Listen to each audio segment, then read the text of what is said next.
All right, good morning. Jump scare, jump scare. Sorry. My Discord was just telling me they're waiting for the jump scare of when I come onto stream. Let me tell you this. Okay. I was trying to figure out ways. That's why I used to play music at the beginning of my stream. But then I realized that also is a jump scare. It's not like the music goes la la la la la la la la. It's not like it comes into it. And so I apologize because honestly, like, I wish I could avoid the jump scare somehow. I know some people, like, I used to start stream and just play music for a really long time for the first like 10 minutes or so, which a lot of streamers do. But then I tried to make live stream more digestible for people that don't usually watch them. So now I'm starting right away to make it easier. People really struggle to watch live streams, which is too bad because it really is a lot of fun. With that said, moving into 2026, I am going to try to keep live streams really short and concise. I already talked to my members about this. Obviously, I didn't succeed yesterday or the day before. I think we went to 5-6 hours. But really, I want to put together a really great 3-hour morning show for you guys so you guys can watch, start your day, do something else. Because I know there's other content creators you also want to watch, of course. And then some of us, you know, you want to spend 8 hours with the same creator, though I know for some people they do. And then also I want to make more content for you guys. So I'm excited to try this new format. We'll see how it goes. Today is pretty heavy. We're going to talk a lot about abuse and relationships, and there's a reason for it. It's because I got a comment. You know how I am when I get a comment. So we're going to talk about that today. Here it is, right? Here's the thing. Yesterday, we did a video on clavicular. And clavicular is a 19, 20-year-old guy who is a looks maxing profesh, okay? He is definitely influencing people, I think, probably for the negative. And I think he's probably doing a lot more harm than good. I also understand that he's young and he's trying to figure it out for himself. And this is the method he has chosen. I also think he's heavily playing into the capitalistic need to oversell people things that aren't going to work for them, right? So my big criticism of him is that he's unsafe. His practice is unsafe. It isn't scientifically backed, even though he uses science words that make people think he's telling the truth. And more than that, I think it probably isn't a healthy sort of life's purpose. So I got a comment from someone saying, I believe everyone who is living has a purpose, because I mentioned life's purpose in the conversation. Maybe clavicular's purpose in the world is just to simply looks max and to be the best looks maxer he can possibly be for himself. If that gives him a sense of purpose, then so be it. However, I personally do not agree with some of the ways he goes about it, and he pushes those ways on society. Great video, though. I would love to talk about this more because I don't know who this person is, of course, and they can have their opinion.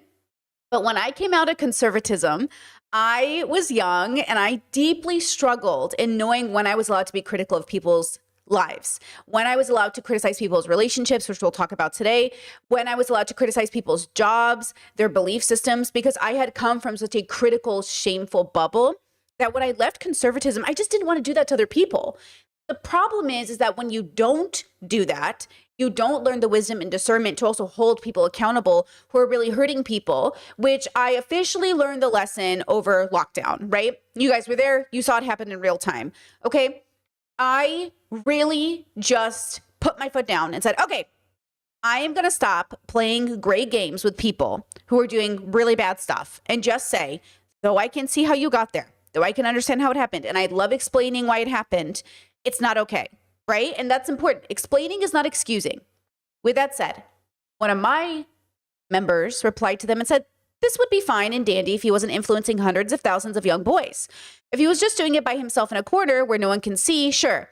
But he is literally broadcasting it. His fans, mostly young boys, are coming for him for advice and to be rated. I would say, philosophically speaking, because we do philosophy through pop culture here, even if you're just doing it alone at home, even if you're the only one who's being impacted, one, I don't think that's possible. And two, you matter. You are just as important as the boys you're influencing. You matter. Clavicular matters. So even if he was just in a room self-harming, you deserve better than self-harm.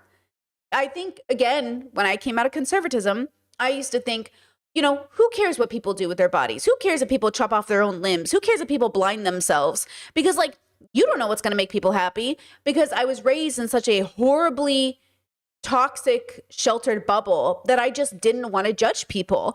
And then I realized as I got older, okay, pause. You can't be blinding yourselves, okay? You cannot be chopping off your limbs without a good explanation for why. Okay, you should have a why, right? And so when we have these conversations, I can see why it is so easy to not want to judge people and to say like, look, it's not my business. If you want to have 10 kids you can't afford, like whatever, except to say that it isn't whatever, except to say that a lot of the problems of the world can stem back from bad childhoods, parents who aren't paying attention. Like a lot of the way that adults don't grow up is the reason the world is the way it is. So it actually can matter, right? Okay, so this person said, yeah, I agree with you. I was mostly addressing the idea she was making about how looks maxing can't be his life's purpose. So that's why I said I personally don't agree with how he goes about it and how he's influencing the youth in today's society. Brittany said, I think a purpose is I think purpose in life is a construct that, if real/objective, would more likely to be a healthy purpose. I can go into this on stream. So I don't necessarily believe there is an objective universal purpose to a person's life. But I do think every single person, there is a way to live that would feel more joyful than otherwise. So I do think that a life's purpose is based solely on the individual. And I don't think there is some objective God or universal say in that life's purpose. And I do think if Clavicular got to the place in life where he wasn't so externally motivated, he would actually know that purpose. And I do think you can find your life's purpose in something more external, but I think it has to still come from the internal understanding of self that says my greatest purpose is to serve, right? An act of service. I have a brother who recently came to that conclusion because we had talked years about this and we thought it was more gendered at first. Like maybe externally motivated people are technically more male and internally motivated people are more female, or maybe it's vice versa. But the truth is it's not gendered. It's more or less, I think, a lot more nuanced about the person's personality, that my brother is okay to say internally he feels like he's pretty good and life is pretty good at a pretty low threshold. And he is definitely more motivated when people need him or he needs to be of service. So I said of service is an external motivation that is internally motivated, right? It's symbiotic with the two. And yes, I agree that when we're single, we're probably a little bit different, more different than when we are partnered, but not everybody. It's kind of this idea of like when you have kids, you'll get your shit together. For some people, absolutely. For other people, absolutely not. So you have to be aware of what category you fall into. So looks maxing as a concept, I think, is inherently toxic.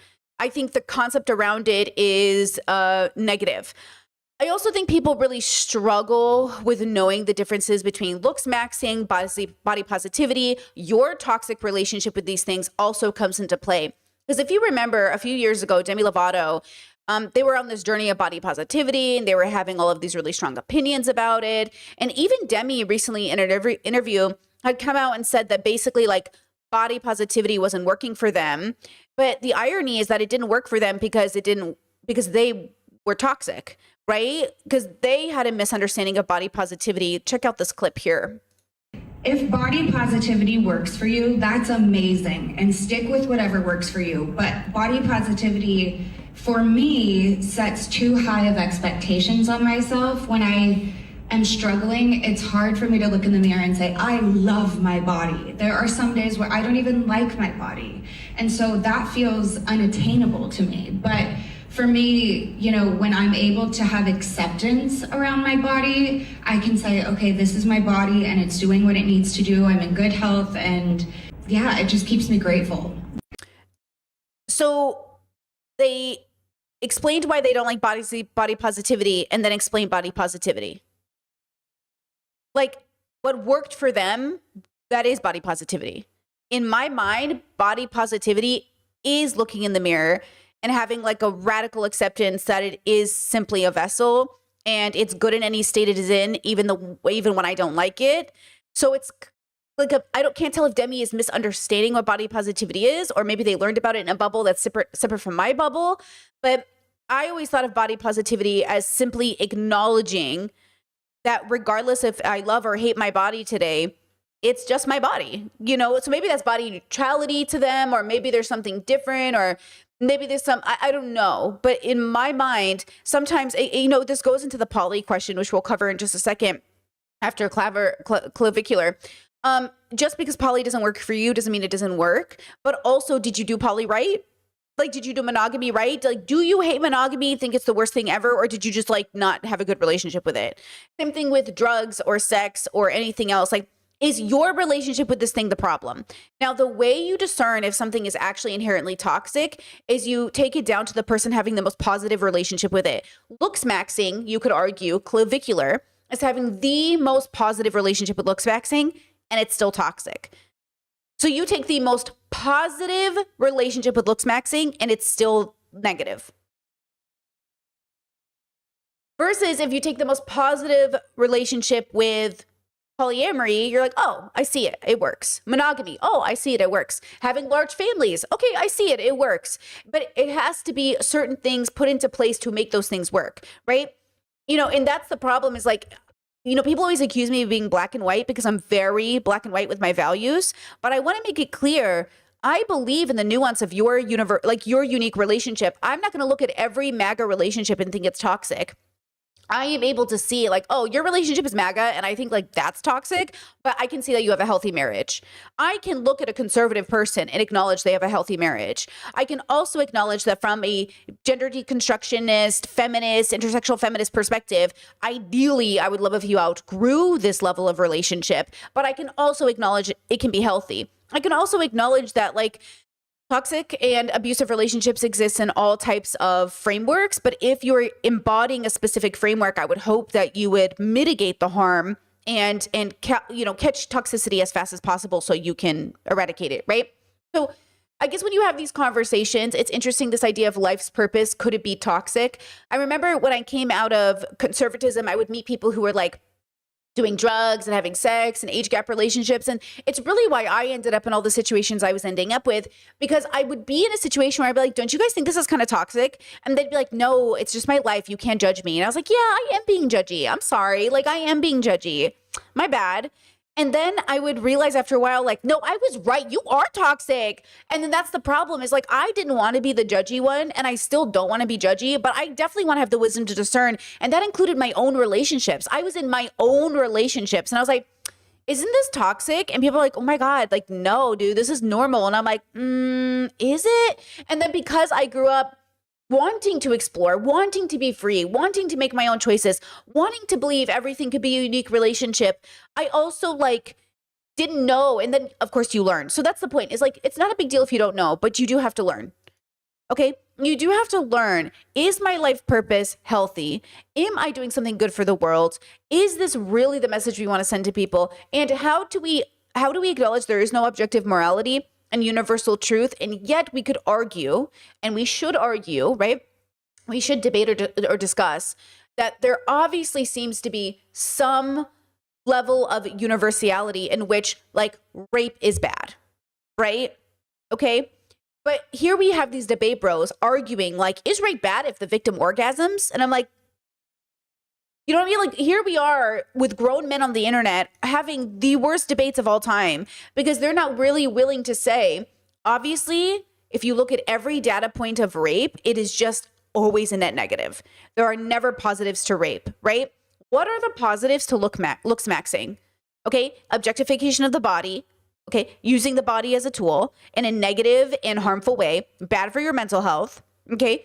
Like the only benefit to looks maxing is that it's sensational enough to go viral to make him some money temporarily. Where will he be in 20 years? Where is he going to be in 40 years? What is the point of this? Okay, so you reach your looks maxing potential. Now what? Now what? Are you well read? Do you have hobbies? Do you have interesting thoughts? If his whole life is consumed by only looking pretty, how is that not vapid? How is that not literally just some version of some high ego narcissism? Where is the end goal? Where is the point? If your work doesn't have some sort of goal and point to grow, what is the point? So where does he get to in 20 years? How is your life's purpose good if the end result is stagnation? Right? So that's the question, okay? Chet says you definitely are judgy, but to make a judgment is to make a decision. You are deciding this is something I don't like. Judging is given a negative context, but I feel it can be positive. Well, I think the problem with the word judgment is that it is and does come from his like a religious context, from religious bubbles where like the judgment is hell. Like God's judgment will send you to hell. So people feel like, are you judging me? Are you condemning me to hell? And I'm like, okay, I need to discern for myself. Discernment is sort of the wise judgment. What to do with this information, right? And this is the problem, is that language means different things in different bubbles. So you have to use the right word. But again, even saying you're a hater, oh my God, bro, you're such a hater. And one bubble that's like, just like not even a negative, is just a testament to you being like, whatever. And then in another bubble, it's like, oh my God, bro, you're a negative Nancy. Like in one bubble, it's not that bad to be a hater. It's kind of cute. It's actually kind of endearing. And then in another bubble, it will be something like, oh, you're a Debbie Downer. Like, oh, you're such a hater. So it really depends on the bubble, right? So again, as we move into today's stream, I want to talk about abuse in romantic relationships. But before we get there, because I think this is important, because people really think I just make content judging people for their lifestyles or judging people for who they are. With peace and love, we wonder why the world is a mess, and none of us are willing to take a stance on like when we see toxicity based off our own values. And I'm just telling you my own values. Again, I do not go to these people's pages. I do not tag them. I'm not going and like, hey, I made a video about you. That's why I'm saying don't tell these YouTubers I'm making content about them. Don't tell me when YouTubers are making content about me. I do not care, because they are doing their work and I'm doing mine. I do not care what liberal conservative men think about me, right? They shouldn't care what I think about them, but we're obviously not going to agree. We're obviously going to have a difference in our opinions. And as an intersectional feminist, or as somebody who's more progressive, I have to make it abundantly clear how passionately I disagree with these people, and I think their relationships are toxic. And this is for the safety of the people in or going to enter into these relationships that I know, because I've been there. So again, as we go through stream today, okay, and we look at all these abusive relationships, women being murdered at the hands of their boyfriends and husbands, acid being thrown on women's faces because men are upset with them. Just know, when I see your relationship and you tell me your great and beautiful relationship is also full of all of this toxicity, I'm going to have a pretty strong opinion about, hey, I love you. You deserve better than this. And for you to come to my chat and be like, oh my God, you're judging people's relationships. You're judging Clavicular. He's just trying to live his life. He is injecting a girl who is 17, her face with a liquid. I don't even know if he knows how to use it. I doubt it, because he put the needle right through her cheek. We saw that yesterday. Clavicular is getting on stream and influencing all these kids. And yeah, as much as I would love for this not to go viral and be important, it obviously is working. And adults are platforming him. Because I made this mistake with Andrew Tate years ago. When Andrew Tate was first coming across the internet, I was like, no one's going to take him seriously. This is silly. This isn't going to matter. No one's going to take Andrew Tate seriously. And now the United States government knows who Andrew Tate is. Now everybody knows who Andrew Tate is. So I'm not going to make that mistake again. I'm not going to sit here and be like, no, the world's not stupid enough to take this man seriously. But apparently I was wrong. And apparently the number one victim of Andrew Tate is not only women, it's young boys. Okay? So there's the problem. So again, you can make content about me. I'm going to make content about you. I get it. I'm a public figure, but I'm making it from a value standpoint. You're making it because you're probably a hater. You might actually be coming from a standpoint of values, but if you're conservative, then I definitely don't need to listen. Look, if a progressive wants to get on the internet and criticize me, I will pay attention. I will listen. But as long as it's only conservatives, I ain't going to listen to that. You know what I mean? I'm not going to pay attention to that. You know what I mean? Like, I'm not going to pay attention to people that are like staunch liberals and like hardcore Democrats. Like, I'm not listening, girl. Okay. I will listen to people I respect. You're just mad I don't respect you. And then you come onto my channel. So let's move into this next topic. But I just wanted to say again, for people who are listening to this, your life's purpose should actually be healthy for you and the people listening and the people watching you. Be the change you want to see in the world, right? That's what they say. Okay. Clavicular, though I think is chasing some deep insecurity, some nihilistic insecurity within him, and though I think he believes he's making good choices and helping people, that's nice. Okay. He would need the wisdom, which he does not have yet, to actually realize the harm he is doing. We all go on this journey. We've all had this moment as content creators. We've all had to look at our work and say, like, not my best moment. Not my best moment. Okay, is he ever going to do this? Because a lot of the time, especially men under the framework of capitalism and patriarchy, they rarely make this change. Rarely. So do I think he's going to make it? Probably not. Would I hope he would? Oh my God, yeah. Because I think, again, somebody said in the comments like, oh, I think you should take his advice with a grain of salt, but I think he says a lot of good things that people should listen to maybe. Okay, listen, if you and a white supremacist both agree going to the gym is healthy, is the white supremacist worth listening to because they also agree going to the gym is healthy? Or can you just say, I'm not going to listen to you. I'm going to listen to somebody else who's more in line with my values, who also says going to the gym is healthy. Like, we don't need to be okay with clavicular because one of the things he says out of 10 is good. I would rather listen to somebody who 9 out of the 10 things they say is good and one thing they say is like a little iffy, right? Like a little like I disagree, but like mostly what you say is good. I want to listen to those people much more than the guy who everything he says is wrong, but hey, he says go to the gym. So hard agree, bro. You know what I mean? So again, I understand, don't want to judge people. I hear you, I'm with you. And also, you need to, through the lens and filter of your values, your morals, your ethics, decide what's right and wrong. That's why I say most people don't know their values. Most people don't actually know. So you marry them, you date them, you have kids with them. And then when life gets hard, they make decisions that shock you because you're like, oh my God, but you never talked about your values. What value, what morals, what right and wrong does clavicular have? And P.S., just to wrap up this segment, he keeps telling people he's taking meth. He's taking a prescribed drug for ADHD, allegedly. Okay, allegedly. When you make the statement to children, I am taking meth, okay, you are confusing people. You are literally going to confuse people about what you're taking. It's like the ivermectin conversation. Taking ivermectin with a pig on the label is not the same thing as getting a prescription from your doctor, okay? I know people talk about pharmaceutical meth and how ADHDers are on meth. You need to be careful with the words you use because I know you're being sensational. You're literally saying things that are exaggerated because you're trying to go viral. But who is it coming at the expense of, if not yourself and not your viewers? Okay? So please be careful with the words you use, as we all should. We've all made mistakes. So here I am being lenient. But also, you cannot keep telling little kids you are taking meth. It is a bad message to send to children that you are taking meth. Okay? And you're not an evil person for taking meth. You're not a bad person for taking meth. You need to be cautious, though, about you bragging about taking a drug that has a high rate of negative returns, okay, that isn't even related to the street drug meth that you might get from your prescribed doctor, okay? And also pushing pharmaceuticals in an unsafe way is also dangerous. Bragging about popping pills and bragging about, listen, I love drugs as much as the next girly, but I think you should be responsible with your drug use, whether they're prescribed or otherwise. And it's just, this is all very irresponsible.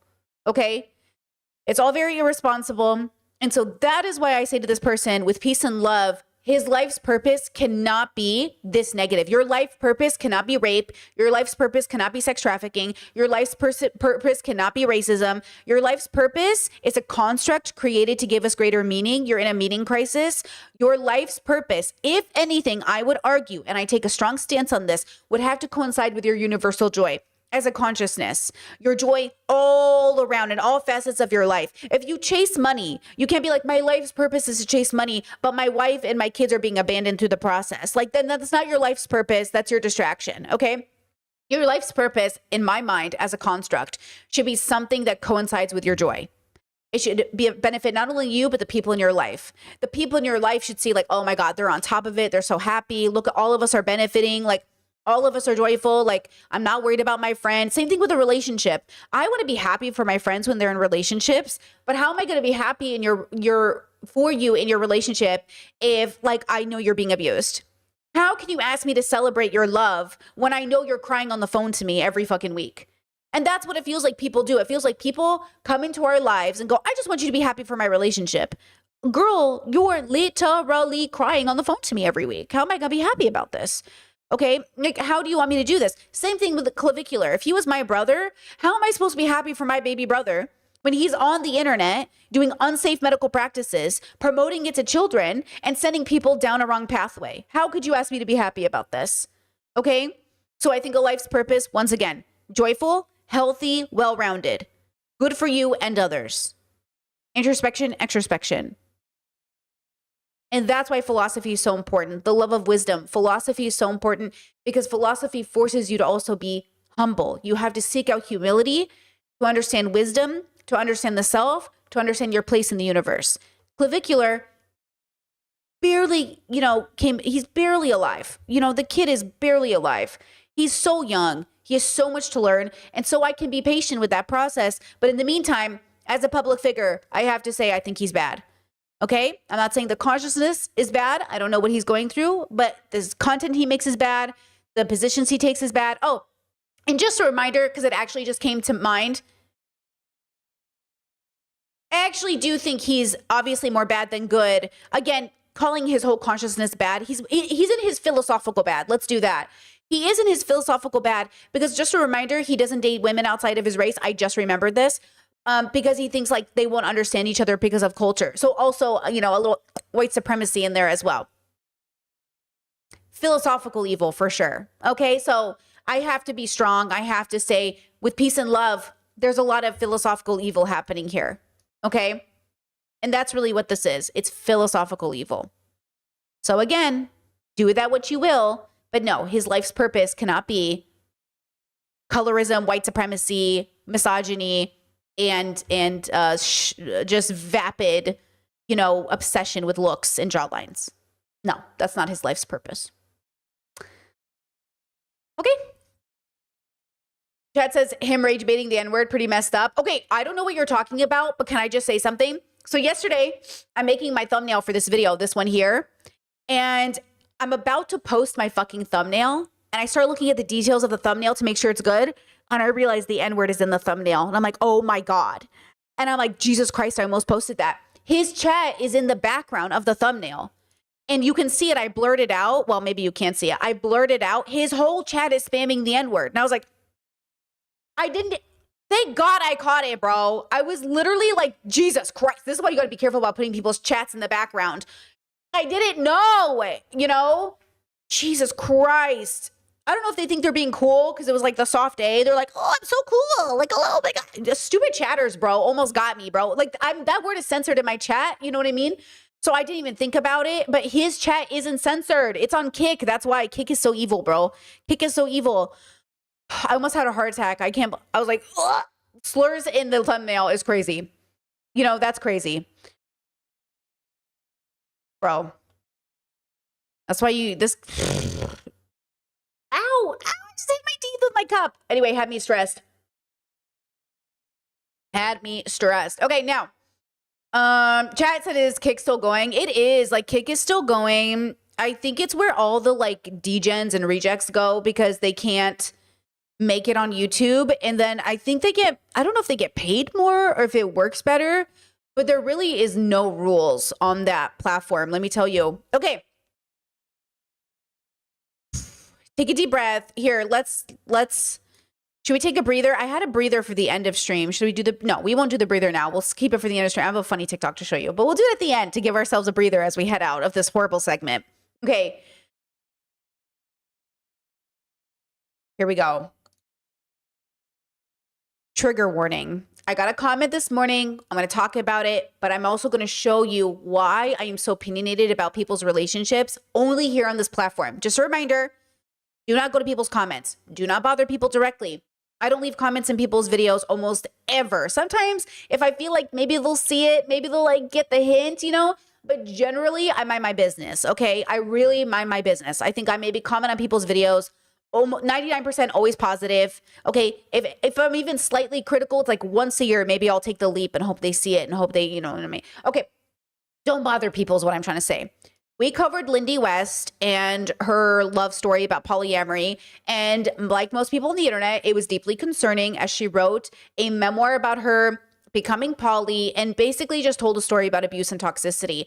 If Lindy doesn't see it that way, okay, I disagree. I think after watching Lindy's interviews, it's quite clear that she saw it as quite destructive and very difficult. And every time her husband tried to play it off like it was all happy, she was like, tell the truth, it was hard, right? So when I talk about people's relationships, it's because I really think talking is important. I think healthy gossip is important. I think women are so used to being in abusive relationships that we normalize it, make excuses for it. And I really think you should talk to your girlfriends when you're feeling really scared about your relationship.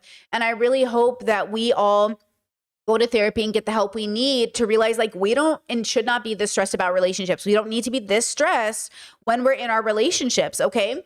So a person left a comment on my video this morning. We went back and forth together, right?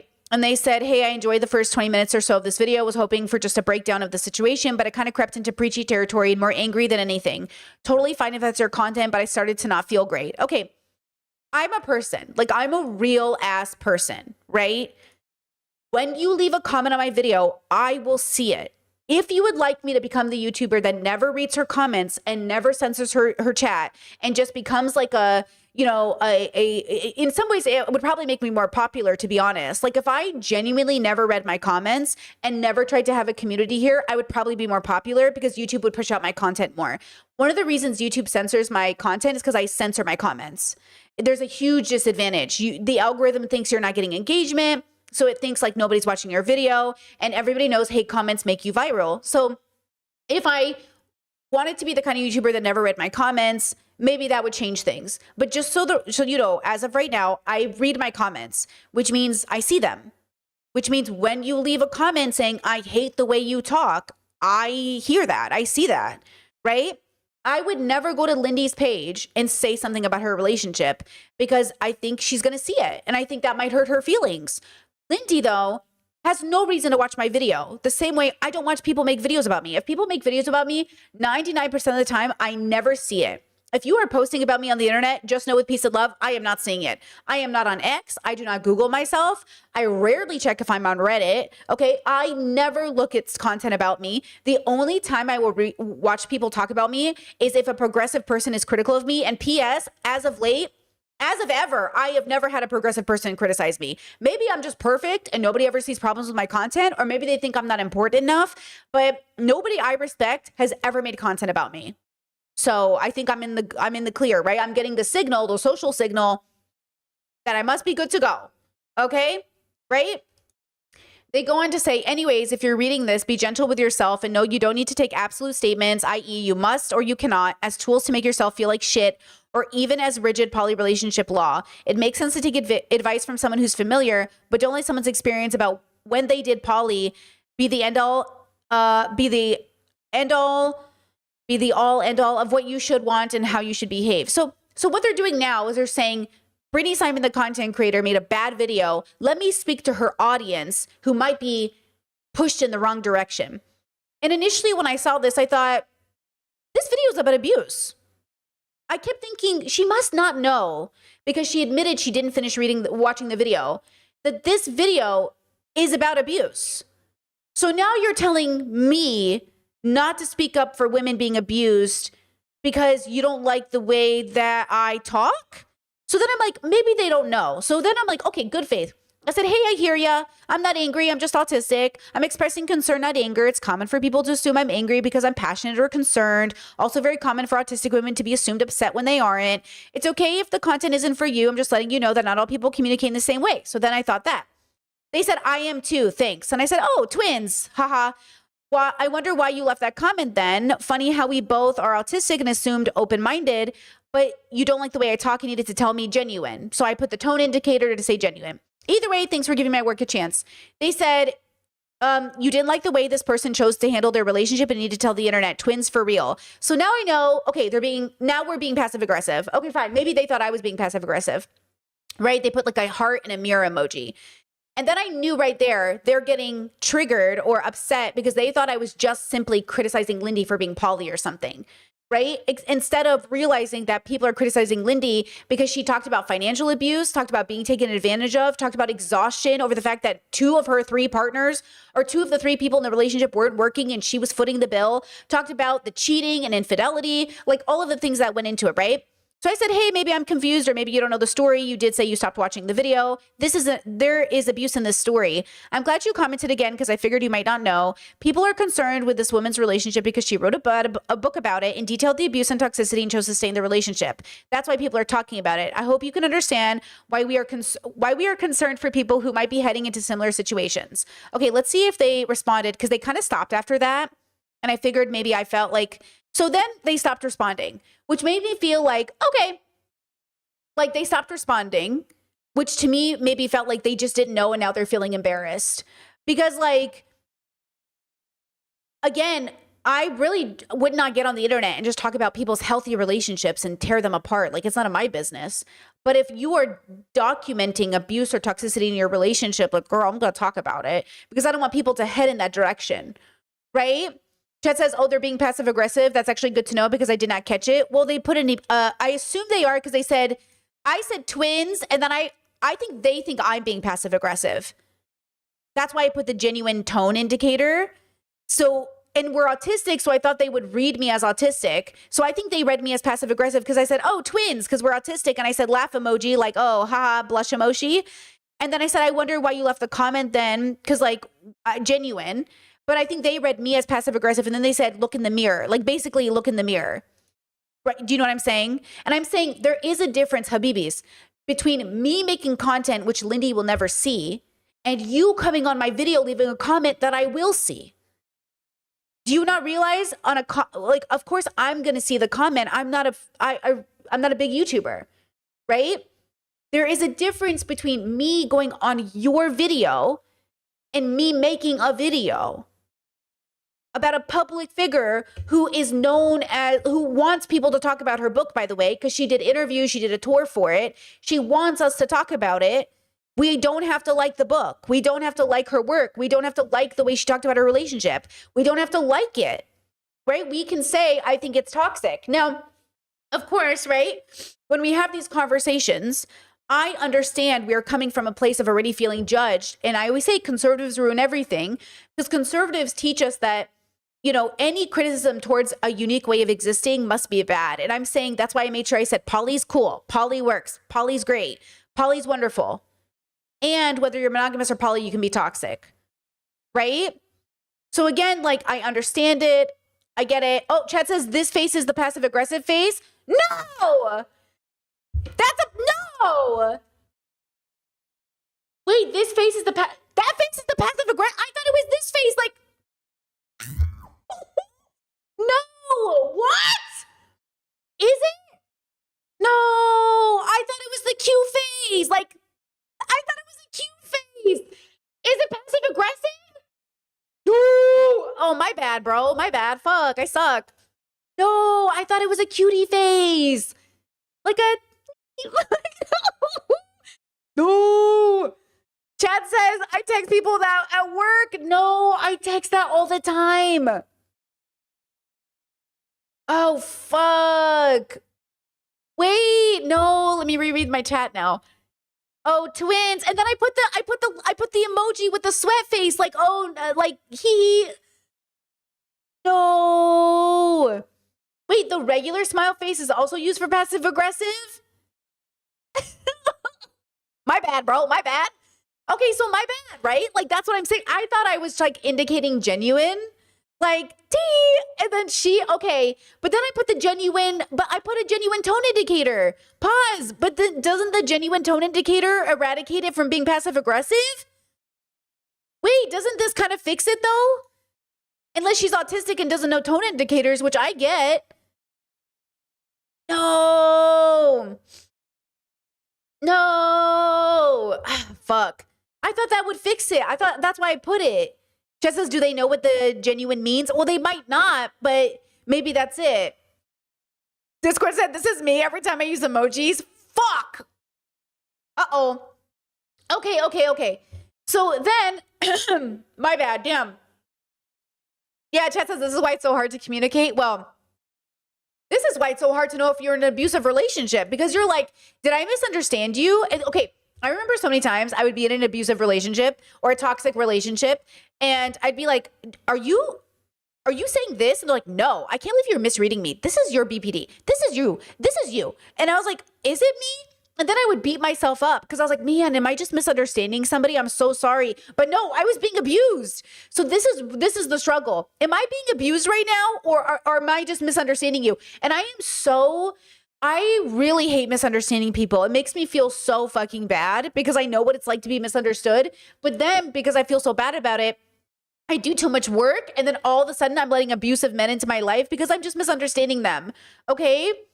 Chad says it's not your fault that she interpreted what you said in a negative way. That shows she doesn't want to understand what you mean.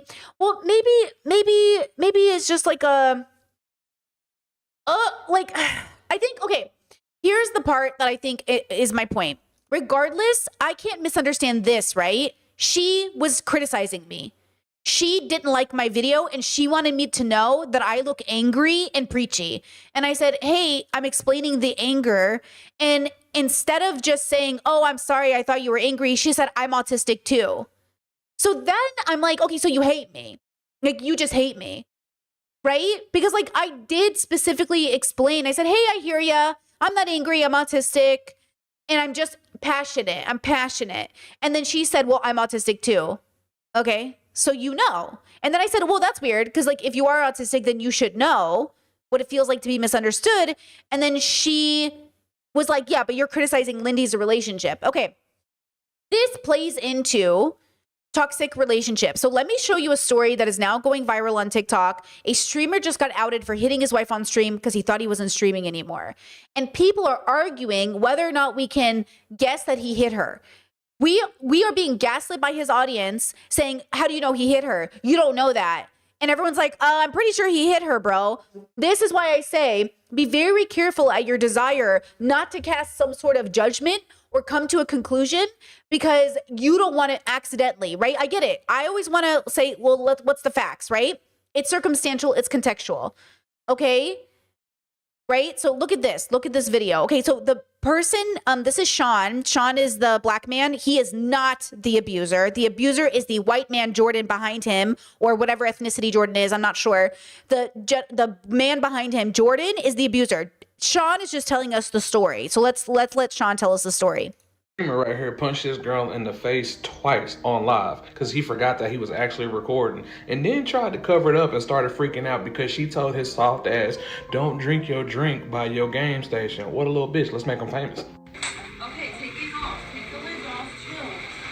You need to have no drinks in here. Ow. Okay, so the audio's kind of crap, but basically he thinks he's not streaming. He doesn't know he's streaming. They're a little off camera, barely off camera. So you see him go, boom, boom. Like you see him do, 1, 2, right? So you do see it, you hear it. She goes, ow. Okay, she's just saying, hey, don't put your drink near your computer, right? So like you can hear it. Like you can hear it.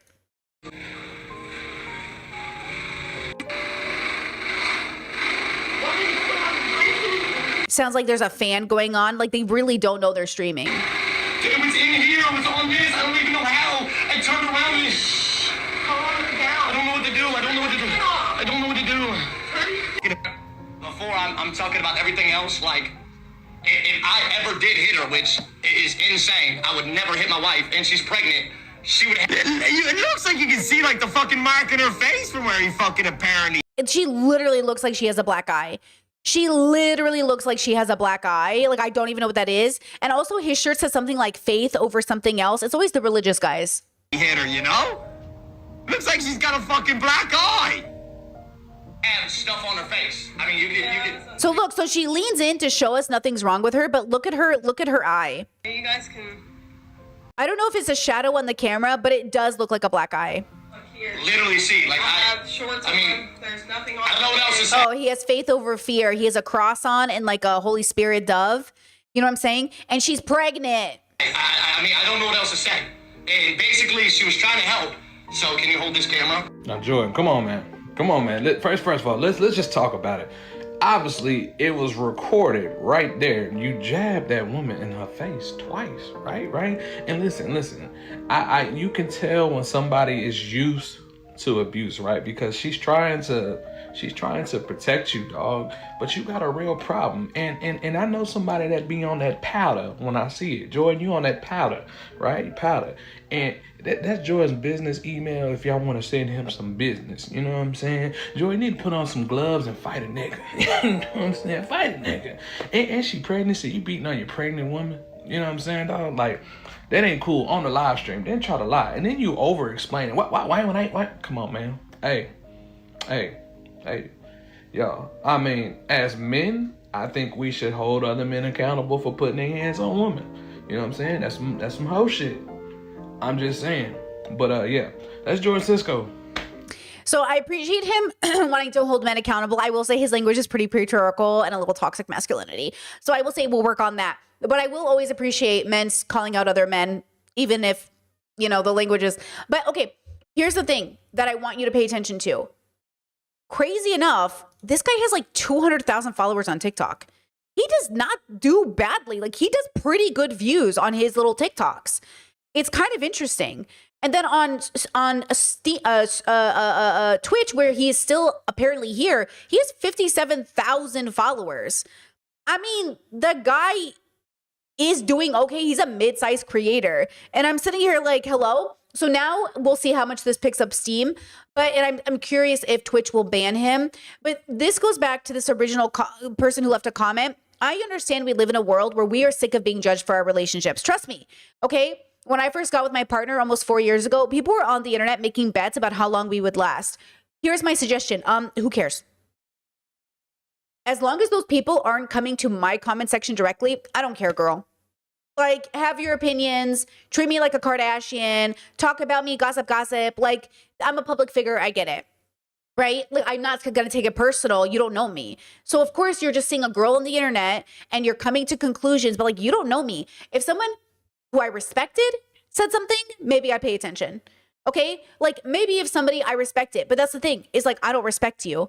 And we have to stop respecting people on the internet that like don't know shit about our lifestyles, our values, where we're coming from. We are so trained by conservatism and by, America to care what bigoted people think about us. I don't care. With peace and love, I do not care what you think because you don't even know the first thing, okay, about deconstruction, about introspection, about dismantling patriarchy. You have no right to have an opinion about my relationship when you don't know anything about it, right? Lindy, God bless her, put herself out here. She wrote a book. She's a public figure. She's literally telling us with every word on a page how she feels. She's telling us in every interview how she feels about her relationship. We're going to have opinions, right? If you do not like my opinion, go about your day. Okay, if you disagree with the opinion respectfully, stay in my comments. But the fact that some people don't understand the difference between coming into a creator's comments and leaving a comment and making a video about them is the problem. I can't find the video about me. You have to understand, Lindy, as long as she doesn't watch content about her, will never see the content. Do we kind of hope she does see it? A little bit. Even Chelsea Fagan from Financial Day got up here and talked about it as well. All of us are making content about it because we're sick of seeing women in shitty relationships gaslighting themselves into believing they have to stay there because sunk cost fallacy, right? Girl, please get out because God knows, right? Look at this woman getting hit in the face, pregnant on stream, saying, he didn't hit me. Am I not allowed to judge? Am I not allowed to make a video now? Am I not allowed to say something? Again, I'm not your conservative mother. I promise you, I'm not hitting on your relationship because it's poly. Okay? I'm concerned for you. I'm literally so concerned for you. I'm so concerned for you. And listen, if my concern is ignorant or you think it's bad, okay, don't listen to me then. But I promise you, it's just like me saying don't move in with your boyfriend. I don't mean literally, girls. Like, if you really trust yourself and you think you're wise enough and you're making a good decision, I support you. I would never look at a woman moving in with her boyfriend and think like, oh my God, stupid. I would just think, okay, girl, I trust you. You made a good decision. But I am deeply concerned for these 19-year-old girls, for these 45-year-old women that are so desperate because their bills are so high that they are moving in with men that will abuse them. Again, moving in with a man that might abuse you because you can't pay rent is not the solution to the housing crisis. Okay? So I'm going to say something about it. But if you're an adult and you know that I'm not talking about you, that your situation doesn't apply. I think people sometimes forget because they don't think about what I'm saying. If I make a video and I give disclaimers and I give context, you coming to my comment section, which they did over on my commentary channel, and said, can I just give a good example of how living with your boyfriend works? Girl, I never said it can't work. I said, just so you know, you don't have to. You don't have to move in with your boyfriend. There's no rule. There's no objective rule that says you have to live with someone to know them before you get married. That is not true. That is fed into us. Also, it is fed into us that like, oh, you shouldn't move in with a man before you're married because it's bad for Jesus. I don't give a fuck about Jesus. Jesus is not my homie. I don't give a fuck about him. I am not coming from a place of conservatism that says, don't live with a man before you're married because the purity of your body will be like, I'm not coming from that perspective. I'm saying time and time again, men who are bums, men who take advantage of women with jobs, will move in with their girlfriends to take advantage of them financially. Okay? If this does not apply to you, it does not apply to you. This has nothing to do with you. Okay? Thank you. Horrible news, horrible story. Another example of me having an opinion about, oh, I just went on 2 dates with him, but I decided to dump him. You dumped men too quickly. You didn't even give him a chance. Girl, I don't care if you're on a date for 30 minutes. If you are on a date for 30 minutes with a man and he is giving red flags, walk away from that date. And I will not hear women being shamed for not going on more dates with men and giving them more chances, because look what happened to this woman who went on 2 dates with a man, and all she said, I got red flags. I felt really weird about it. I didn't understand it. And how many people would judge her and say, oh, you only went on 2 dates with him? Oh, you only went on 2 dates? You don't even know him yet. Okay, well. Acid attack on a college student in 2021. 31-year-old Shaquille Koch of Brooklyn appeared in court to face several serious charges. He is a former Hofstra student and the ex-boyfriend of the victim, Nafia Akram. Prosecutors say he allegedly wasn't even a boyfriend. 2 dates. Was never her boyfriend. I'm sick of the news saying it was her boyfriend. Was never her boyfriend. Went on 2 dates. 2 dates. orchestrated the attack due to his anger over their relationship. Long Island reporter Stacey Sager live in Elmont with more on this story. Stacey. Well, you know, Dave, it was 5 years ago. Nafia Ikram was only a feet away from the safety of her own home here in Elmont. And now, as you said, authorities have a second person in custody for this horrific acid attack, an acid attack that changed her life forever. Now, this is the man that they have now arrested. His name is 31-year-old Shaquille Koch. As you said, prosecutors are calling him her ex-boyfriend. But Nafia just told us, you know, they only went out on 2 dates, and she saw red flags, and that's putting it mildly. Now, this is Koch's high school friend, 29-year-old Terrell Campbell. He was the first one who was actually charged in this case back in February. Prosecutors say he's the one who threw the acid onto Nafia in this grainy video from 5 years ago, but they say that Koch was really bitter about Nafia not liking him enough. They say video and cell phone records will prove the connection from him to all of this, and it will prove that Koch was really the motivator here, the one who drove the getaway car, even though he has denied any involvement in this for years, including today. Here's what he and Nafia both told us. Anything to say? I'm innocent. The fact that he thinks that he had the right to do that in itself and then create a whole fake scenario and all of that to make me deceptive and think that he's protective and I should stay with him because he's so protective of me, like that in itself, you're delusional and you're diabolical.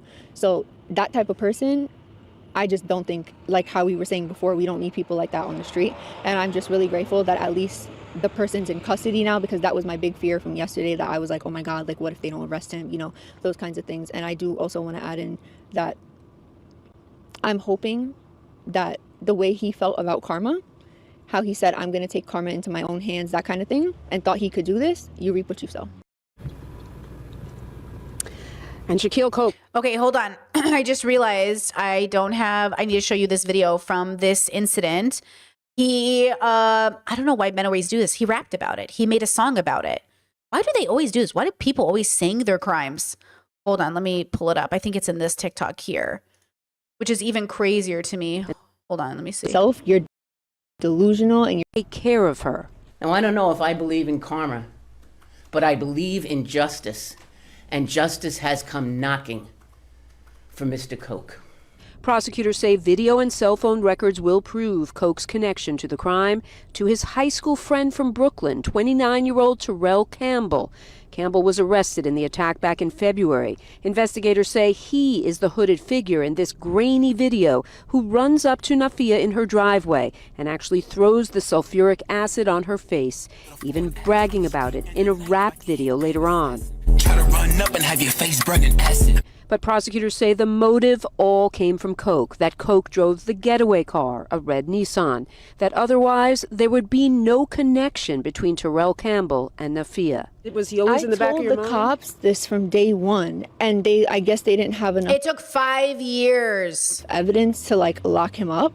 Back at court, Koch's defense attorney refusing to stop for our cameras. The most important thing was not guilty, and this is a presumption of innocence that the prosecutor talked about, guys. But here on her block, Nafia tells us there was simply no one she was involved with back then, prior to this attack, only feet away from the safety of her own home. So, okay. So it took them 5 years to connect it all. Okay. Apparently it almost looked like they were going to get away with it. Okay. And so again, so Chad says, why was the other man involved? So apparently he called his friend to commit the crime so no one could tie it back to him because no one knew who he was, right? She only assumed it was the guy because they had just gone on a date, and who else had she gone on a date with? But they didn't have the evidence. So he almost got away with it. It was almost a good plan, right? It almost worked because nobody knew who his friend was because she had just met him.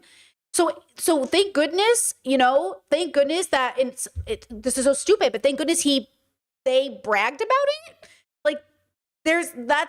That's really what kind of got them. I think they would have really gone away with this if they didn't rap about it, if they didn't talk about it, if they didn't brag about it on cell phone. Yeah. Chad says, why would the friend go along with this? Honestly, with peace and love. People are doing crazy shit. Okay, people in the world, you do not know who you're dating.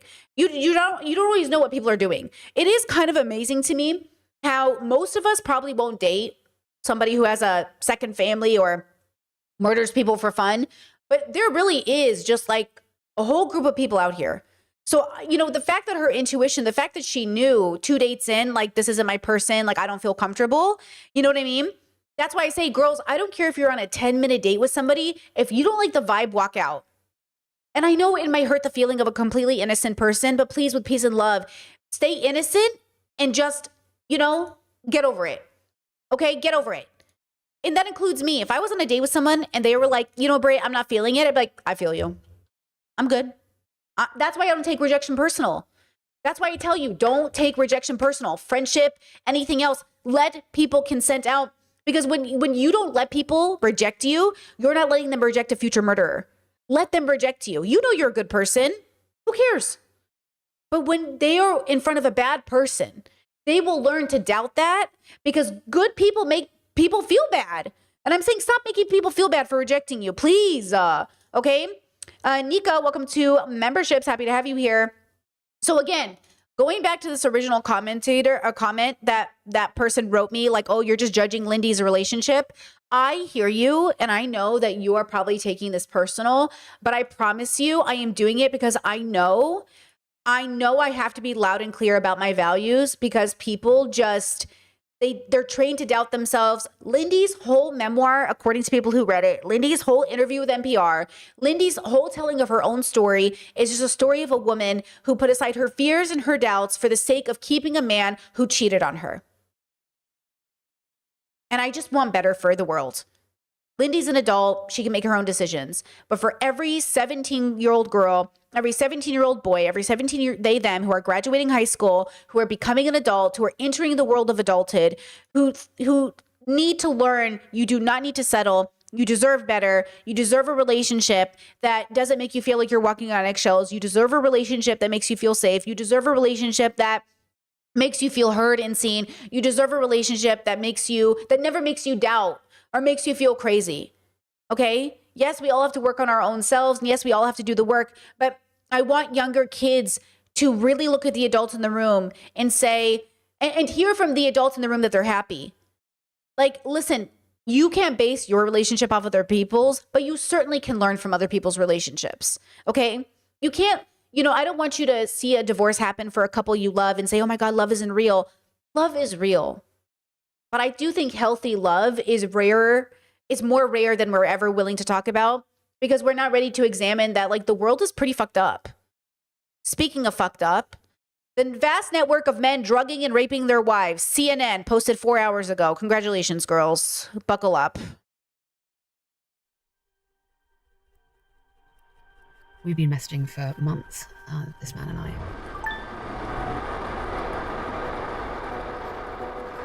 It says, I'm tempted to put my woman to sleep again, paralyze her, record everything. But he doesn't know who I am because I've been undercover posing as a man. 2 years ago, the world was shocked by the case of Dominic Pellico. Dominic Pellico admitted to recruiting A French man who drugged his wife and invited dozens to rape her. For almost a decade, he secretly dosed her drinks and sexually assaulted her. A months-long investigation has revealed he was far from unique. Sometimes I think that because it's not as extreme, people want the reaction to be less. Like, oh, so they cheated. Oh, so there was abuse. Oh, so, and this is why I say, just because you're abused doesn't mean you can abuse other people. We'll talk about that later, okay? With a case that is going viral right now of a doctor who shoved his wife off the cliff. It doesn't matter. And this is why I say to abuse victims, if you can get out, get out. Because any form of retaliation, intentioned or not, turns you into an abuser, even if it's reactive. It's so difficult because you don't want to be this person. And I know you don't want to be this person. And also, it doesn't justify then murdering your wife or trying to kill her. Like, the way people treat you doesn't then justify you to treat people cruelly, which is why Guantanamo Bay is unethical, which is why torturing people in prisons is unethical. You don't get to torture people and say you're the good guy, even if you've been tortured. But this is the romanticization of victims taking power back by torturing people. Have you guys seen that in media, in books, or in TV shows? Like, the way people seek revenge is to, like, torture their torturers. This isn't good for us. This isn't liberation. You know what I mean? And, like, every story that I'm going to show you today is why we are critical of people's relationships, why we say, yes, I'm not coming from some Puritan, conservative, bullshit perspective. I'm saying, I want you to have your unique relationship. I want you to have your open, poly, queer, whatever relationship. And I want you to have it healthy because I think it's possible. I think it's possible to have healthy relationships in all kinds of unique, what's this word I want? Like, not frameworks, but, different ways of it existing. It doesn't have to look monogamous. It doesn't have to look opposite gendered. It doesn't have to be, it can be so unique. I just want you to have it healthy, right? These communities exist and continue to feed off what happened to you. Pellico is not an outlier. What's your emergency? Losing our son's sleeping medication. He's been drugged. The bedroom isn't safe. The bed is not safe. We infiltrated a vast international network hiding in plain sight. And it led us to the same room as a man who said he was drugging and raping his wife. We think he's going to be at this restaurant nearby, so I think I'll be able to pick him out. But it is going to be quite unnerving being in the same room as him. That's him. I recognize him. Oof. Drugged, rape, and online. Here we go. Emergency. This is Devon, UK. Connecting. Go ahead, call. What's your emergency? I've just heard from my daughter. She's on her own in a house with 4 children and has just learned she's been drugged with her son's sleeping medicine. We worry about who's coming behind us, walking down the street. We worry about going to our car late at night, but we don't worry about who we lie next to. I didn't realise I had to. Zoe Watts may never know if the videos her husband made of her being raped were ever. Look, he's wearing a cross. He's wearing a cross necklace. Don't they always? Listen, listen, listen. Hello? Who took my Tao Te Ching?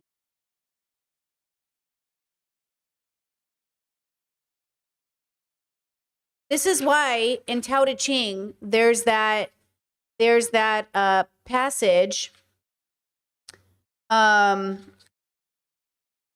There's that passage about paradoxical truth, 78, right? Monks and priests are often the worst sinners. Police officers and lawmakers are often the worst criminals. We want to believe that your job or your faith or your belief is the indicator of goodness. But it really is, we're living in a world that's like a constant, like a, almost like a, just a, it's a total catch-22. It's just a slap in the face. So this is why I say, you know, use discernment. It's not what people say, it's how people act. Can you truly be progressive if it doesn't follow with your actions, right? Can you say you're anti-rape culture if you shame women for their body count? Okay. Can we really understand? Do we really understand? Actually, let me deviate for just a second to make this clear. Can we really say we value our daughters' lives and their bodies and the sanctity of their personhood if all of the media we are watching plays into the sort of like keeping women pure by saving them before they're raped, right? You know the Taken movies with Liam Neeson? I used to love those movies because we had so much fun watching them, and I'd watch them with my dad and he'd be like, oh, you know, like I would protect my daughters, you know, all the men in the family like, yeah, like Liam Neeson. Except when women in the family and kids in the family came to my parents, they didn't side with the victims. So what happened to being Liam Neeson? Now, here's the theory that I think plays into it. And I think this woman whose face is not on the video, Cecilia, Regina. I think that's her name. Yeah, she stitches this video. I want you to watch it for just a few seconds. And I think she hits it really perfectly, that even though our fathers have good intentions about saving their daughters, once we've been tainted in their eyes, what if we're not savable anymore? So they give up. They blame us, right? The way Taylor's stepdad blamed her for choosing Dakota. Check this out. This is the stitch. So Cecilia is going to stitch this woman. Noticed that with most violent and targeted crimes, we tell victims, oh, just give the perpetrator what they want. Like if someone walks into a gas station with a gun, you just open the cash register and walk away. If someone puts a knife to your throat, you just hand over your wallet. So why is sexual assault so different? Because culturally, societally, things are seen as less valuable than your life. It's more important to save your life than it is to save property. But for women, culturally, societally, your purity is seen as more valuable than your life. In movies like Taken, where a girl is kidnapped in order to be trafficked, the father has to get her back before she is violated. Because in the world of the movie, if he doesn't get her back before then, she is worthless. And that's why when the Liam Neeson character encounters all these other victims along the way, he doesn't save them because to him, they are now valueless. And it wouldn't... Pause. I never understood when watching those movies. I'm like, hey, why doesn't he save those girls? And I remember asking my family, like, hey, why are they saving those girls? And I don't remember who said it. I think it might have been my dad, maybe. But they were like, oh, they're too far gone. It's too late for them. It's too late for them. Yeah. There is this TikTok. I was like, oh my God, she's so right. It's too late for them. Have cost him anything extra on his journey. He unalived all those men who were trafficking girls, and he left the dens of trafficking empty of captors. He could have released the captives. It wouldn't have hurt him any, but he didn't see those girls as people because they had been violated. They were worthless. The only one who he saved for a brief period of time and nursed back to a modicum of health was the one who could lead him to his daughter. And then in the world of the story, she dies too, because once she's told him where his daughter is, his purpose, her purpose is fulfilled. She is worthless. Okay. I'm going to post, we're not going to watch this whole TikTok, but I'm going to post it for you guys to watch. This blew my mind because there is this narrative. Now, I don't think people are consciously doing it. I think it's subconscious. I don't think so you know how men on the internet, like TikTok, like Andrew Tate, like, if a woman has a body count, she's useless. She's worthless. Ugh. My dad would never say that. My dad would say, Betsy, Jesus saved us to keep us pure and dignified like Mother Mary. And when we give our bodies to these men, we degrade ourselves. We become less holy. Same message, different tone. My father hates Andrew Tate. He thinks he's trash. But it's the same message, whether we like it or not. Yes, I see that you have better intentions. I agree it's less misogynistic than Andrew Tate, still misogynistic. So I do agree. I will give some credit because I think it's important It is technically better, but the aftermath is just as bad. Protecting predators, not choosing victims. You do believe I am less than. So to be clear, you do believe I am less than, right? Okay, got it. Versus I am saying you are not less than, right? Now, I do think Liam Neeson, that situation, the reason conservatives think unhoused people are too far gone is they feel the same way about them. Like unhoused people who suffer from addiction, who are not this great story that conservatives can be like, oh my God, they were addicted to meth for 10 years, but look at them now. If you are still addicted to meth, if you are still on the streets, if you are still not the image that they can then parade around as this great recovery story through Jesus Christ, you are too far gone. But they judge it. There's a judgment to it. Versus I am like, damn, bro, like I don't believe anyone's ever too far gone, but damn, bro, some people like they won't recover. That's why I'm careful with my language. And I say, I don't think anyone's too far gone. The probability of you getting better is low, but I think there's always a chance, right? That's why I always say like, you know, I try not to give up on people. But I think it's hard because when you do that, it kind of sounds like you're saying, like, can Andrew Tate be, you know, like, sure, there's a chance Andrew Tate could become a good person. Is it very low? Yes. Is it possible? Yes. I'm not giving up on Andrew Tate, though. I'm not giving up on anybody. And that is the difference. I really think people just give up. And I don't think it's just conservatives. I even think I would challenge you not to give up on misogynistic men. But I would also challenge you to keep a very distance. I would also challenge you to be open with boundaries. Okay, so I will also say, please you do not have to interact with them, but also don't give up on them. Okay? Yeah, Chet says you lose a piece of yourself every time. My dad would say sex and relationships. Yeah, same girl, same. You know, oh, Betsy, every time you have sex with people that aren't your husband, you lose a piece of yourself. Girl, okay. Absolutely same bubble. Yep, you get it. So going back to this horrific video about husbands filming and drugging their wives, I think this is what's so painful about existing on the planet and having to go through a journey and deconstruct. And again, I know this sounds silly because Brittany, what does this have to do with this original comment about Lindy West? Everything. You're mad that I'm criticizing a woman's relationship on the internet, except I'm not criticizing her from some misogynistic perspective. I'm saying, Lindy, I believe in you. I'm on your side. Please liberate yourself from this abusive relationship. And if it is not abusive anymore, great. But if you continue to complain about it to our faces, eventually we'll have to say, Habibi, please. You cannot complain about your relationship. You cannot say, this is painful for me. This led me to hate myself. And then have us go like, oh, you know what I wish for little girls? To watch this video and think this is the goal. The goal is not to talk about your relationship this way because it isn't this way. Now, the other goal, of course, is not to deny that your relationship is abusive either. Because I don't want girls to not talk about the bad of their relationship because they feel ashamed. I struggle with this. I do. Okay. Sometimes my girlfriends are definitely in relationships with toxic men and I want them to come to me about it. But sometimes the only way they want me to talk about it with them is like in a positive way and I can't. I can't. Don't make me. Please don't bring your toxic boyfriend to my face and then want me to celebrate you. I can't. Girl, I love you too much.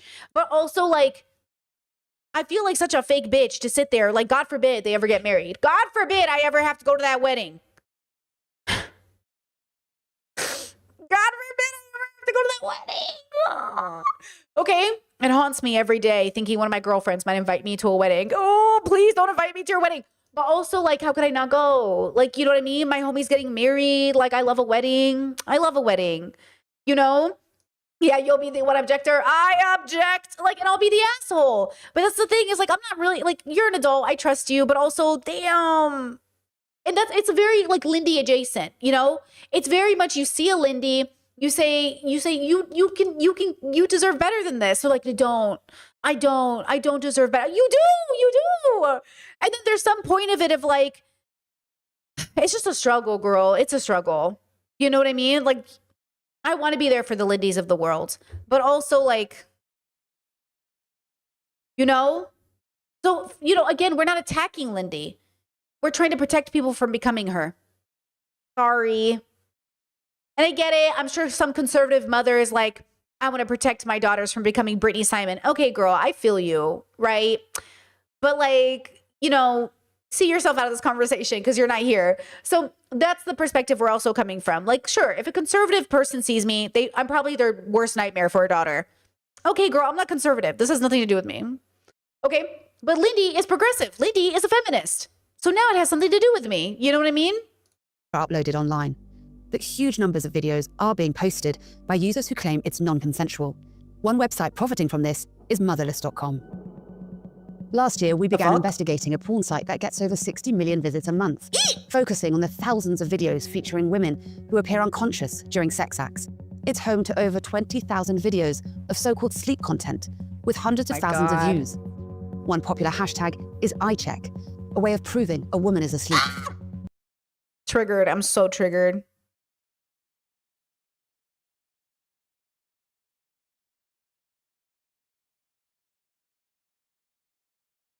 We created a fake name and soon got into a private Telegram group that's dedicated to sharing sleep content with almost 1,000 members.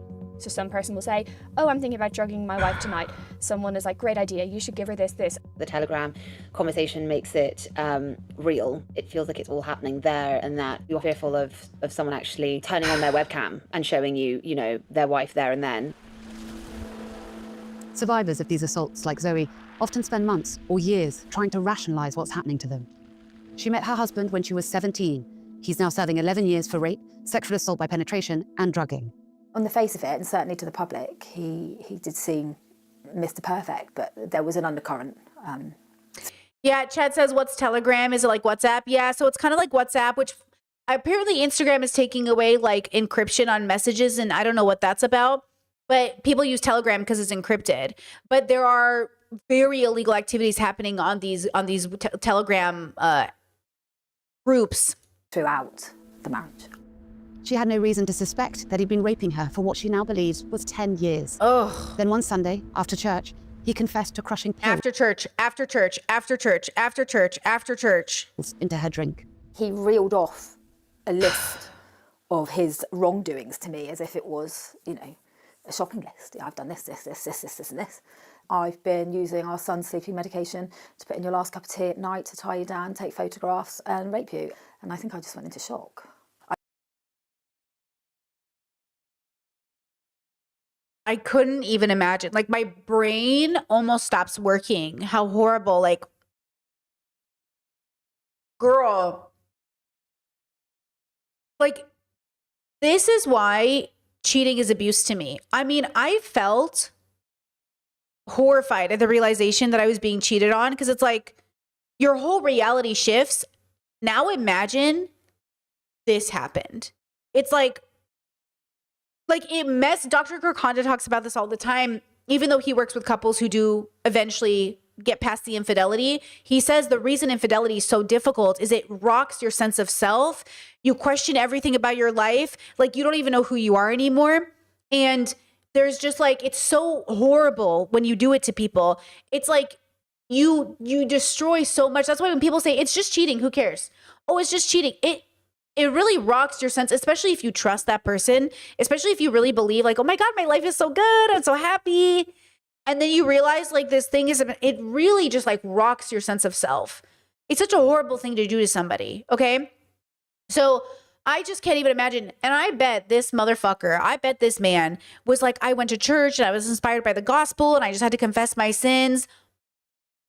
Like, why now? Why would you tell me this? Like, it would have been just what a horrible thing to do. Just like, it's so beyond, you know? I'm just devastated for this woman. I became ill, very ill. And I'd lost weight and couldn't really leave the house. I found it. I don't think I knew how to be around people at that time because I felt so broken. Zoe kept the abuse secret for a few months as she grappled with what had happened to her, speaking out only after a severe panic attack. Her mother then called the police. There were some times I thought, you know, this isn't right. But what would it mean? What would our family look like? Their children would be without a dad, and there would be and then they'd have to live with the fact that their dad did this. See how she doubted herself? See how she didn't even tell anybody until she broke down in front of her mother. This is the actual reality for most victims, is most people will explain away so they don't disrupt the established, because that's the first thing my parents say. That's the first thing adults say in our life is, shh, don't talk about this. It's over. They made it work. It doesn't matter now. Shh. They don't want people to know. And that's why it's so devastating. Instead of saying like, this happened, we're going to come together, we're going to rally behind the victims, it's don't ruin it. Don't ruin the picture, the family picture. Don't ruin, why are you so angry about this? And by the way, I know, I vented to my partner before I started stream today, that the most frustrating part about being so passionate about this abuse is I look crazy next to people who are like, so he raped her. I mean, shit happens. Yeah, he was 36 and she was 17, but like, people do stuff. And of course I look crazy when I'm like, hello?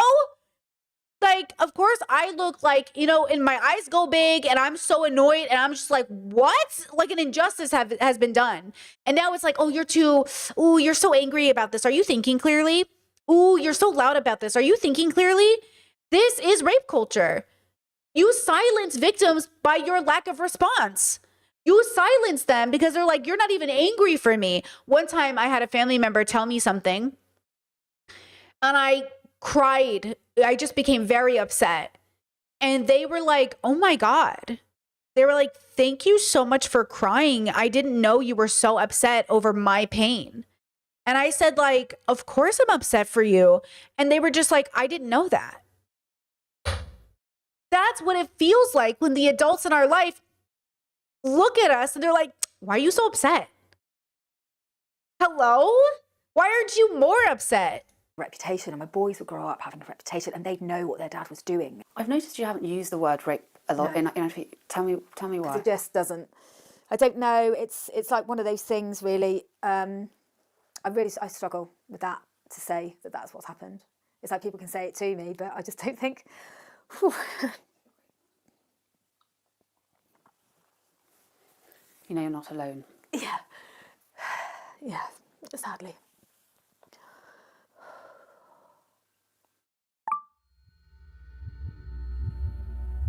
User 1, been wanting to do this to my missus for ages. I can get G, but honestly, shit's scared of overdose. So not afraid of raping her, just afraid of her killing her. User 2, always start low. You're thinking long game. So if first time ain't enough, up the dose. Ooh. We messaged with multiple users across the US, the UK, France, Brazil, and beyond, who mostly communicated in English. I connected on Motherless with a user who was selling liquid sedatives. Over Telegram, he told me he was running a business, shipping it worldwide. A bottle cost $175. Jesus. He's just answered. There's no taste in it, and your wife will not feel anything and will not remember anything. Now he gives instructions on how to use it. One day, a man in the group we're calling Piotr, is anyone awake? Not his real name, asked, is anyone awake? I replied, and soon he DM'd me. I'm bored at work. And then a picture. Your wife? Yes, I still have a few photos, but it's hard for me to put her to sleep. How do you do it? A little alcohol Without and a blank encouraging him, tablet. I tried to find out how he was managing to do this. Who was he? Where was he? As he continued to share his experience with me, hundreds of users in the group were also coaching one another on how to sedate their partners. I understand. I should experiment. Start off with blank milligrams and see how she reacts. Every thing is different. Body weight, metabolism, etc. Liquids, pills, step-by-step instructions from dozens of drugs to who has experience drugging their wives? How do they do it? User 4, they never find out, question mark. Exact dosages were all in the chat. Did you drug Many her? of them, everyday medicines. Even when women come forward, proving it can be nearly impossible. Some drugs leave the body within 12 hours. Survivors often only realize much later what happened. And even with the courage to speak out, there are still countless roadblocks when it comes to reporting to police or bringing a legal case. Amanda Stanhope didn't know her partner had been abusing her for 5 years. What were some of the physical signs? I'd wake up on a towel that wasn't there when I went to bed. And sometimes I'd go to bed with, I'd remember wearing shorts and a t-shirt, and they wouldn't be there when I woke up the next morning. Jesus. I often found lots of bruises on my body that hadn't been there previously. Her former partner was charged with multiple counts of rape and sexual assault. The police had to look through all these videos. And what did they make of them? The one where I was absolutely horrified, and he'd performed a sexual act on my face whilst I was unconscious, and it was completely clear.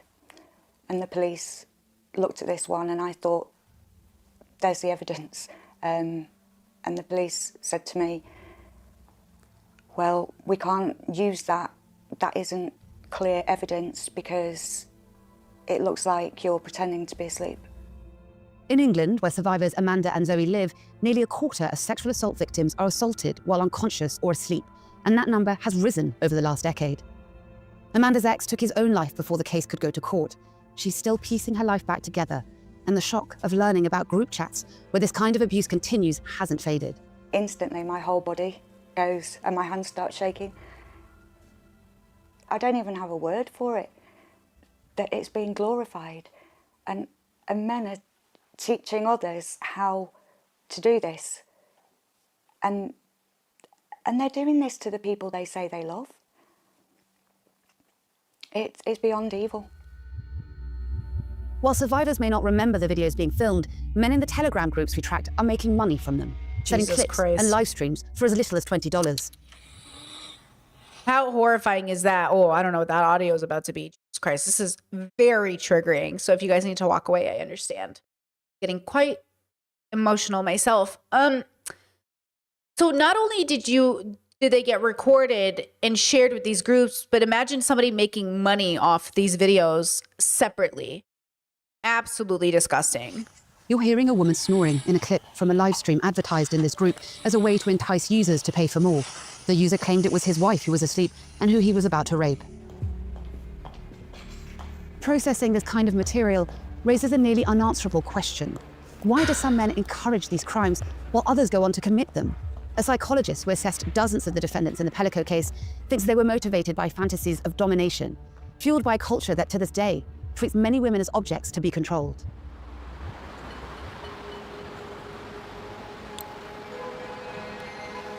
The immense trauma can leave survivors feeling like their identity has all but vanished, with what remains of it shaped only by the abuse. Rebuilding trust in themselves and others is a long road. Allora, all'inizio del video io sdraiata sul divano. There's a video of me lying on the sofa, already unconscious, E lui and him with his little spiked glass con questo bicchierino di Montenegro of Montenegro liquor. mette una siringa He puts the syringe inside dentro, aspira, and draws it up me la mette in bocca. and puts it in my mouth. Avrà fatto per una ventina di volte. He must have done it about 20 times. Jesus Christ. Le persone più subdole sono It says sometimes the most devious people are those closest to you. Hey, true. quelle più vicine a te. Proprio quelle con cui The very ones that live with you. ti fidare You can't really trust anyone. di nessuno. Secondo me è stato autodidatta proprio. Oh, in my opinion, it was self-taught. Si è informato tramite internet. He learned it on the internet. Valentina is a mother of two who asked us not to use her real name. We've distorted her voice to protect her identity. Her husband was sentenced to 8 years in prison for multiple aggravated sexual assaults. Per quanto tu No possa matter essere how much you try to un'intervista, brush it per esempio, off, it's always right there beside you. lì a lato, basta un letto, basta It just takes a bed and a camera, telecamera, un profumo differente che a different scent. da quel giorno lì sicuramente Since that day, something inside me has definitely changed too. è cambiato anche qualcosa in me. Per quanto io possa essere As much as I might be happy, smiling on the outside, magari felice, sorridente, fuori, poi torno a casa e devo comunque fare when I come home, I still have to make friends with my nightmares. amicizia con i miei incubi che sono sempre dietro la porta. Oh man. Fare amicizia con i miei incubi che sono sempre dietro la porta. Which are always just behind the door. While talking to survivors, the man I was DMing continued to message and send me videos. The next Person says, for now, I'm hiding everything well, but I have to be careful. day, Piotr wrote that he hadn't put his wife to sleep in some time, as the doctor didn't want to prescribe any more sleeping pills, but he continued to send photos. She was We don't know when they were paralyzed. taken. It's made me even more determined to try and meet him, to get him in person. So I'm going to send him a message now, and I'm going to see if he would meet with us. By now, we'd worked out he was in Poland, and we knew roughly where he lived, but he refused to meet. And then, a tip. he let slip that he was planning to attend a party. On February, we're going to a party. If I manage to get a few blank tablets by then, it would be interesting. That's him. I recognize him. So we're inside the restaurant, and I've just seen him dancing with her. And at the start of this investigation, all of these men were faceless. And so seeing him tonight has just really brought home the fact that this is happening in real life. The man who had been messaging me day and night was only a few feet away, oblivious. I'd come to see if he was real, and there he was with his wife, the same people I saw in the videos. We couldn't approach Piotr's wife without potentially putting her in danger, so we reached out to police about our findings. Wow. The Telegram group we infiltrated eventually disappeared, but it's a pattern authorities know well. One goes offline, another soon resurfaces. Is it because they reported it that the members realized they'd been compromised and so they deleted it? Out to both Motherless and Telegram, but did not receive a response. As campaigns by German journalists to shut down Motherless and strengthen moderation on similar platforms continue, videos of women who appeared to be abused while unconscious are still being uploaded, and US safe harbor laws largely protect the site from liability. In the end, it all comes back to Giselle Pellico. With astonishing dignity, she has taken hold of her own harrowing experience. In reporting this case, we've spoken to multiple survivors who say they were drugged and raped by their husbands, and many of them see you as a source of strength. With your permission, I'd like to read you some of the messages that these survivors have sent to me to read to you. One survivor, her name is Amanda Stanhope. She lives in Wigan. Her strength inspired me to speak out. She broke the silence and shame, so many survivors are forever grateful to her. I'd love to say thank you. If she can do it, then so can I. You said you're making me cry. It's beautiful. These are testimonials that move me.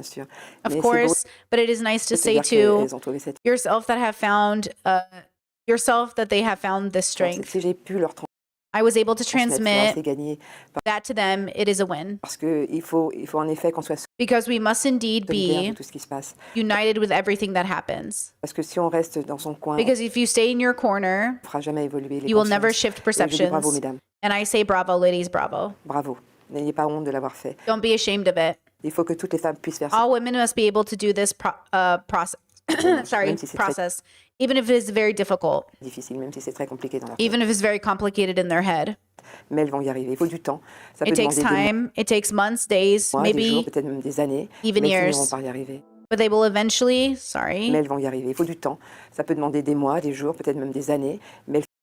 but they will eventually get there. Giselle says men can be allies and still believes society can change. But for those who think they're immune, she has a warning. I would say, gentlemen, think of your mother, think of your sister, think of your daughter when you do that. There will come a time when you tell yourself that what you are doing is a crime. And to say, be careful. Because one day you, maybe, you will be caught. One day the women you are doing this to will wake up and report you. Man, how devastating, bro. Like, really devastating. And honestly, I tried really hard to keep it together, but I was on the verge of absolutely breaking down, as I think we should in the face of something so atrocious. But I guarantee you there's someone somewhere watching these interviews and saying, you should have known, there would have been signs. What can you expect? Porn is doing this to men. You need Jesus. So on and so forth. There's somebody somewhere who, instead of just being absolutely in mourning with the victims, will start coming up with all the reasons why this happens. And as somebody who knows people who have been drugged and raped, when I've told conservative people those stories to make a point, they'll say something like, well, where were they?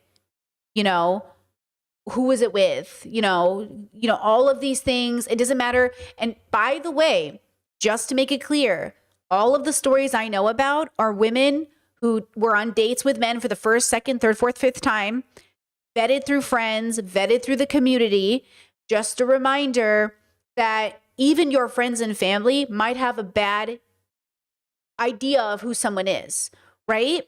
I think that's the problem. Is like, it doesn't matter what the situation is, but even when you do everything right? So the only thing I can do, the only way we can bring down the probability, we can't actually guarantee an outcome, is by saying, even on date one, if you are slightly uncomfortable, ditch the date. The only thing you can ever do is trust your intuition. You cannot guarantee you won't believe a lie. You can't guarantee you won't be scammed. We can only bring down the probability. And we have to do that by dismantling rape culture. Because rape culture tells women, oh, give him a chance. Yeah, the first date didn't go good, but give him a second date. No. Okay. Oh, he's just like a little stunted for his age. He's 45, but like give him a chance. No. Like, oh, he, any reason you feel unsafe with a person is reason enough to end the date. Okay. Reason enough to end the marriage. Really, honestly. Like, we can talk about unique situations generally, or like unique situations in which, not unique, sorry. We can talk about situations in which, regardless of gender, like there's something just inherently toxic about the relationship, da, da, da, da. But when we're talking about dating and partnership and getting to know people, if you have to jump through hoops to convince yourself to stay in a relationship even though you're miserable, please don't do that. You know what I mean? Like, I don't want you to do that. You don't have to do that. I'm giving you permission to say, nah. I know the world will shame you, but I will never shame you for ending a date. I will praise you, okay? Because they do. They will shame you. So going back to the Lindy West comment, for the people that might get defensive and say, why are you criticizing this woman's relationship on the internet? She's a public figure. She's making a lot of money telling an abuse story as some sort of fairy tale ending. And I'm telling you right now, Lindy herself tells this story with the worst details of a toxic relationship. And it's enough to say you deserve better. I'm not telling Lindy West what to do. She's an adult. I'm telling every person who asks themselves, who's told me, Brittany, there's no such thing as a healthy relationship. There is such thing as a healthy relationship. Men can be safe. Women can be safe. Non-binary people can be safe. You can have good relationships. You can be in a healthy relationship. Do I think healthy relationships are rare? Yes. As somebody who didn't find one until I was 33 years old, as somebody who dated from 14 to 33, none of those relationships were truly healthy. Give or take a few short-term relationships, which I will shout out as like really good dating. But like none of my true adult relationships would I consider healthy. And a big part of it is we're living in a very unhealthy society, whether the gender of the person I was dating, okay, there were short-term relationships that I think were really great, but we weren't compatible. But for the relationships that I stayed in, that I convinced myself would get better, that's what I'm saying. Why in the world did I need to convince myself it would get better? Didn't I deserve for it to be better from day one? I did. You do. You deserve to be in a relationship that is good day one. You do not have to wait for it to get better. It should be better day one. I'm giving you permission because I don't think the world does. I think the world doesn't give us permission to want a relationship that's good day one. And I'm telling you, you can have it. And I found it at 33. And I'm very lucky. I feel very lucky because I think it is rare. And I'm just so grateful. And also, my life was fabulous while I was single. And just a reminder, better to be single and fabulous than to think your whole life is only fulfilled by having a relationship. It's never going to be fulfilled by a toxic relationship. You will never be fulfilled by a settling relationship. Do not settle in a relationship, especially the relationship with yourself. I promise you it's never going to be worth it. Okay? Shout out to that original comment, the person who left the comment. I'm sure they're well-intentioned. I'm sure they were just hurt. But I promise you I'm not just attacking people's relationships. All right? Let's take a break. And I hate to say it, but I'm so sorry. When we get back, we have to watch more horrible videos. We're not done.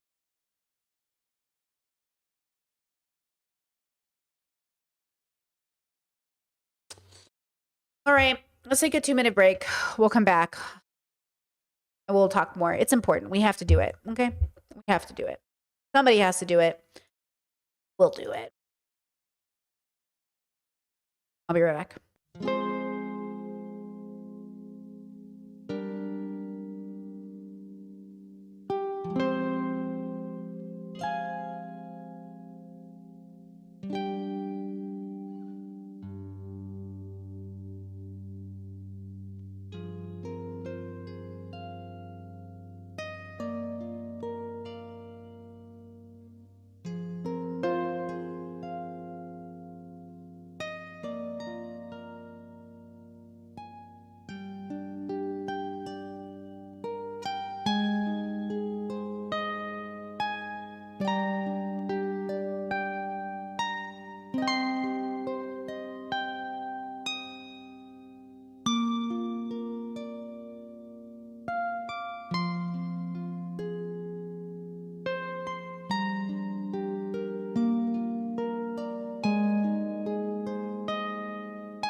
pausing music at 1, 2, 3.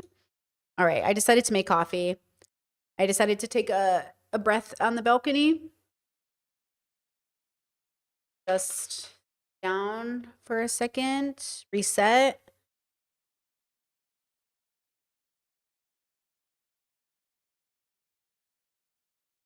Like, just imagine how hard it is for us to watch and talk about it.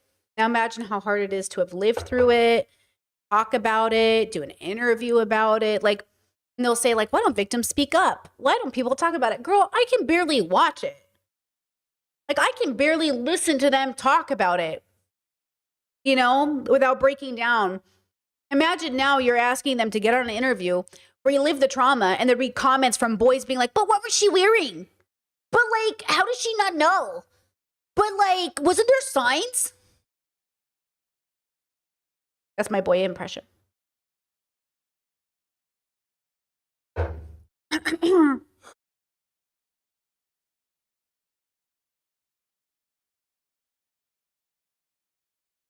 All right.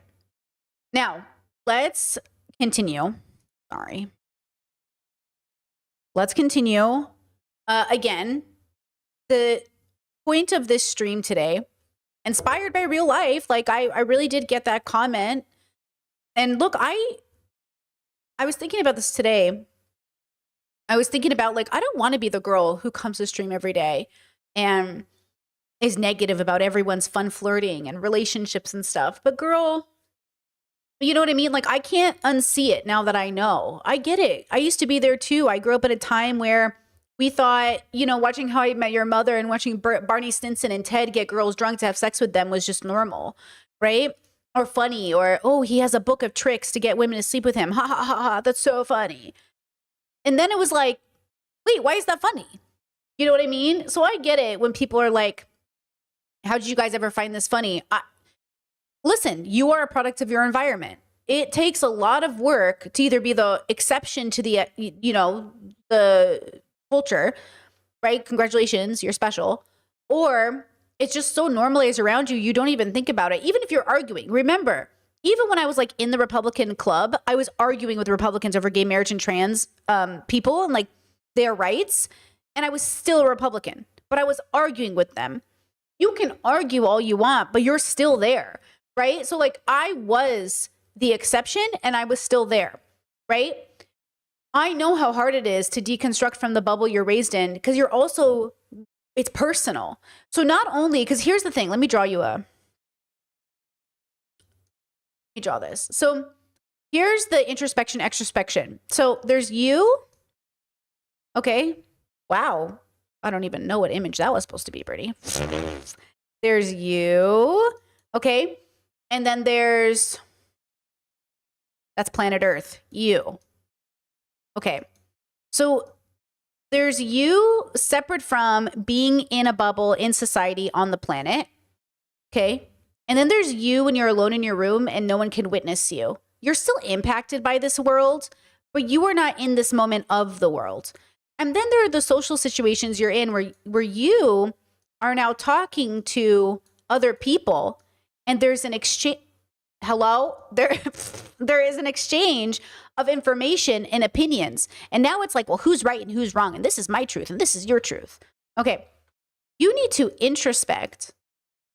Who am I and what do I think?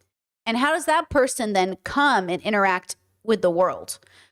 Versus what we usually think is, okay, what we're trained to think is,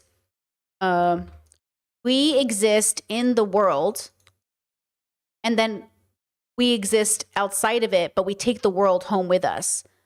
So then your box isn't actually yours alone. The world is in it, and so are you. Now, people might say to me, I remember I said this when I was talking to, it was a non-Black person. So I was talking to a non-Black person about racism, and I was saying Black communities, in my opinion, deserve to know that they are more than their skin color in the same way I am more than my gender and we are more than anything else. But racism doesn't allow people to do that. Sexism doesn't allow people to do that. And they were like, okay, but what about the world? Okay, good question. They were like, yeah, but what about the world? Fuck the world. The world can go fuck itself, okay? And only as it relates to who we are in a box, in our own bubble, right? The world is, yes, important because it's a reflection of us, but you can't ask people to say, yeah, but what about men? What about the way men see women? Don't women have to think about that when thinking about the value of themselves? And I'm saying, no. Well, don't black people, shouldn't they think about what white people? No. No. Because you are more than these things. Like, you exist in these bodies, but you are more than this thing. What about if you're fat? What about fat people? Shouldn't they think about how inconsiderate they are being fat? Taking up 2 seats on an airplane? Oh, they're so inconsiderate. No. No. Like, we sit here and think, like, shouldn't people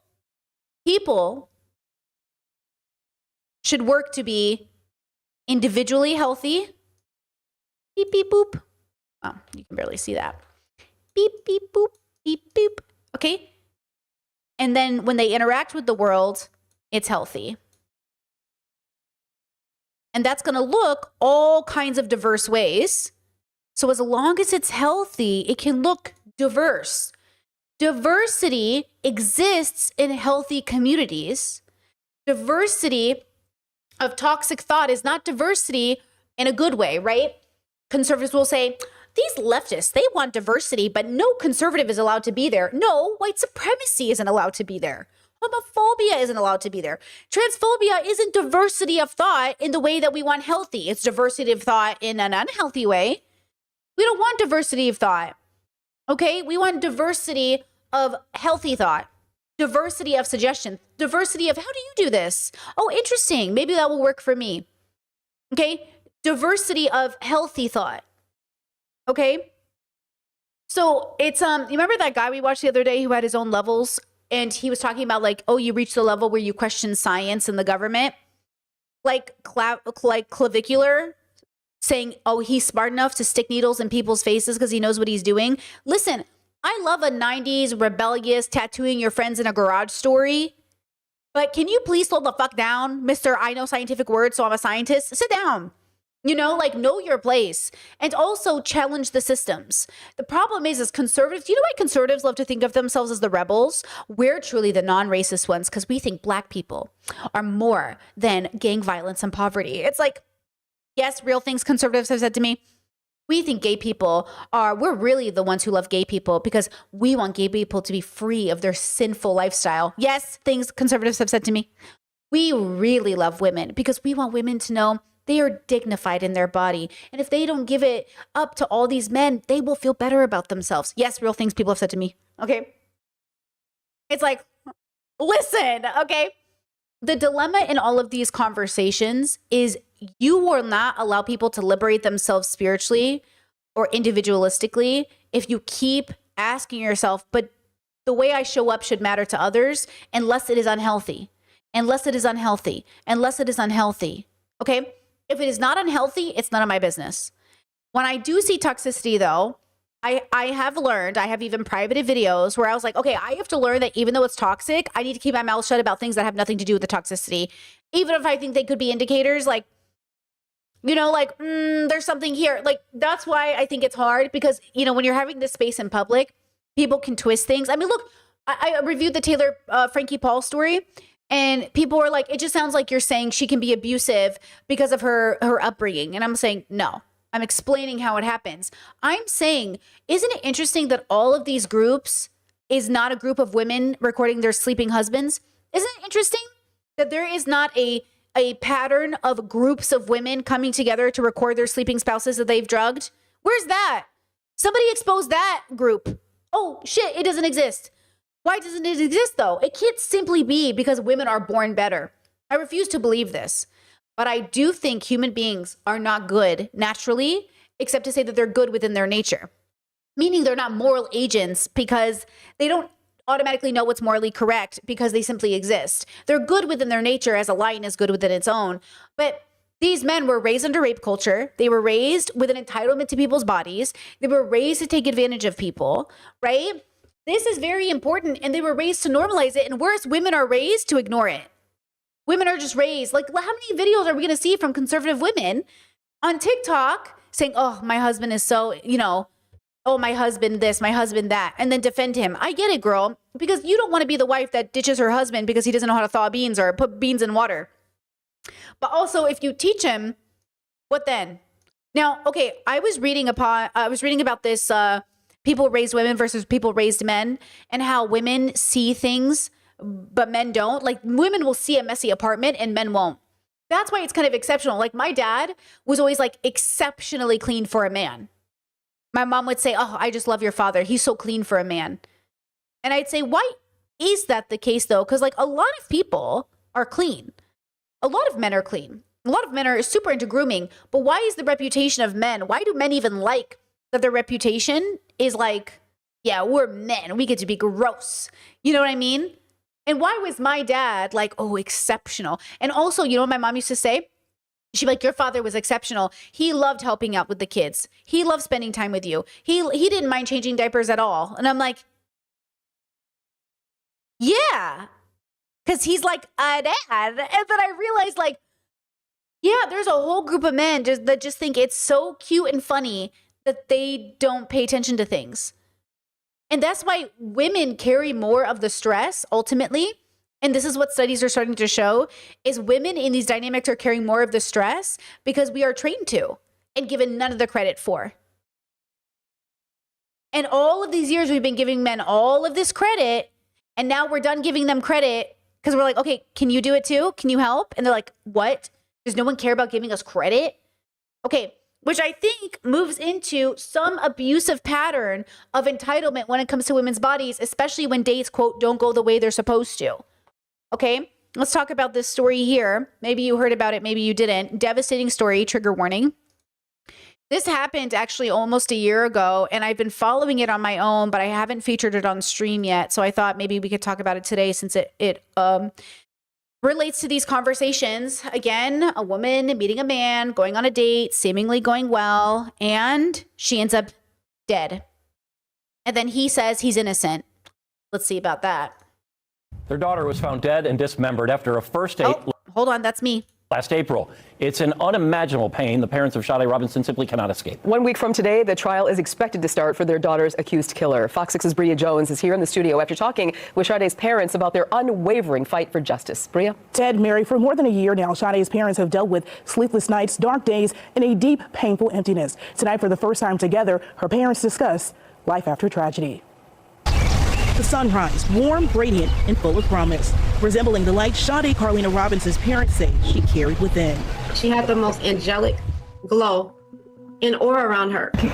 A glow extinguished before reaching its full potential. This is so difficult.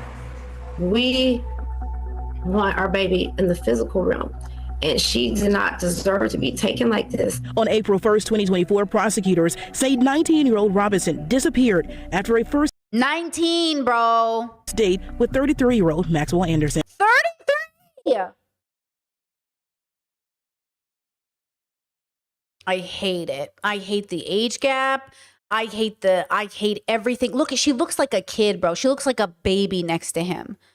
Look at this sweet, barely an adult person with this fucking old man, bro. Within 24 hours, her car was found torched and her severed leg with pink toenail polish discovered in Warnimut Park. In the following days, weeks, and months, more human remains and body parts were located throughout Milwaukee County. You had me on edge. Some discovered inland, others washing up along Lake Michigan, reaching as far as Waukegan, Illinois. Every time I seen a 414 area code call me, my heart would start palpitating because I didn't know what was going to happen. Robinson was born May 10th, 2004, to Carlos Robinson and Sheena Scarborough. To them, she was and is everything. At what point did you realize that your child was missing and she wasn't coming back? I think when they came to my house, when the sheriff department came like 1 o'clock in the morning to get my DNA, it kind of hit home because I was in denial, and I would tell Sheena that it's not her. It's got to be a logical explanation for this, and I'm still probably in denial to some point. I can't help it. I just can't accept this. Mentally I can't accept it. I feel like I might lose the last piece of my sanity if I do. Scarborough says she had just saw Sade the day before she vanished. I just got in at 1 o'clock on April the 3rd, and there's a loud bang at the door. I just seen my baby that Sunday on Easter. We just did family dinner at my parents'. Monday morning, she FaceTimes me on her way to work. That Monday morning was the last time Mommy got to talk to her baby. Now, this is how she hears Sade's voice. That's Sade. It's my baby. Robinson was independent with her own apartment in the Brewers Hill area. A friend reported her missing after she didn't show for a shift at Pizza Shuttle. She was described as the heart of the Eastside restaurant, where a mural now lives in her honor. Sade was at the highest peak possible. Like, you can't ask for any other daughter or child. For the age she was at 19 years old. Her ambition driving her to study criminal justice at Milwaukee Area Technical College. Her younger sister accepting a posthumous degree on her behalf last May. My baby was a boss, and she overcame every hurdle and barrier that came in her way. She was, undefeatable. That spirit spilling into the street outside her accused killer's home, a sea of pink near South 39th Street and Oklahoma Avenue. For days, pictures, paint, and posters, all Sade's favorite color pink, were used by those who love and support her as an outlet to demand justice. It's here where investigators say a confidential informant told them Anderson said he planned to kill Robinson a few weeks before the date. What does justice look like for you? Well, for me, it's impossible for our justice system to justify this. If you do something like this, you deserve the same punishment, I feel. Her mother says in addition to justice, she wants to see people held responsible, from Anderson's family to the establishments that served her alcohol, and the Waukegan alderman who posted a photo of Sade's severed arm on social media. Anyone, any entity that was a part of harming or hurting my baby, throughout this process, in the system, all individuals are going to be held accountable. Everyone who's disrespected or did something out of context, from the alderman up in Waukegan, some people just doing stuff. A year later, where are you finding your source of strength to carry on? It's through my baby's spirit. It's through it's a higher power. That's the only other way I can describe how I'm able to get up and maintain and not be suicidal or homicidal ideations. Turning her purpose to pain, Scarborough has launched the Sade's Voice Foundation. Is there a life after tragedy? They say there is. Everybody tells me there is. Anybody that knew me knew my daughter. They knew Carlina. She was my center.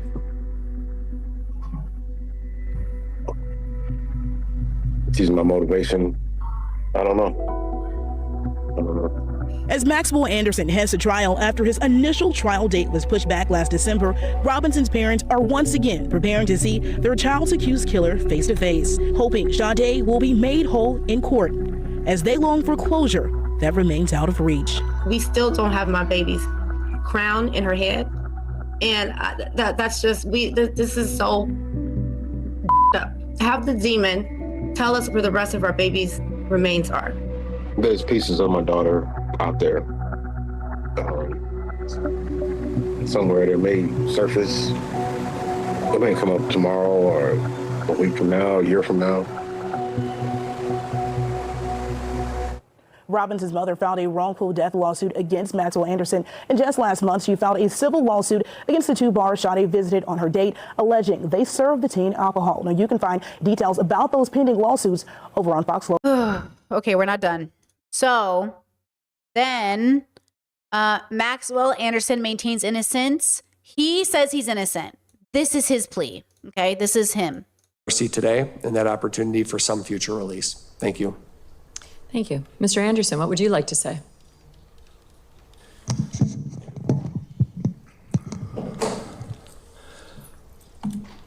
I would like to start by saying that from the bottom of my heart, my deepest and most sincere condolences go out to Sade's family, as well as everyone else affected by this tragedy. That being said, Your Honor, I took this to trial without ever once trying to make a plea deal of any kind, because I did not commit these crimes. And so I plan to appeal my convictions while I hope and pray that further investigations not only prove my innocence, but find and deliver true justice. Anything else you wish to say? No, ma'am.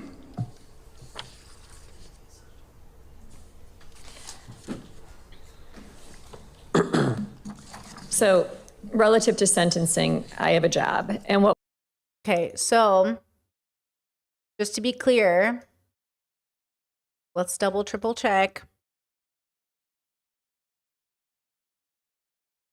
Because I believe he got life. Sentenced to life in prison without parole. Relative to sentencing, I have a job. And what my job is to do is to hold you accountable. That's to punish you. It's to protect society. It's to find a way that you never come back here again, to rehabilitate you. And it's to deter others from engaging in like behavior. At the point of sentencing, I have to look at different factors. I have to look at your past record. And I'll agree with the defense that the prior record on its face is not as egregious as many cases I see in my courtroom. Quite often you see a background filled with felonies and violence. But what I said was on its face.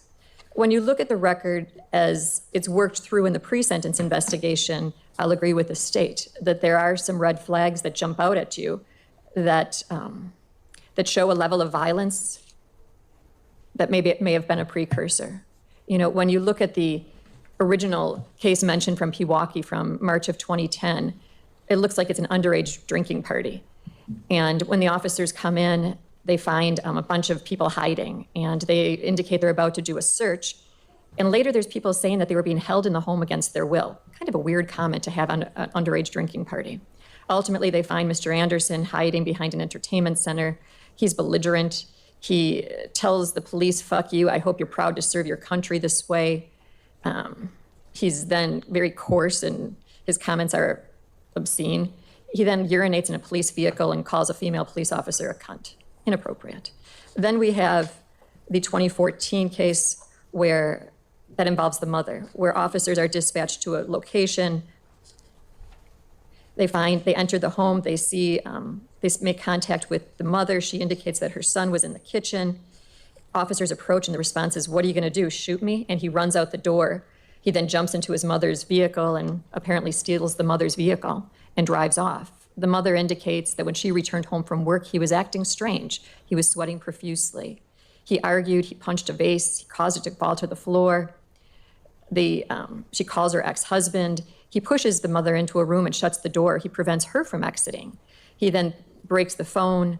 He's continuing to scream and yell and throw things, at which point she calls the police. Ultimately, what we find is that he returns to the residence. He gets into a physical altercation with Mr. Foos. She's informed that he had crashed her vehicle into the deck at the rear of the residence and fled on foot. Ultimately, we find that the mother's fiancé confronts Mr. Anderson, and he throws that person to the ground. He's able to get back in the house and to prevent Mr. Anderson from getting in. He suffered 3 to 4 broken ribs as a result of the altercation. Ultimately, they have to meet with Mr. Anderson at the hospital because it appears he suffered a broken collarbone. He's convicted ultimately of disorderly conduct because he says Mr. Foos pushed him down the stairs as he tried to gather his belongings. It's interesting when you see Mr. Anderson's comment about that because he just says that Mr. Foos just poked him. Sounds like a bit of a discrepancy there.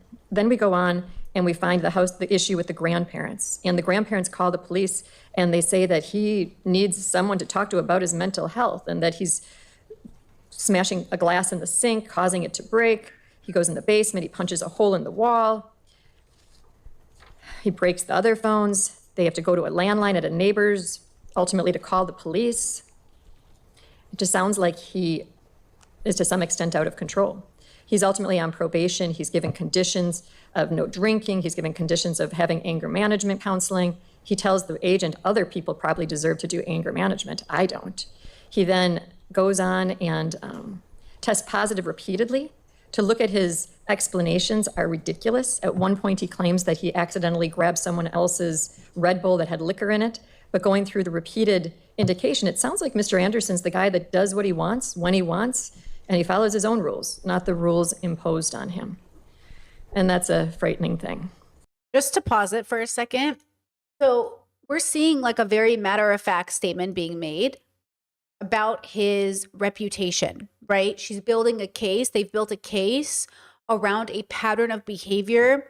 And so, yes, we look at behavior within context, and a larger context would be a pattern of behavior, right? Mind you, that one of the reasons why he was convicted, even though he sits there and you almost want to believe him, right? Because you're like, oh my gosh, like, oh, is there were photos of her incapacitated on his couch. There was blood in his car. There was literal evidence. There was a witness saying he said he would kill her. Okay? So I understand that we live in a world in which the justice system is fucked, in which people lie, in which innocent people go to prison. And when things are done correctly, we use the evidence to bring something or someone to justice. And given that she was a Black woman and he was a white man, this might feel really cathartic for some people, because it rarely feels like Black women get the justice that they deserve. And she will never get the justice she deserves, because she didn't deserve to get mutilated and scattered to the point where now her family can't collect all of her, which sounds so horrible to say out loud, just to properly bury her. Okay? According to this article, she is face down, said about the Vance said about the photos. Her face is buried on his couch cushion, and her breasts are exposed, and he's grabbing her and grabbing her right breast, the breast that would later be cut off of her body.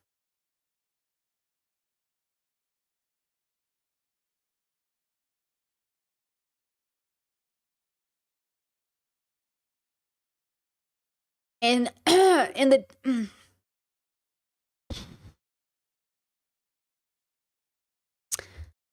hold on, my voice is going away. You know, I read through the defendant's version of what happened.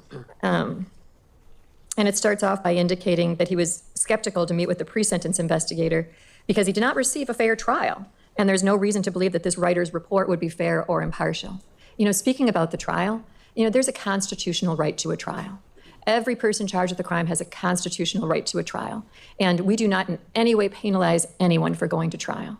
It's also a constitutional right to be represented by counsel. And Attorney Cotton did his job, which is just his job to represent Mr. Anderson. That's under our Constitution, the rights that exist. Now, you get credit for taking responsibility. You get credit for resolving a case early. You get credit for stepping forward and saying, what I did was wrong. Because usually this first step in rehabilitation is taking of responsibility. And we didn't have that here. That's why it's important to read what his version is. So you heard him. All right. So the article goes on to say, in the days and weeks Robinson was reported missing, her body parts, including both of her legs, her right arm and torso and right breast, were found sites away from Milwaukee region. It says her right arm washed ashore in Illinois, May 11th. Her severed leg was found by someone walking next to the lake. In a criminal complaint, police said they believed the leg appeared to be sewn off after he dismembered her body in the park. Vance said Anderson drove Robinson's car to the north side of Milwaukee, where he lit the car on fire in order to try and cover his tracks. You saw the video of him walking away from the burning car, where we now know from the crime lab he used an ignitable petroleum distillate to light the car on fire as he walks away. Anderson did not testify during the trial. His defense team did not present any witnesses. During his closing argument, Anderson's defense attorney, Anthony Cotton, said his client had no intent to kill Robinson. There's nothing in the videos that you've seen that suggests that Max is planning to do anything like an intentional homicide. Disgusting. These defense attorneys, just disgusting. Okay. Outside the court, Cotton said he respected Anderson's choice to not testify. That's a personal decision for him. It says Robinson was attending Milwaukee Area Technical College and working at Pizza Shuttle at the restaurant. That's her. Robinson was working. That's where she worked. Okay. So she was, living her life, doing normal people things. And this man, this 30-something-year-old man came into this 19-year-old's life and murdered her God knows what else he did to her. And there's video and photo evidence. And then he had the audacity to show up and cry like a fucking baby about how he didn't do it and he was innocent. And I understand, Chat said earlier, it's hard not to want revenge when you know you should want justice. I could not even imagine the pain that these parents are in. I could not even imagine the amount of comfort and help they will need to process this information, because I do think the way that she was murdered adds a layer of devastation to the situation, right? Just like the imagery, knowing that somebody found pieces of your daughter, pieces of your loved one, the fact that you don't even have all of her, there's so many layers to this that are just so devastating, you know, and it's just beyond, you know. Chet says, what would be restorative justice in this context? Genuine question. It depends, but I think ultimately, for people like this man, the only amount of accountability that would bring any sort of justice, right, is that he can't come back to the world. Like, he has to be in a facility. He has to be, he has to, in many ways, accept and dedicate his life to being less bad every day. And in a justified, ideal world, we would find out more about why this happened. I think we don't have enough information for why people really do these things. And I think it's really preventable a lot of the time. And I think there's layers to it. And I wish, if the world wasn't so disgusting, we could actually, without torturing people and abusing them, learn more about why this happens to prevent it in others. But in order for that to work, and there have been some cases of rapists who have volunteered to share why they rape people, and it has helped people prevent it, you know. And I think what is so devastating about this process is, like, it's hard to get justice when you are reeling from the reality of what happened, you know. So I can understand people's desire. Like, I'm not going to shame anyone for wanting him dead, because I don't think shame works. And I would say, I obviously would love there to be a healing process for the family, but it's like impossible to almost imagine how healing would occur at this. Like, how do you heal from this? Like, how are they supposed to heal from this? I do think it's possible, and I think they deserve it. I think they deserve to heal from it. But I think a part of that healing is having the killer say, I did it. He won't let the parents hear him say, I did it.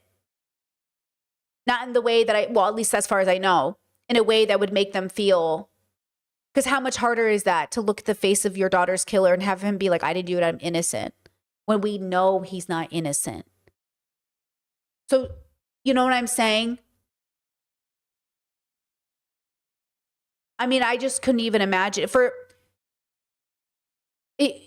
Again, it can't happen overnight, but one of the first steps would be let these parents sigh a relief of knowing they got their child's killer. Because I know it sounds crazy because the evidence is obvious, but it changes when the person who did it admits it. Just like your parents admitting that they were fucked up when you were kids is just a relief. We know it's true, but it would mean something if you said it. Give these parents that relief. You know, give them that closure. Exactly, Chad. Give them that closure. You know? And all of his victims, too, it sounds like he victimized his mother. It sounds like he victimized his grandparents. It sounds like he's got a lot of victims that he needs to apologize to. You know? It really makes it's such a difference in our psychology to have the relief of knowing that we are being acknowledged, our pain is being acknowledged. Beyond that, I don't know. Beyond that, what am I supposed to do with this person? You know, how did a little boy turn into such a man? What happened? You know, if we can prevent it, we should prevent it. We won't be able to prevent all of it. And I think that's the point here. I have another story I'm going to share with you later about teenagers group raping. It's really bad, guys. I mean, it's not just 30-year-old men. It's 17-year-old boys. It's 18-year-old boys. 16-year-old boys. It's really bad. Okay? So I am losing my spoons just watching it. It's so devastating, you know. Let me watch a little bit more of this with you, just so we can feel like we're reaching a nice closure, and then we'll move on. Say today that he didn't commit this crime. What he said about the offense was that they met for food and drinks and they proceeded to his apartment, and that's pretty much all there is to say, he said. He offered no other information as to what transpired that night. He later said that he regretted he did not walk Miss Robinson to her vehicle when she left his apartment, and he believed it was at that point she was abducted by an unknown assailant, quote, either from the alley or from my backyard, unquote. When asked how he accounted for his presence in the area where Miss Robinson's vehicle was set on fire, Mr. Anderson said that he was set up. He stated he was in the area to buy marijuana, and quote, and all it would have taken was for someone to know where I lived and where I'd be in the morning. So now you're set up. Now you're targeted. Now I'm a victim. Oh. Quote. He would not tell the writer when or how he made the arrangements to purchase the marijuana, and then instead stated, quote, I plead the fifth. He then went on to point to things that he claimed were egregious errors at the trial. He claimed that there was a video that showed the photos on the phone and that the state only played stills of the video. That wasn't the evidence at trial. Am I correct? Yes. He claims that the still photo that showed his hand grasping Ms. Robinson's breast was part of a video, and it was only a still that was shown. Incorrect, correct? You're correct. Okay. He indicated that at trial it was flaunted, the difference in age. And when I read that, I was somewhat shocked because I didn't really find that that was pointed out at all during trial. I mean, it was mentioned how old she was, but other than that, I didn't think that that was in any way an issue, and it barely even made it into my notes. So my point is, I thought it was interesting how his view of reality seems different from what I find truly transpired. And I found it at numerous points during the pre-sentence investigation. You know, looking through this pre-sentence investigation, his viewpoints were very inconsistent with the reality.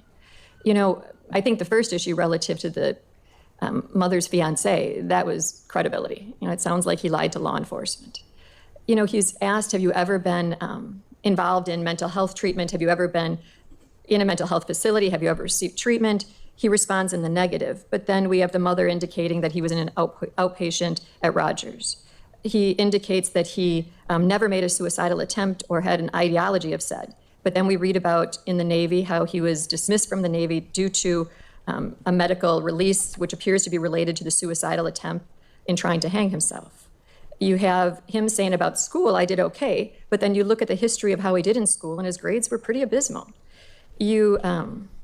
And just odd things, like he talks about how he purchased the home himself for $160,000, but the mother says, no, I told the dad to buy him the home. That's interesting. I wonder from a professional's perspective what all of that is. Like, is everything about his life a lie, right?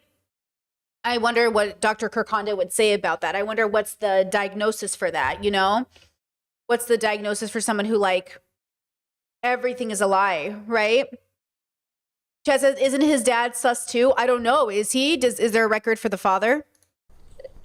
It just seems like he has a different view of reality than the rest of the world does. So when I look at the criminal history, which I'm bound to do, it reflects low-level misdemeanors, but the facts underlying those low-level misdemeanors are replete with points that raise your concern. Okay. This is the point that I think is interesting. When I look back at my toxic relationship with the chronic liar, it was always little lies. And when they're little, you can kind of dismiss them. And I'd be like, why are you lying about that? It's such a silly thing to spend a lie on. Like, if you're going to lie because your life is in danger. Why are you lying about this? You know what I mean? Like, why don't lie because your job is on the line and you just overslept and you didn't want to tell your boss or something. Why would you lie to me about checking the fucking mail? And then lie and lie and lie and lie and lie until the point where I was like, is anything you say true? There's something really hard about the discernment once again. Am I in a bad relationship? Is my friend a bad person? Am I confused about this? Right? Like, it's really hard to say because you're trained to say, well, it's not that big of a deal. Like, people have mistakes all the time. Listen, you can have the same exact reputation for two different people and the why completely changes the context. Everything goes back to the why. Every single thing goes back to the why. Okay, one person can be innocent and one person can be guilty. It takes an incredible amount of wisdom and discernment to know the difference, which is why I think society is struggling so deeply because we don't know how to tell the difference. And I'm saying we need to learn to tell the difference. So innocent people are not convicted falsely. And so bad people are convicted, perpetrators are convicted, and they serve their time. Okay? I next have to look at whether he has a history of undesirable behavior. And I think I've charted through what basically I found in the pre-sentence investigation.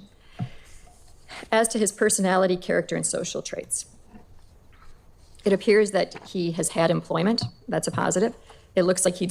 Chet says he isn't delusional. He has an entitlement problem. He thinks he deserves anything he wants, no matter how it affects, harms others. That's the abuser mindset. Yeah, but isn't it sort of delusional? Like, aren't abusers sort of delusional in a sense? Because isn't entitlement sort of it's not a medical delusion, but it is sort of like delusional. Like, it is like, not literally, but it is almost like, it feels like you're crazy. Like, it feels like, hi, are you crazy? Because there is something to it. Dr. Kirkhonda was talking about Trump and how like Andrew Tate and Trump are narcissists. They're deeply insecure. So like, yes, they're entitled, but they're deeply insecure. They secretly think they don't deserve it in a sense because their entitlement is based off of, it's almost like a mask they wear, right? It's almost like a mask they wear. So it's interesting, like when I think about this, like what is a person's motivation? Now it's different for every single person, of course.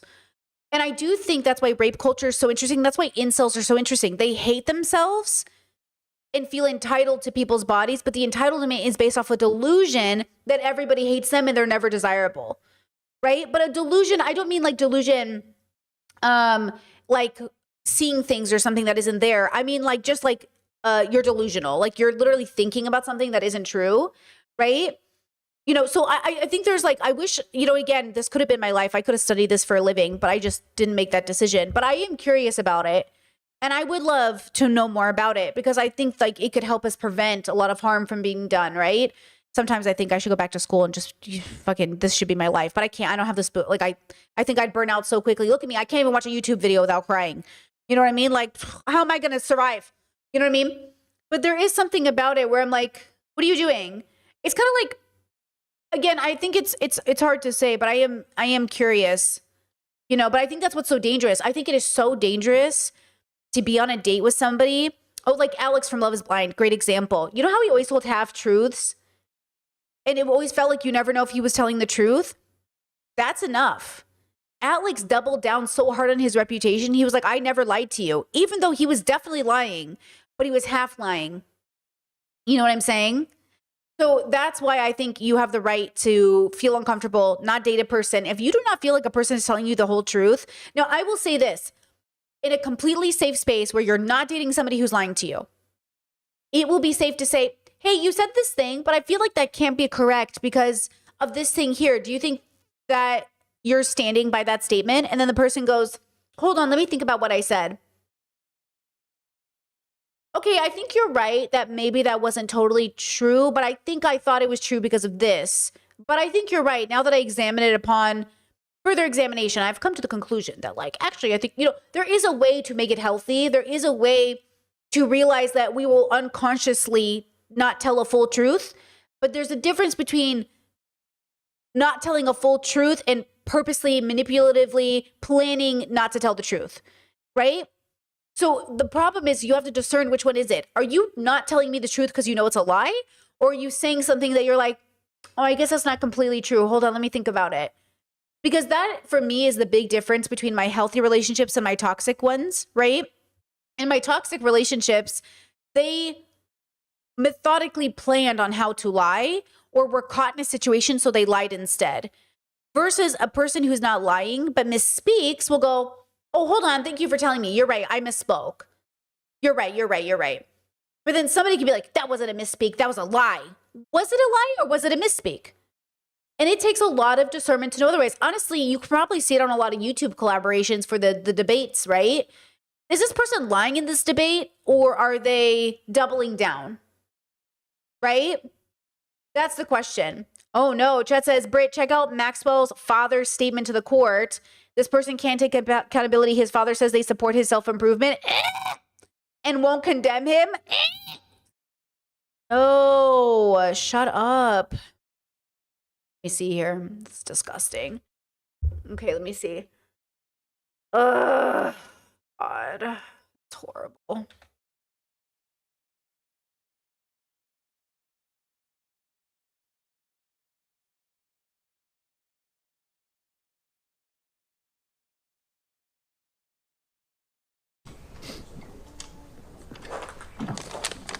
Sir, please start by stating your first and last name, spelling both for the record. Steven Anderson. STEVENANDERSON. What would you like to say, sir? Thank you for this opportunity. On behalf of myself and my family, I'd like to say a few things. First, to Sade's family, there are no words that I can share that will reduce your pain. You are all in my thoughts every single day. Although it is not the same, having lost a boy that was like a son to me 10 years ago, I have some sense of what you are feeling. It took me a very long time to get past the pain that I felt for the person that contributed to his passing. I'm not asking you to forgive anybody or anything. That is between you and your God. To the court, in particular, to Deputy Allen, to Judge Crivello, thank you for your compassion and all of your professionalism. To Max,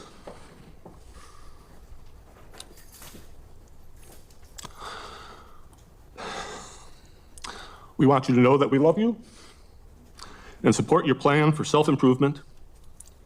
In this, we hope for a path for you to become a positive influence for society, both while you are incarcerated and hopefully after.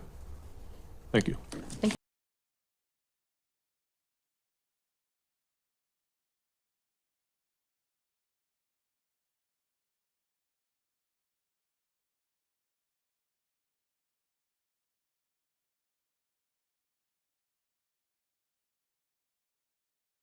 If he didn't say the last part, he should have said, we love you. You need to take accountability. You need to serve your time. And you need to spend your life behind bars for what you did to Sade. But instead he said, when you get out. When you get out, where? That bitch ain't getting out. He can't get out. You can't let him out. You can't promote him rehabilitating himself out of prison. He chopped a woman into pieces. He can't come out. You can't come out. Rehabilitation would have looked like, serve your time. You can't come out from this. The context, the situation, it would have been such a relief to the family to hear. In many ways, we agree our son should never come out. What do you mean? That's it. That's the problem right there. You can't live in a society where all of us don't agree. We love our children. We will visit them in prison, but you will stay there forever. You cannot commit atrocities on human beings and expect us to welcome you out to the get together. I love you. My love is unconditional. You will stay in prison forever. I don't even like prisons. So he will stay in a facility, right? I don't even believe in prison systems. He will stay in a facility. I will come visit you because that's a whole other separate thing. You are not getting out. The world is better with you away from it because you were given a chance to live in the world. You use that chance to destroy a woman's life, a family's life, your family's life. You know what I'm saying? Like, you can't come out. You know? So you made a decision.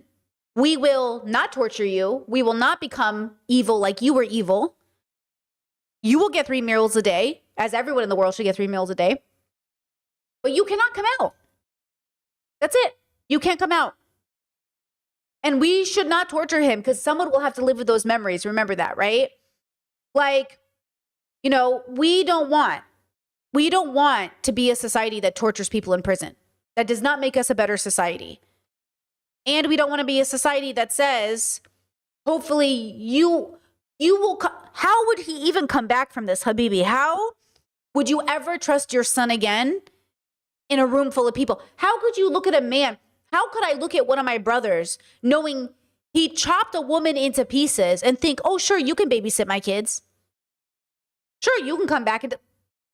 What context do you get to chop a person into pieces and you get to come over? You know what I'm saying? Like, you could never trust that person again. How am I supposed to ever trust that person again? How am I ever, if I can't trust you to babysit a kid, you can't be trusted. You know what I'm saying? Yeah, I agree. Chad says, I hope the father looks back at this moment with regret. He had a chance to convey his regret and condemnation to the family of the, condemnation to the family of the victim, and he failed. He could have said, he could have really helped bring closure to so many people who are sick of seeing parents back the predators. We're so sick of seeing parents support the predator over the victim, because that's what he just did with that closing statement, right? He basically said, oh, tough shit. You don't get to come back from the dead, but my son gets to come back from killing you. There are so many ways in which there's manslaughter, accidental death. People can be rehabilitated, obviously, but he didn't. He murdered a girl and chopped her into pieces, and the family is still waiting for her remains to wash up on shore.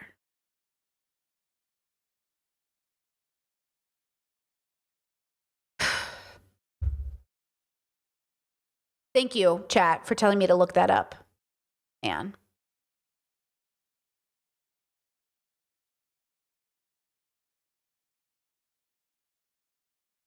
Yeah, no.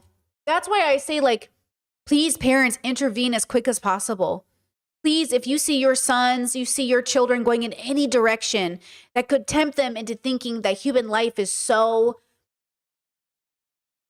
you know, like, what's the word I want, guys? Like, you know, what's this word? Like, you know, I just intervene as quick as possible for the sake of your child and for the sake of everybody else. Okay? Please do something quickly. Disposable. Thank you, chat. Disposable. Human life is not so disposable, which is why, again, like, we sit here and we look at Iran and look at Lebanon, look at everything that's happening in Palestine, how disposable we think their lives are. How disposable we think they are. How expendable. Yet how just, like, we inconsequential. Chat, I love you, Sathoris. You're so great. All of this. Yes. Like, how, you know, we talk about the dignity and sanctity of life, and then we talk about genociding a whole population, just killing people willy-nilly. For the sake of everybody, how poorly that father handled this opportunity to bring some sort of closure to everybody listening. So please, if you are a young person and you are raising children, love them, pay attention, hear them, take interest in their interests, let them express to you their frustrations and pain, and if they need help, get them the help. You could literally save lives, including the life of your child, if you really care about your child in a very deep and profound way. Please intervene. I know we all care about our kids, even the parents who, you know, don't always utilize the tools, which I think, again, a lot of our parents are victims of, like, religion and patriarchy and conservatism, and they are absolutely being targeted and marketed to. I mean, Turning Point USA is infiltrating kids' high schools. Turning Point USA is literally telling women to go to college to find husbands. All of this is connected, you know? And so we have to be diligent. We have to be aware of just how much we impact people. And it really, we have to do it by bringing attention to things. And we have a reason to be very worried about the way people treat each other. Because you're right, there is an entitlement, right? There is such an entitlement.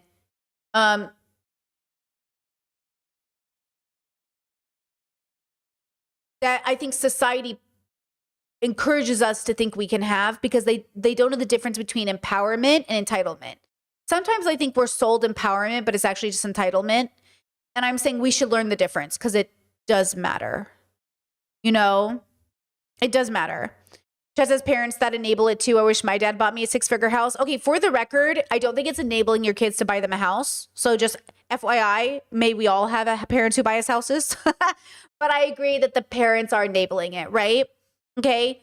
And I actually don't know if I wish my parents bought me a 6-figure house, because my parents had 10 kids and that would have been weird for them to slave their whole life away for their 10 kids. But like, also, you know what I mean? Like, you know, let's not shit on the buying their kids a house thing, girls. Like, you know, but I agree that what they enabled in their son was an inability to see his failure as something bigger than it was. And so in order to ignore his failures, they bought him a house, right? I think that's what you're saying. You're saying that they knew that he had problems, and instead of getting him to a doctor, they bought him a house because he couldn't manage a job, right? Yeah, I agree. Like I wish the parents didn't enable him, and I wish they intervened instead of they threw money at the problem in the worst way possible. They should have thrown it at therapy costs. But here we are, right? So I agree. Okay. Take a deep breath. Another story. Take a deep breath. Okay, this one. Example of just because somebody's a doctor, just because someone goes into healthcare, just because somebody goes into a field that sounds like they're a good person doesn't mean they are. Okay. So horrible story. My biggest, honestly, one of my most terrifying fears. Oh, fun fact though. Let me just tell you something about the US versus Europe. So we're at the age where we need colonoscopies, my partner and I, okay? And we're trying to get our colonoscopies done. And I told my partner, hey, I have a lot of fucking medical trauma. I have a lot of issues around being obviously subdued. I can't be put under for this colonoscopy, but I also can't be awake because I can't be paralyzed. Like I can't be numbed. I can't, just the thought of them entering my body is like, I'm going to fucking freak out. And he goes, okay, well, first of all, in Europe, they're not going to put you to sleep. And I was like, the fuck? He goes, in the US, you guys put people to sleep like willy-nilly. It's true. In the US, they're always knocking us out. You know, in Europe, they don't even knock you out. Kind of crazy. Okay. I learned this when I went to the dentist here. They were doing my fillings. And apparently in America, when my friends get fillings, they get numbed. In Europe, they're like, we're not going to numb you. You'll be fine. And I was like, okay. And I got my teeth done and they didn't numb me. And I was like, okay. And it was like so funny, but like also I am freaking out about the colonoscopy. Like I am 100% just like I have way too much anxiety. I'm not there yet. Okay.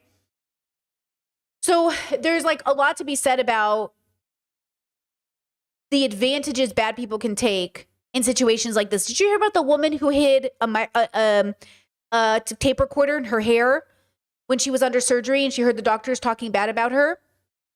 You know what I mean? Yeah, Chet said, I think it speaks to Americans' tolerance of any form of discomfort. I think it's like, or what about getting a tooth pulled or anything else? I think we like localized numbing. We do that a lot. You know, everyone's different. Oh, how about wisdom teeth? I was put under for my wisdom teeth. My brother in the military, they did it with him wide awake. How about that? How many of you were put under for your wisdom teeth? I was. Not my brother. He was fully awake. How crazy is that? But see, I don't want to be awake. Do you know what I'm saying? Like, I don't know if I don't want to be awake either. You know? Kind of crazy. I was out, girl. I was out. Okay, here we go. Horrifying story about a colonoscopy. Queens doctor faces new charges. Here we go. This year, the I-Team was the first to break the story of a Queens doctor accused of drugging women, including his patients, then secretly recording videos as he committed sex crimes against them. Today, that doctor went before a judge again to face even more charges. And as Chris Glorioso reports, this new indictment involves one of the women who told her story exclusively to the I-Team. The charges now piling up against this Queens gastroenterologist, and for the first time today, our I-Team camera was allowed in the courtroom as Dr. Cheng learned about this new indictment. Dr. Ji Allen Cheng stood before a judge again Thursday to face what is now his third indictment on charges he used his position as a physician to commit sex crimes against patients and non-patients. In the latest alleged incident, he's accused of sexually abusing this woman who spoke exclusively to the I-Team last fall. He targets people that are helpless. She told us she was sedated for a routine colonoscopy at New York Presbyterian Hospital, Queens. But when she woke up, Dr. Cheng was violating her. I was in the recovery area with the curtains drawn, and Dr. Cheng was giving me a vaginal exam. The Queens DA says Dr. Cheng drugged and sexually abused or raped more than 14 women. Many of them, investigators say, are seen unconscious on videos recovered in the doctor's possession. Attorney Nicholas Liakis represents several of the alleged victims. One of the first victims that came forward was not aware that she had been raped or victimized until she was shown a video by the district attorney's office. I reached out to the Queens DA. They showed me a screenshot of one of the videos he had, and he asked me to identify myself, and I did. Many of the alleged victims now suing New York Presbyterian Hospital, Queens, claiming the hospital should have detected Cheng's behavior all the way back in 2021 when a 19-year-old patient says she was drugged and raped on video inside a hospital exam room. I am scared. I no longer want to go to hospitals. New York Presbyterian says the hospital fired Cheng after learning of the criminal case and issued a statement saying the crimes detailed in these additional charges are horrific and we are deeply sorry for all the victims and their families have endured. We've continued to work with the district attorney to advance the investigation and see that justice is served. Dr. Cheng has pleaded not guilty to all charges he's facing. He's being held without bail. Dr. Cheng now faces more than 60 counts related to the alleged sexual abuse and rape of patients and non-patients. Prosecutors are urging women who believe they've also been victimized to reach out to the Queens DA's Special Victims Bureau. Reporting from the Queens Criminal Courthouse, Chris Glorioso, News 4, New York. Nicholas Liakis are seeing drugs or in a night room. Chat says there's a rosary around his neck in court. No, stop it. Was there and I missed it? What a piece of shit, bro. What a piece of shit. Okay. P.S. If you guys can do this, if it's a suggestion for you, not in all of my hospital visits, but in many of my hospital visits, I have taken someone with me. I've had a partner in the room with me, hell, my sister in the room with me, like my brother, you know, even if it's just to get blood drawn, like you can take people with you. I've never been told I can't take somebody with me. If it's possible, make that happen. I know in all circumstances it can't be possible, like maybe during surgery, but anything to make you feel safe.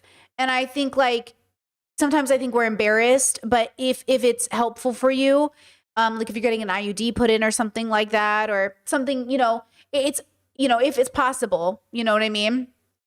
Oh my God, Chet says chemo today is supposed to be my last chemo. You're doing chemo? You're getting chemo treatment? My God, girl. Congratulations on possibly your last chemo treatment. And also thinking of you. Oh my God, that's no joke. Chemo. God, girl. Okay, thinking of you for sure. Congratulations. I hope it is your last.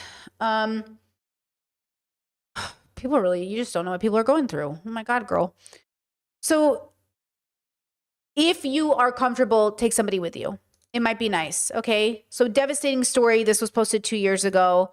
And there's so many, guys. There's so many I could share with you, but obviously, you know, okay, it's a lot. I know. Look at this story that just came up a month ago. It's not the longest video in the world, but it's something. Just devastating. Okay. Just devastating. Get ready. This is 8 News Now, live, local, now. Good evening. Police say 8th graders at a Las Vegas private school are seen on video committing a brutal sexual assault against another student. It's a very disturbing story. This is 8 News Now at 6. I'm Denise Valdez. And I'm Brian Loftus. Now, we want to warn you, this is a story which is very sensitive and graphic. 8 News Now investigator Vanessa Murphy piecing it all together. Guilty or not guilty? Not guilty. Vaughn Griffith, one of 4 8th graders who Metro Police say took part in the graphic and violent sexual assault of another student. The boys were on a field trip to Costa Rica last April through the Alexander Dawson School, a Las Vegas private school where tuition costs more than $30,000. Sir, what's your true full name? Vaughn Kendall Griffith. Griffith, just 15, now charged as an adult for possession of visual presentation depicting sexual conduct of a child. A judge moving him from the juvenile system, calling the crime heinous and egregious and pointing to the safety of the community, while also acknowledging Griffith's upbringing and background as a class president and golf champ. The video is so graphic, the court sealed it. But police described the attack in this arrest report we obtained for more than 2 minutes. The victim screaming and crying as the boys laughed at him, threatened him, and assaulted him. Police say Griffith recorded the video and kept it in his Snapchat account. His defense attorney points to a disparate treatment between how he's treated compared to the other boys, while the Clark County District Attorney's Office is not responding to our inquiry about whether they face charges. Attorneys for the victim say they are confident the system will render justice for him. We also reached out to the Alexander Dawson School, which said in a statement, in part, the school was made aware of serious allegations regarding male middle school students while in their hotel rooms during a class field trip. They take such allegations incredibly seriously and promptly reported them to law enforcement. Police say the victim's mother told the principal, who called police last May. Then in January, a grand jury indicted Griffith. We have not named the other teens believed to be involved because it appears they are not charged in adult court. Griffith pleaded not guilty and is expected back in court in June. Records show he is no longer in custody, but he has many restrictions after a family member posted $20,000 bail. Vanessa Murphy, 8 News Now. So once again, family posted bail. He's under restriction. The story is still happening, so we'll see. It's just devastating. Oh, here we go. Update though. Hold on. Here's an update. Tears in a courtroom as the judge announces a second teenager will now be charged as an adult after an alleged group sexual assault by 8th graders. The 8 News Now investigators, the only TV camera in the courtroom for the sensitive and emotional hearing. Vanessa Murphy has our recap. The judge making the decision to charge the now 15-year-old as an adult without even seeing the disturbing video of the alleged sexual assault. What she did see, 2 photos in connection with it. She read the arrest report, she says, and she heard the passionate argument from the lead prosecutor about how terrible this was. This was violent and disturbing and horrific. Dominic Kim is one of 4 8th graders from the private Alexander Dawson School who Metro Police say committed a brutal sexual assault against another student on a class trip to Costa Rica last April. It's just pure vicious. Kim's defense attorney Joshua Tomczyk arguing to keep the case here in juvenile court. He is a child who is doing things to get attention. But Judge Dee Butler calling the allegations serious, heinous, and egregious. Dominic shall be certified. Attorney David Chesnoff represents the victim and his family in the criminal case. We're very gratified for the family. The judge gave a lot of thought to it. The district attorney's office made an eloquent presentation, and the judge followed the law. But the fight isn't over. While Kim is the second teen to be charged as an adult related to images of the alleged sexual assault in their Snapchat accounts, the other 2 currently face no charges. Prosecutors point to jurisdictional challenges because the crime occurred in Costa Rica. This, while Collins refers to additional victims, students Kim showed that video to. Attorney Renee Finch represents 2 of them. She says they're traumatized. You know, it would make us beyond thrilled if the FBI and the Attorney General's office and the DOJ would be able to find a way to charge all of the boys that were involved with the actual crime in Costa Rica. It is a travesty of justice to think that they may even walk away without those charges, because what they did is beyond inhumane and heinous, and they deserve to be held accountable. Speaking for the family, what do you want to say on their behalf about what this child is going through? I can honestly say that he is a true victim, and we're hopeful that time will mend the terrible wounds that he suffered. Kim's attorneys declined to comment. Reporting in Las Vegas, Vanessa Murphy. So obviously there's always a conversation about whether or not they should be tried as adults. I don't think children should be tried as adults. I think children should be tried within the context of everything. I think we should start asking ourselves, why in the world would 8th graders gang rape a student? I feel like all of these kids are going to take all of the responsibility as if they just popped into existence. What in the world? Raised, informed, educated, convinced these boys they were entitled to doing this thing. And trust me when I say this, $10 million says boys just being boys. $10 million trillion says they're MAGA or conservative or grew up in a bubble in which boys bully each other. That's just how boys are. Boys, what about these frat parties of boys hazing each other all the way till death? You think 8th graders aren't watching that thinking it's cool? Hello? So these kids need 100% to be held accountable. Okay? They might never actually be able to get out. This might be so heinous of a crime that none of them are getting out. And what in the world made this happen? Okay? What in the world happened? Okay? So we need to figure it out. We need to figure out, is it us as a society? Certainly, I think we fail them. I think we fail them when we want them tried as adults.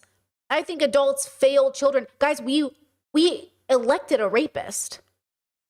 We elected a rapist. And we want to blame 8th graders? We should be ashamed that adults in our communities voted for a convicted rapist. Okay.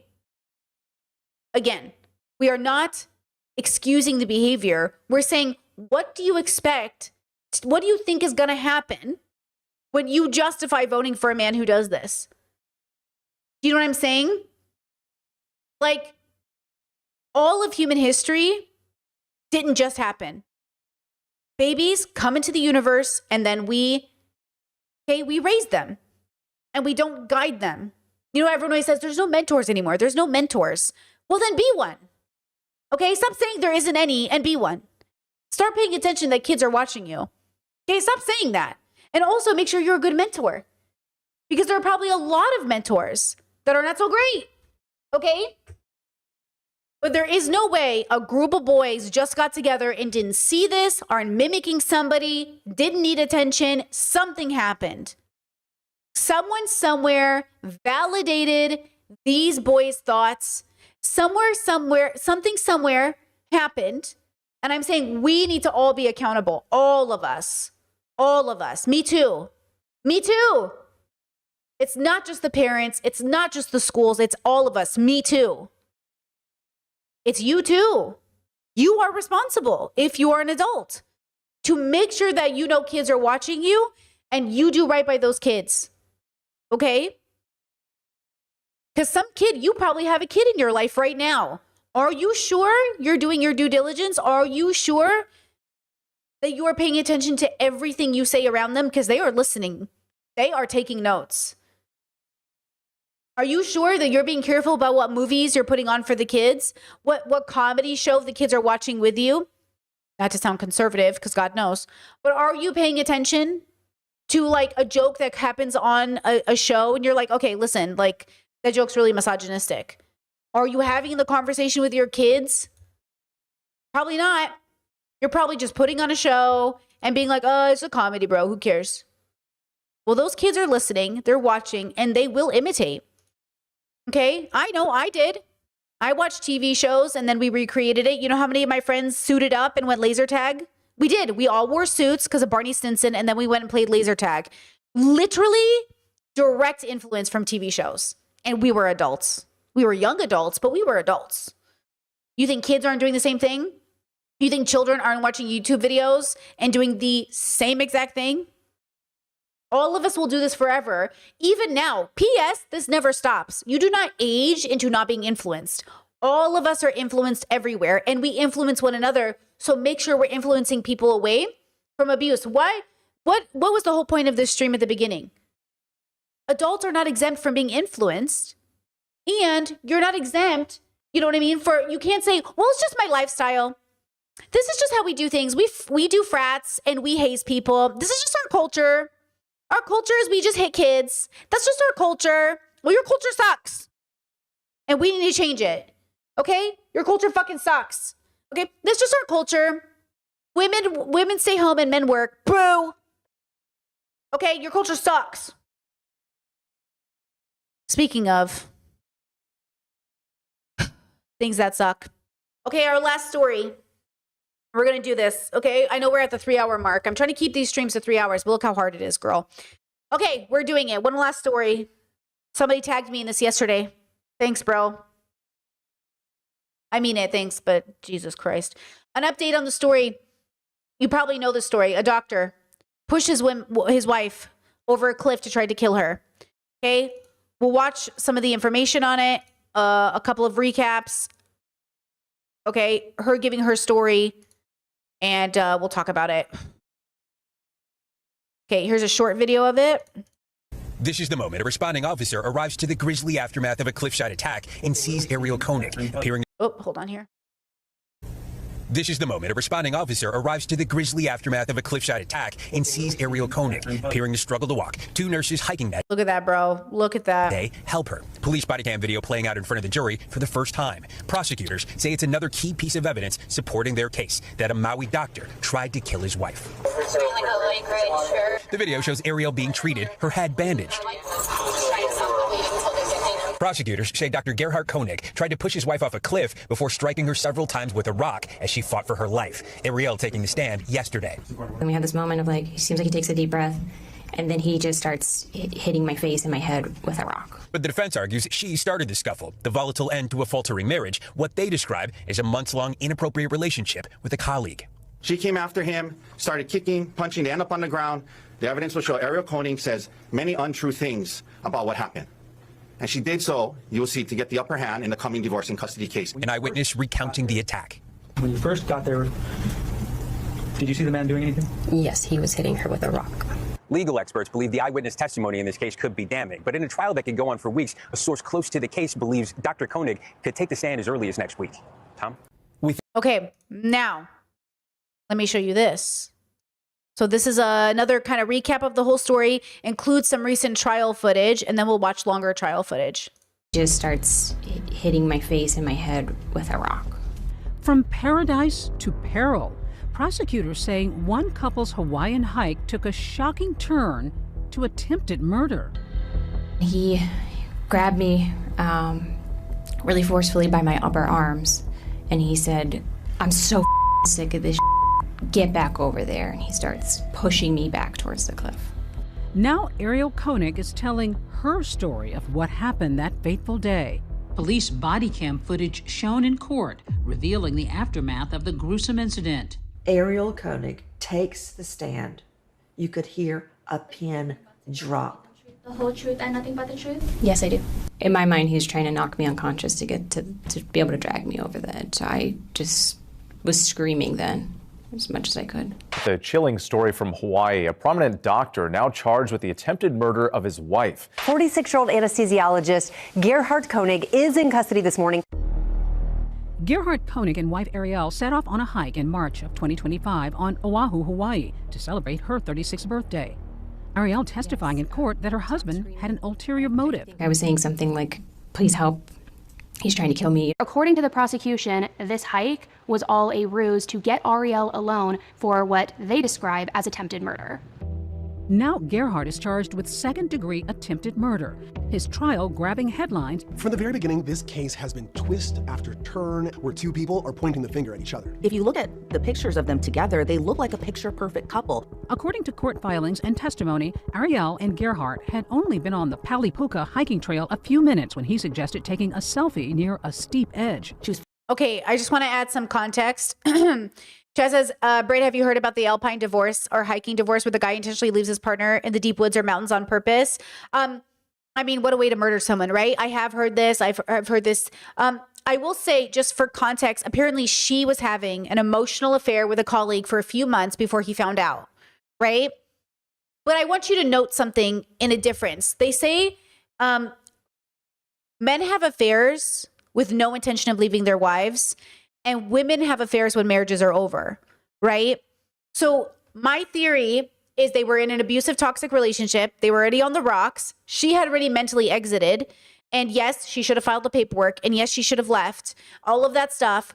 And she started talking and probably getting some sort of emotional comfort from a coworker. Mind you, emotional. Okay. I don't know how involved it was. I'm not trying to justify it. I'm trying to explain. And before she could attempt to leave her marriage, they decided to reconcile it and go to counseling. So now they're in counseling. Okay. It's not working. They go on this hike. He attempts to kill her. I always say cheating is abuse, right? Cheating is abuse. When I say cheating is abuse, it's a circumstance in which the cheater is manipulating, hiding, deceiving, lying, threatening the life of their current partner. In a situation where even if your relationship is on the rocks, you don't then betray the person you're working on things with to go to another person. Okay? These are different things. Okay? In a situation where you feel trapped in a marriage, you feel at a loss, you're maybe you're even single and the married person you're talking to is like comforting you in ways you've never been. You will be tempted because of how bad you feel to seek comfort in an inappropriate person. Do not do this. It is unethical. It's not good for you and you deserve better. This does not excuse him deliberately planning to murder his wife by pushing her off a cliff. Okay? She is not abusing him at this point of the marriage. She and him are in a toxic marriage in which she is being abused. So she's seeking some sort of, usually when men, okay, this is a generalization. I understand this. Generally when men talk about abuse in a marriage, they're like, my wife won't put out every time I want her to have sex with me. It's an entitlement. Versus, I'm in a healthy marriage, everything is going great, we're on the rocks, like things aren't, we're in a healthy marriage, everything is going great, and we're not having sex. But instead of complaining to your boys, you should be like, hey, are you okay? Are you good, bro?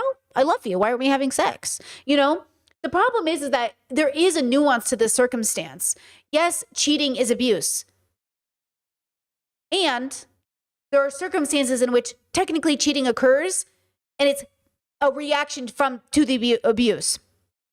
So there is a difference. Like, you have to know the difference. I don't know the difference yet, but it sounds like, if I'm not mistaken, because hear me out, girls, if you were cheated on, do you then murder your spouse? If you are not the abuser? You know what I'm saying? Like, how do you... So you cheated on me, so I'm going to create this deliberate murder scheme. You know what I'm saying? So there is the difference. That's the part that we have to take into consideration. And keep in mind, they went to counseling after the emotional affair. And then he did this. So, okay. I just want to make it clear, like, these things are different. And I am getting this from NBC News, according to the story. Okay. She testified the alleged attack came 3 months after her husband discovered that she'd been having an emotional affair with a coworker. They'd gone to counseling, she said, and appeared to make progress in rebuilding the trust she said she had broken. Okay. So not good. Very bad.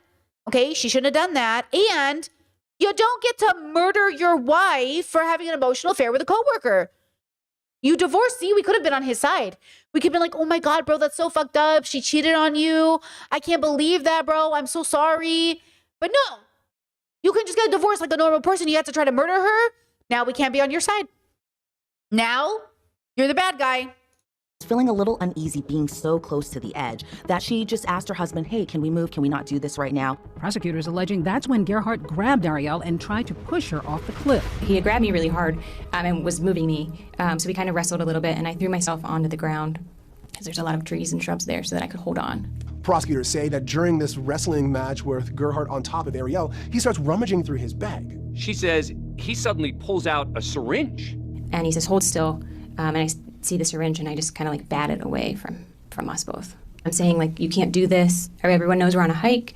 They'll know this wasn't an accident, and our kids will be orphans. You'll go to jail. And Yeah, Chat's right. It sounds like she moved towards the safety of the relationship because she was in a toxic relationship. And again, I know people always bring this up to me. Like, Brittany, do you think it's unethical for an abuse victim to cheat on their abuser?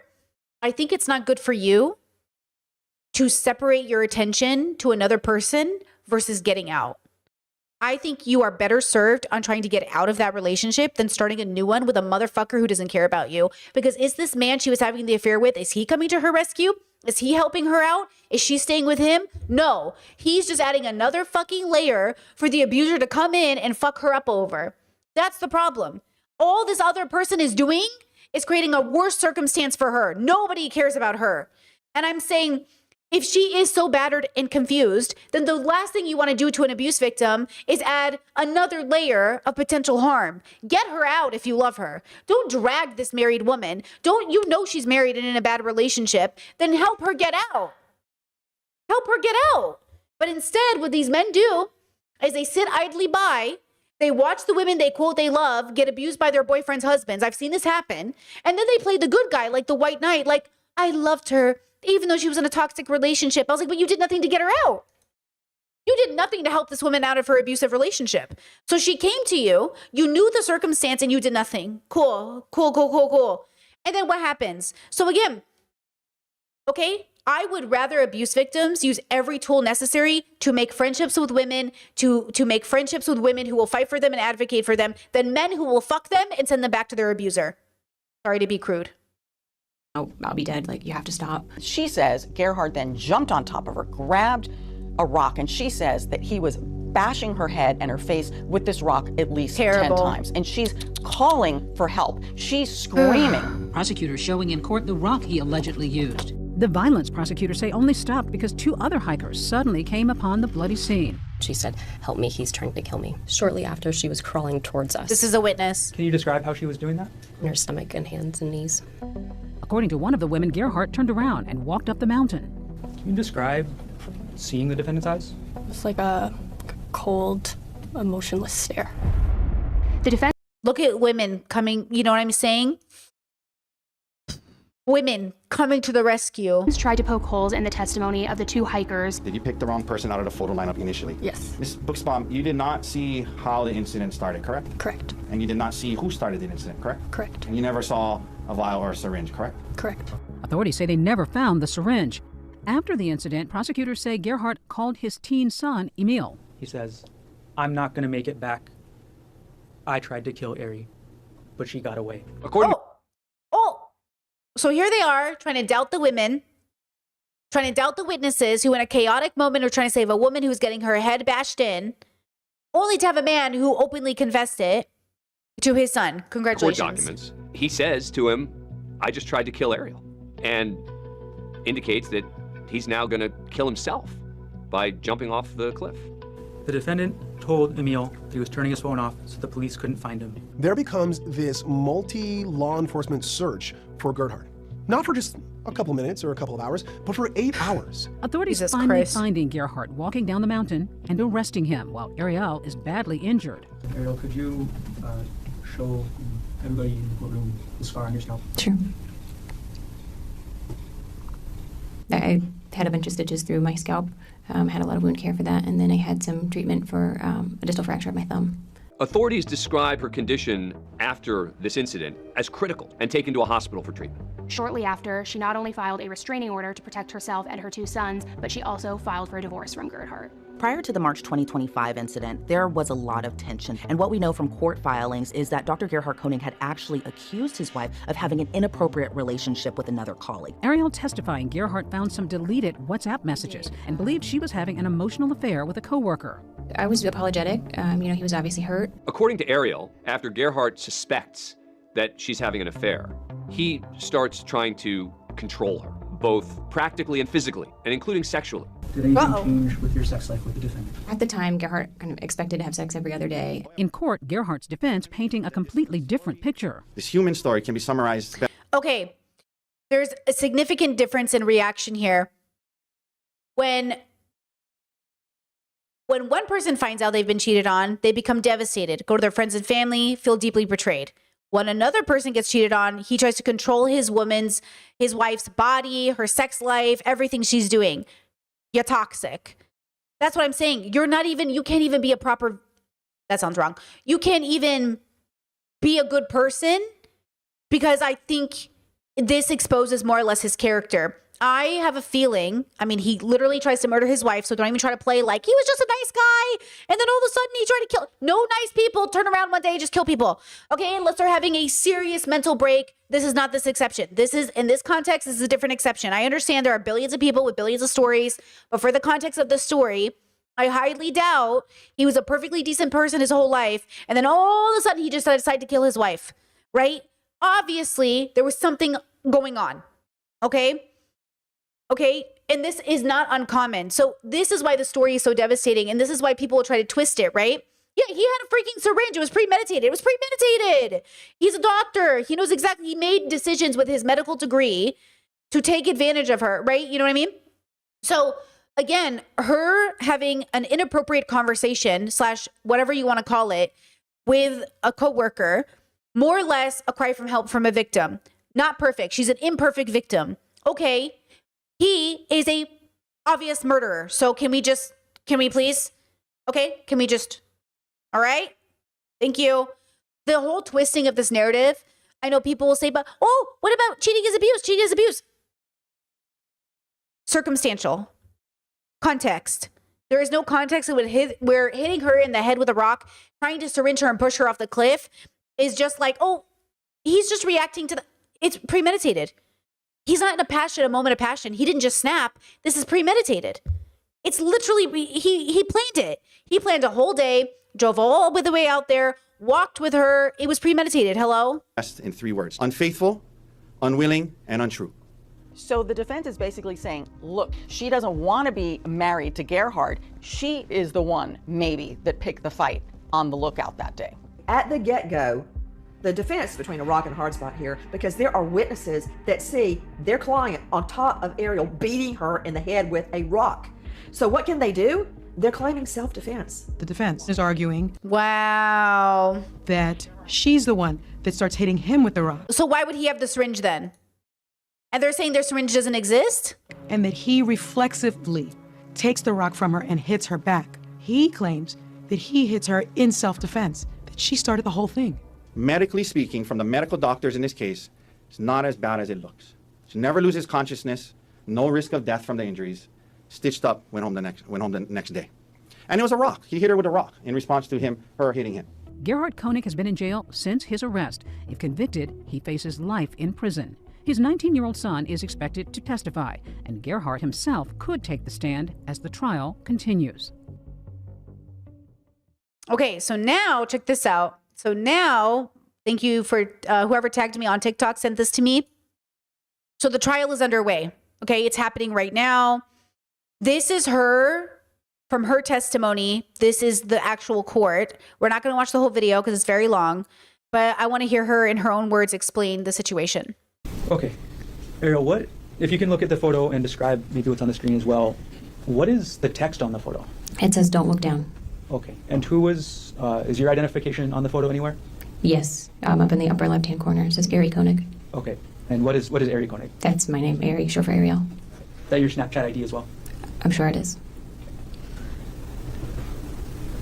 All right, I'm going to take down State's Exhibit 131, and I'm going to retrieve the exhibit from you.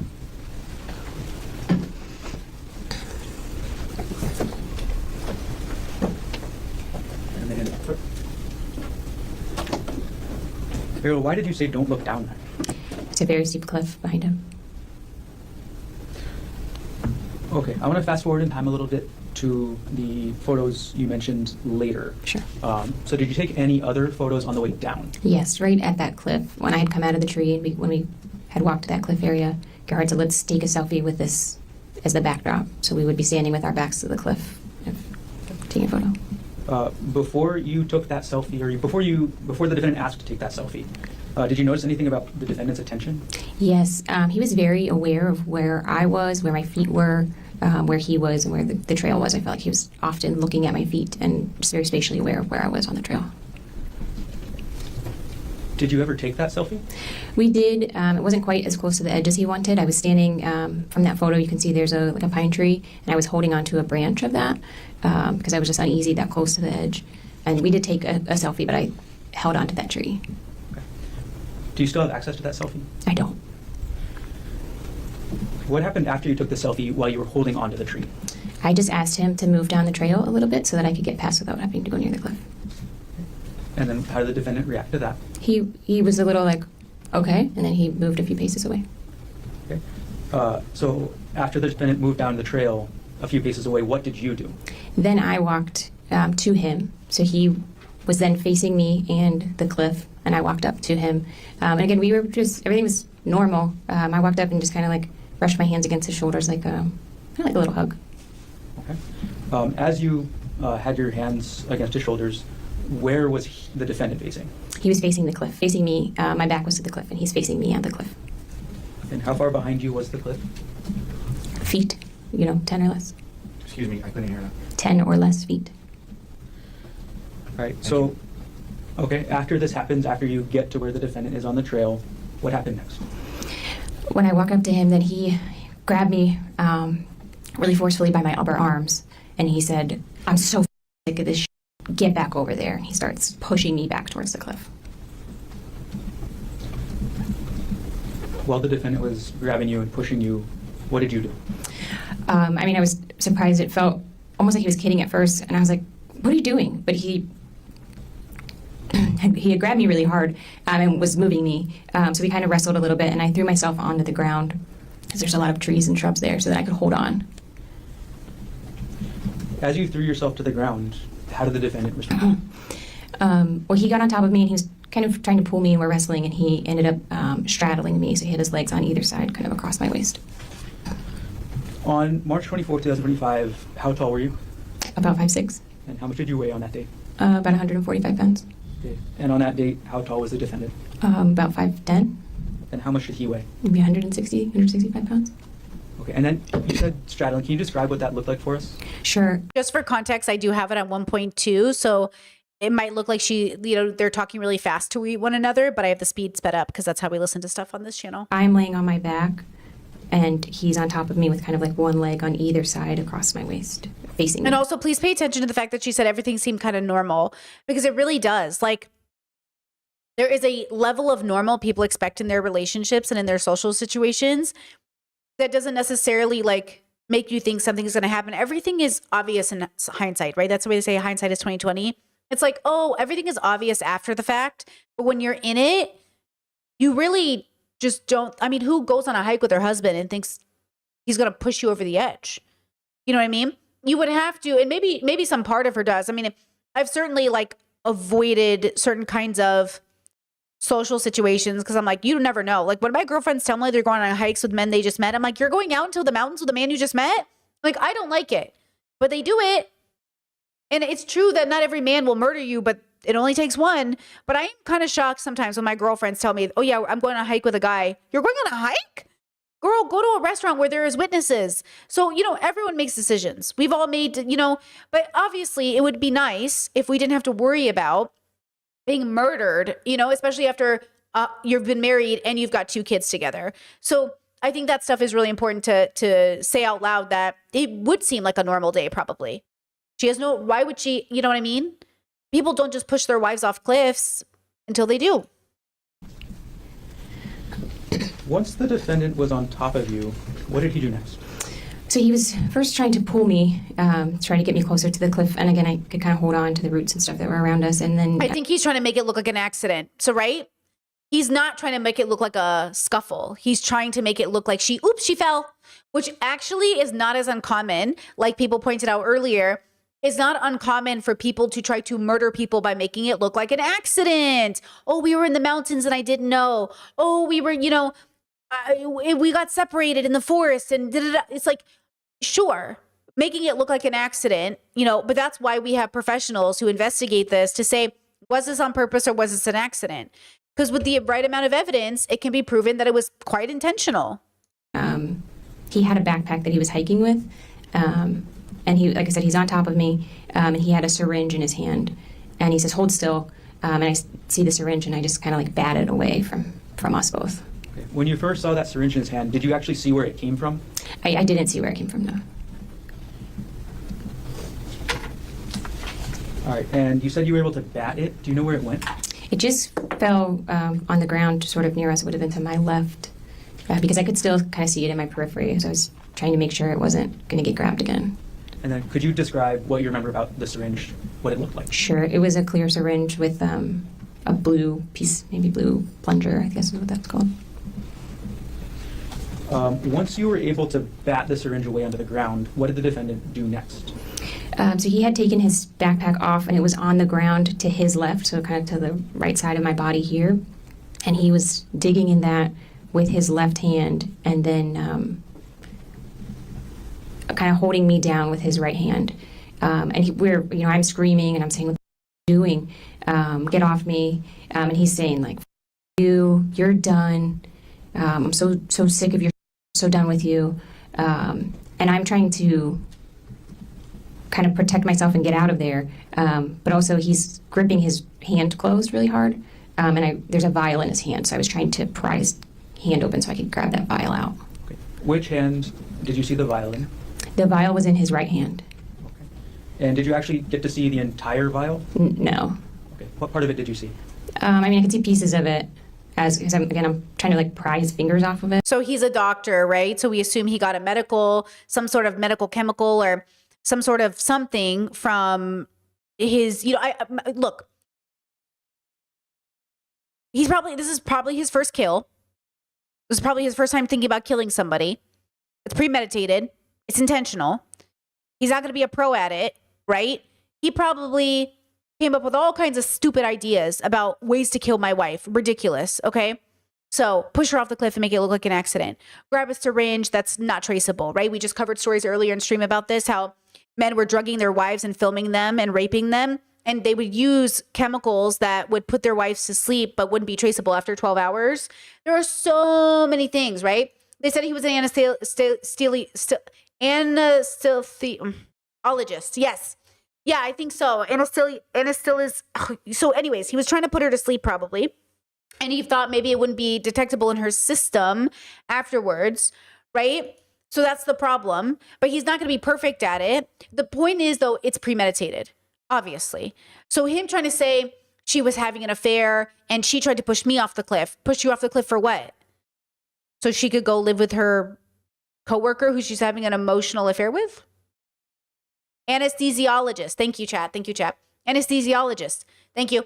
So it's like, okay, to do what? And then I get it. People do murder people to be with their affair partner. That we've seen that with men countless times. Okay.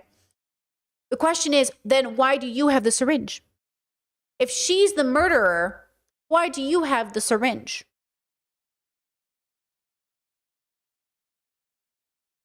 So that I can grab it and throw it. Were you able to open his hand that was holding the vial? Not enough to get the vial away.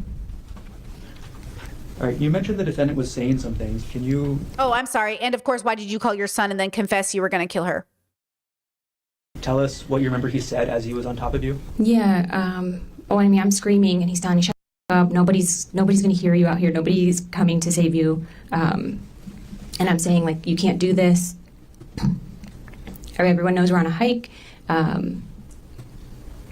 They'll know this wasn't an accident and our kids will be orphans. You'll go to jail and I'll be dead. Like, you have to stop. And again, he's saying, like, you're done. We're done with you. We don't need you anymore. You're done. You're done. Did telling the defendant any of these things that you told him, did that get him to stop? No, not really. And I had said, like, your mom just sent me a really beautiful text for my birthday. Like, your family will be upset if I die. He can't face our kids after this, And he did seem at that point to, like, calm down a little bit. Like, it seemed like he took a deep breath and calmed down. And so I had this moment where I was like, okay, this is the break. Like, I can get out. And then he just starts hitting me with a rock. I'm going to backtrack for just a moment, Ariel. As the defendant was on top of you, as the defendant was saying things and as you were saying things back, were you trying to defend yourself physically at all? Yes, and I'm screaming and trying to defend myself physically. So I think I bit his forearm at one point, trying to, that would have been his right forearm. And then I was also squeezing his testicles with so I had my right hand trying to squeeze his testicles to get him to get off of me. Yeah. Okay, and was that, when you were doing those things, was that before or after he calmed down, as you just said? That was before he calmed down. Okay. So what happened, you said, after the defendant calmed down? Oh, well, it felt like he calmed down because it looked like he took a deep breath. And again, I was screaming, and so he's covering my mouth and stuff, and then we had this moment of, like, it seems like he takes a deep breath, and then he just starts hitting my face and my head with a rock. Did you see where the defendant got the rock from? I didn't see where he got it from, but like spatially, he was like reaching up around this area of my head. So my impression. She closes her eyes to recall. I do that too. I close my eyes so I can remember and so I don't get distracted. But it's like you close your eyes and you can see it again almost. Like you can feel it. And it's almost like you're recalling. And I think that really, for me, reassures me that she's recalling the memory and that it feels more authentic.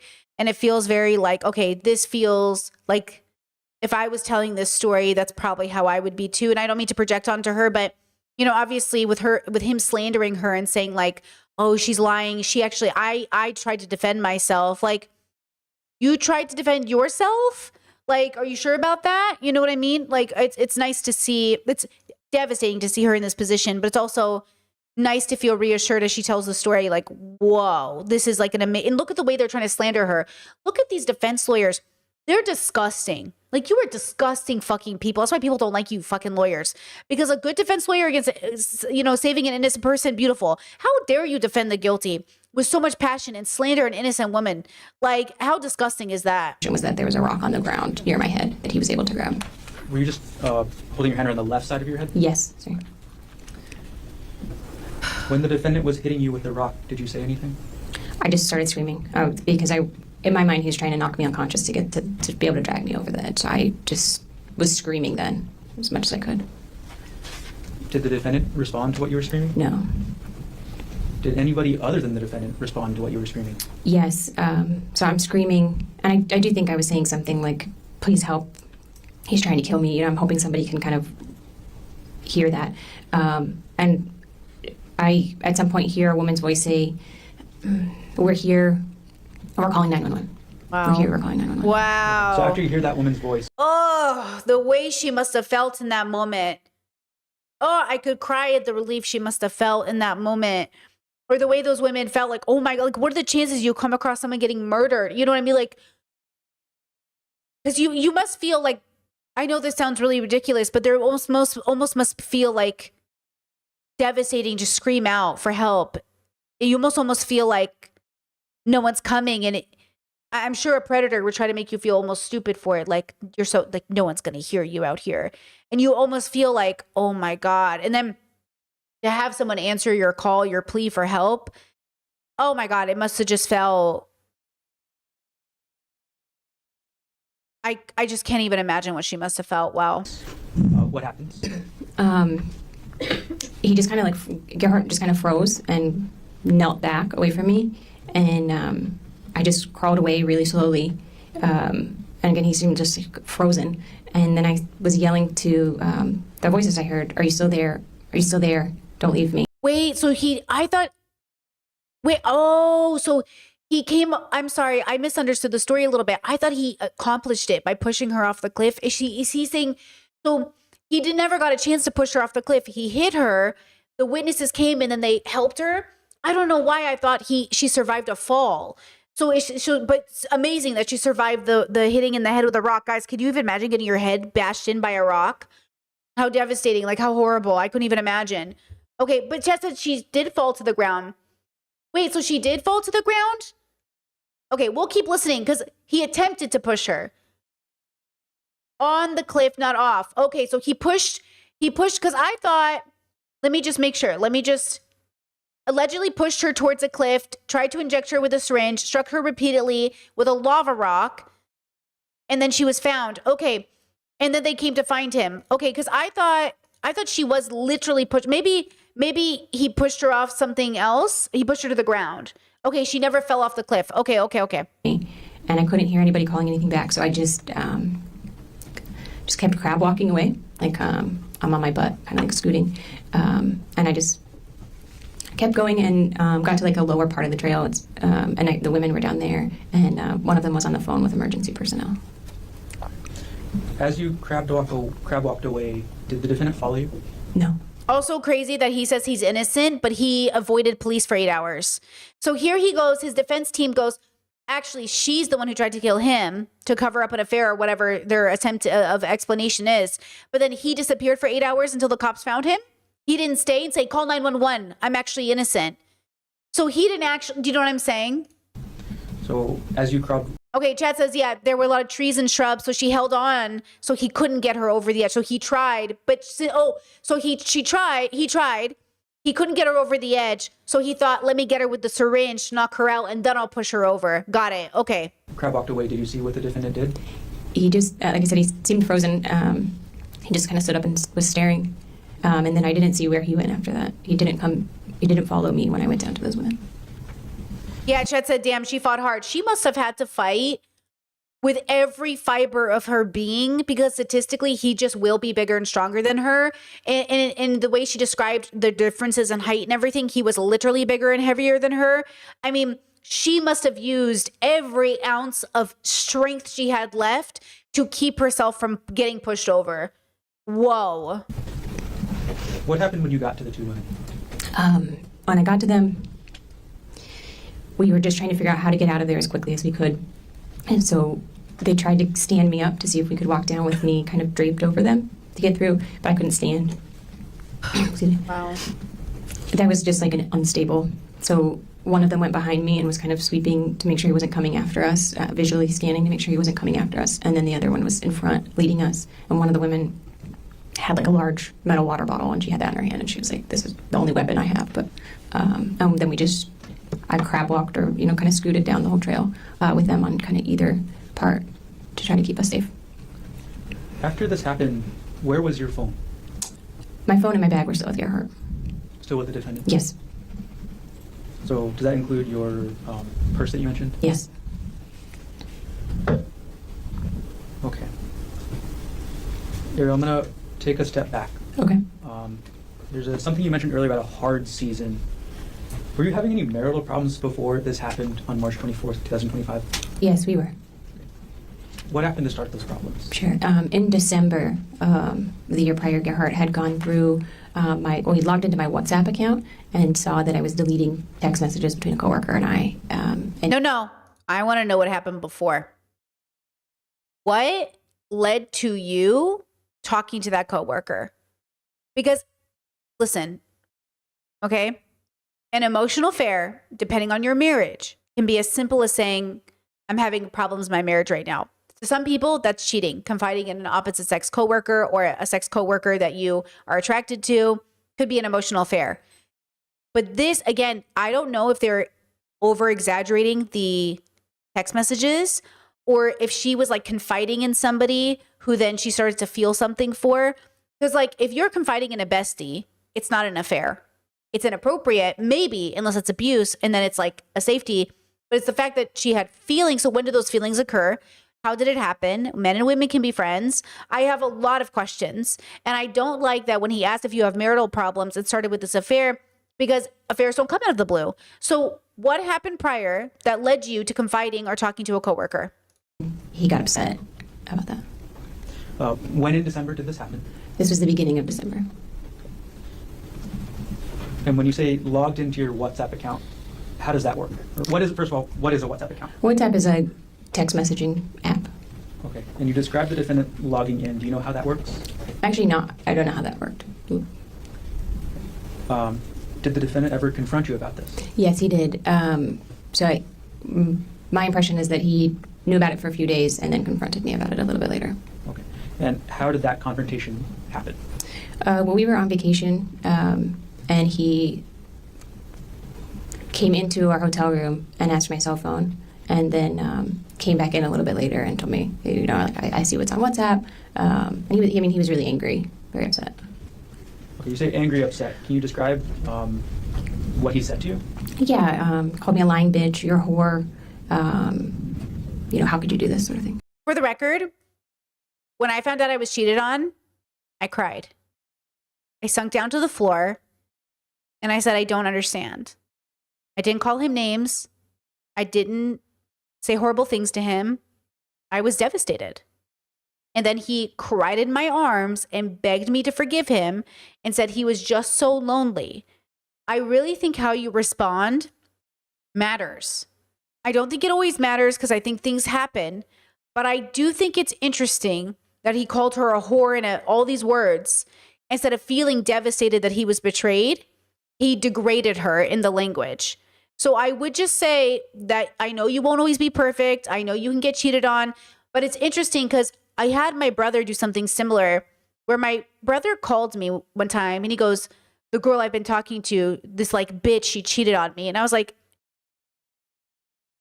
isn't she a teenager? And he was like, what do you mean? I was like, is this the girl who's a teenager that you're not even sure is 18 that I told you to double check her ID, that girl? And he goes, listen, she's a bitch, okay? And I was like, no. He goes, well, you've been cheated on. You should know. And I said, no, do not compare me getting cheated on by my appropriately aged partner to you talking to a girl I told you weren't even sure how old she was, okay? The way you talk about people matters. The fact that my brother moved right to she's a bitch and a whore, the fact that this man moved to she's a bitch and a whore, okay? I'm telling you right now, there's a pattern of misogynistic belief that men think they own women, that men want to get hurt after they've hurt women.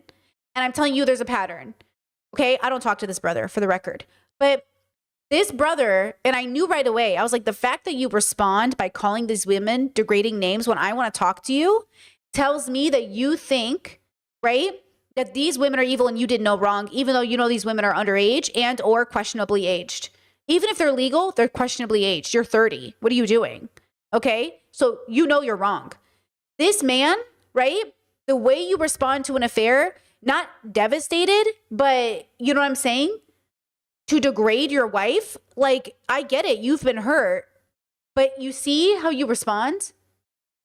Yeah, Chet says they're mad for more than just cheating. And they're mad because they feel like he is mad at her because, you know what I'm saying? He's like, oh my God, like, the worst I think I ever called my ex was like trash. Like, oh my God, you're trash. I can't believe you did that. You're fucking trash. You know what I mean? I think that's the most I ever called him. You're welcome. Okay? If I said anything else in anger, I couldn't have imagined it being worse than that. Like, there really was nothing to call him except trash.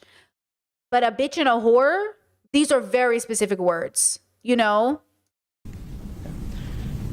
Who were you messaging with on WhatsApp that caused this confrontation? It was a coworker from TerraPower. His name is Jeff Miller. Okay, and you said Jeff Miller also works at TerraPower? That's right. Is TerraPower on Maui? No. Okay, where is TerraPower located? It's headquartered in Bellevue, Washington, outside of... Oh, Bellevue, shout out. No, you're right, Chad. This below them, women can hurt them. How dare her? Yes, exactly. How dare she? Versus, how could you?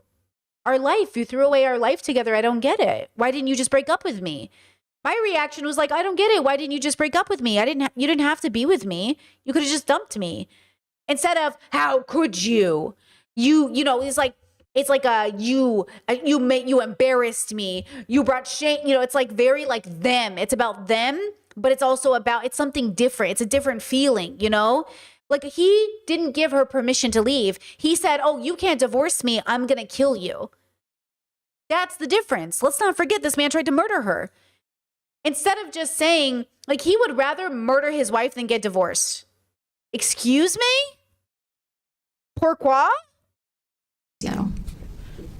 Do you work in person or do you work remote? I work remotely. So who is Jeffrey Miller to you? He's a coworker and a friend.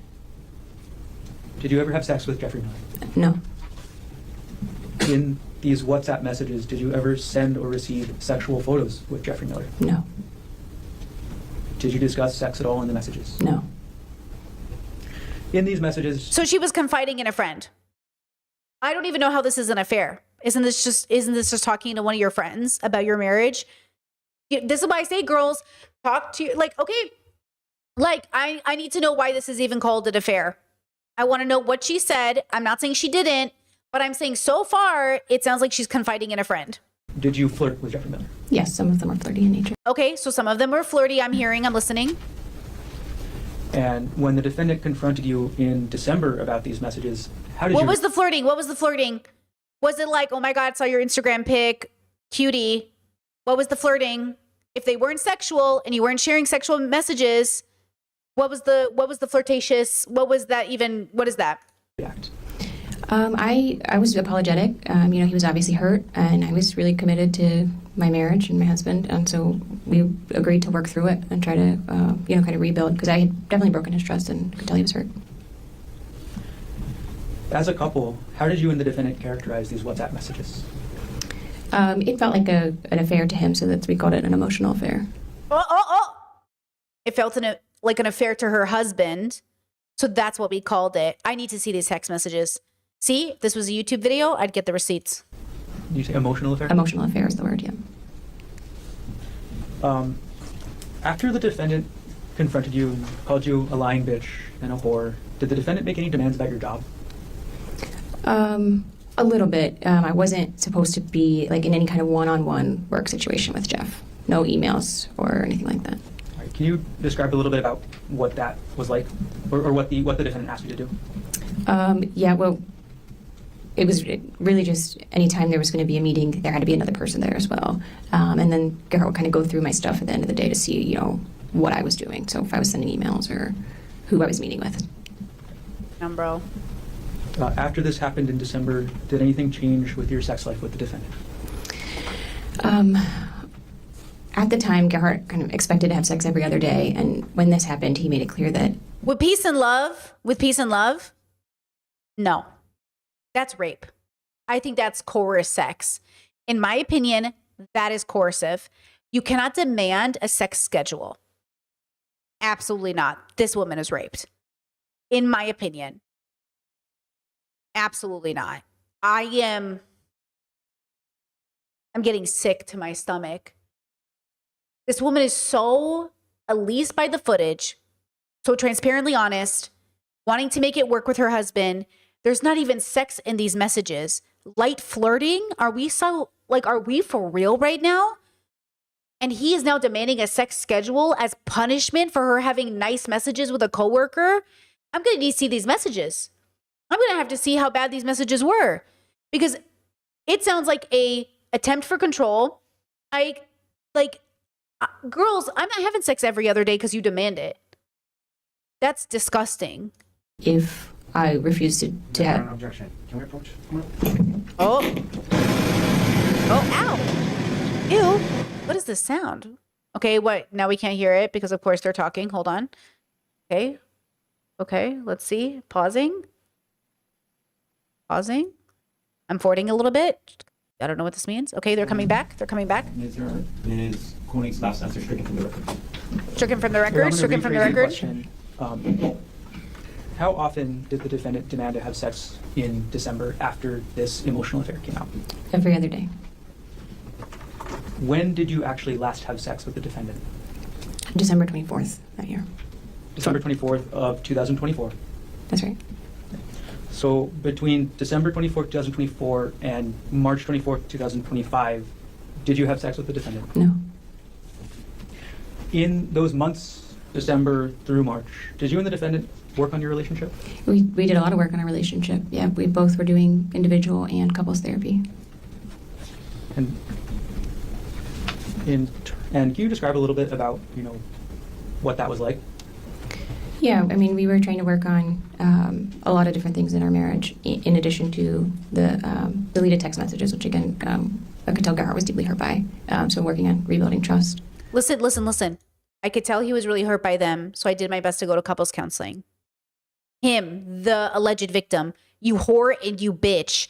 Let me hit you in the face with a rock because my attempt to push you over a cliff didn't work, and my attempt to hit you with a syringe also didn't work.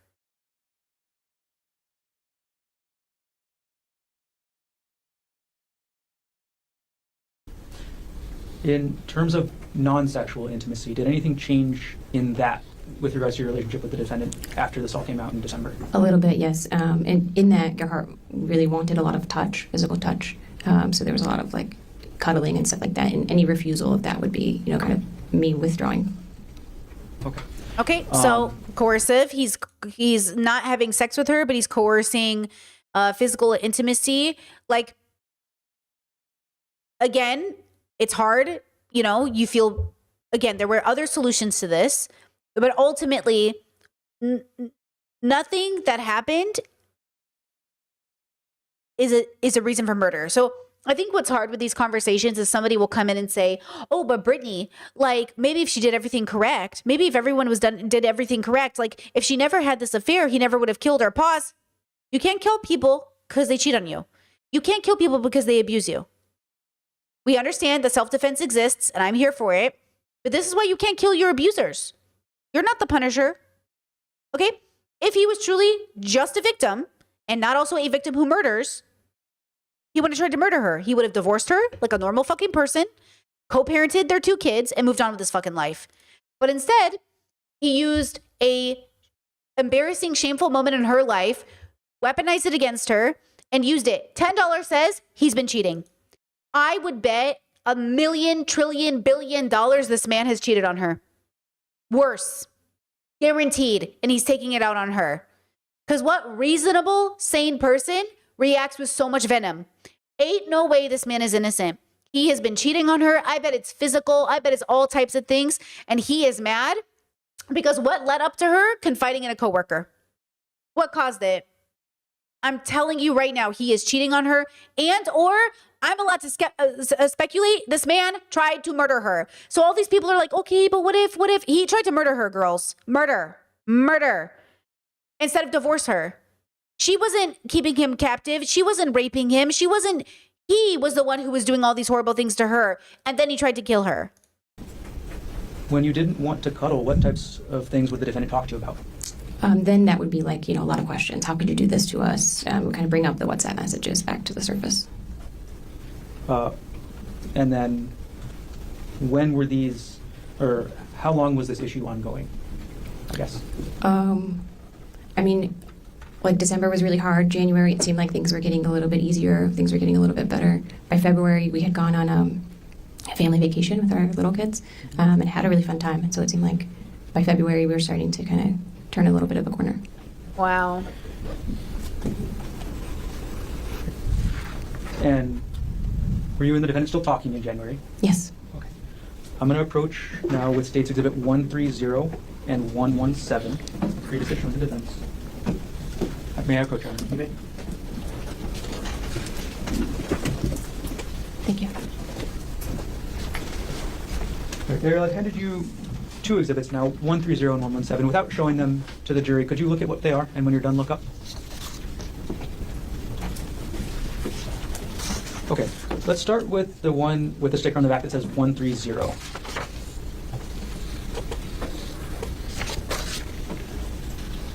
What is that? This is a text message exchange between Gerhardt and I. Okay. Oh, And this what is the month husband. did that Garrett is the husband, yeah? exchange take place? Okay. This would have been in January. Right. Who does this exhibit fairly and accurately depict the text message exchange between yourself and the defendant in January 2025? To the best of my knowledge, yes. Okay, at this point, the state moves Exhibit 130 into evidence. Mr. No objection. It has been marked for identification of States Exhibit 130 received into evidence. I'm going to now publish and put up on the screen what's been marked as States 130. Okay, let's see. Okay. And then can you describe the context of this message? My case is finally done, but this dude is delirious in PACU, P-A-C-U. Next case is the girl who had a rock fall on her at a waterfall. Oh my gosh, how old? What is this? Yeah, so Gerhardt would have been at work, just kind of texting me an update. So he's in the blue, but I was at home. And what was Gerhardt's work? Gerhardt was an anesthesiologist at Maui. Do you know where he primarily did his work? At the hospital. Okay. We're going to take States Exhibit 130 down. Could you now take a look at the one marked States Exhibit 117?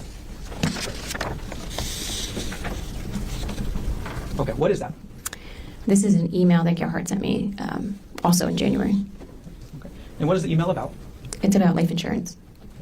And is this a true and accurate copy of the email the defendant sent you? And sorry, what date was the email sent? The date is January 21st, 2025. Is this a true and accurate copy of the email the defendant sent you on January 21st, 2025? To my knowledge, yes. Did he take out a life insurance plan on her? Shut up. At this point, the state moves Exhibit 117 into evidence. Mr. O'Tolkien. No objection. What has been marked for identification as States Exhibit 117 is received into evidence? Chat says PACU, PACU says post anesthesia care unit. I don't know why I can't say that word. Wait, so this is always the pattern. I don't know why these people don't watch murder shows before they murder. You can't take out a life insurance plan before you murder somebody. Everybody knows this. This is what I'm saying. I'm so shocked at how bad people are at murdering people. Not that you should do it, and I don't condone it. Okay? I'm going to publish State's Exhibit 117. Ariel, what was the defendant asking you to do in this email?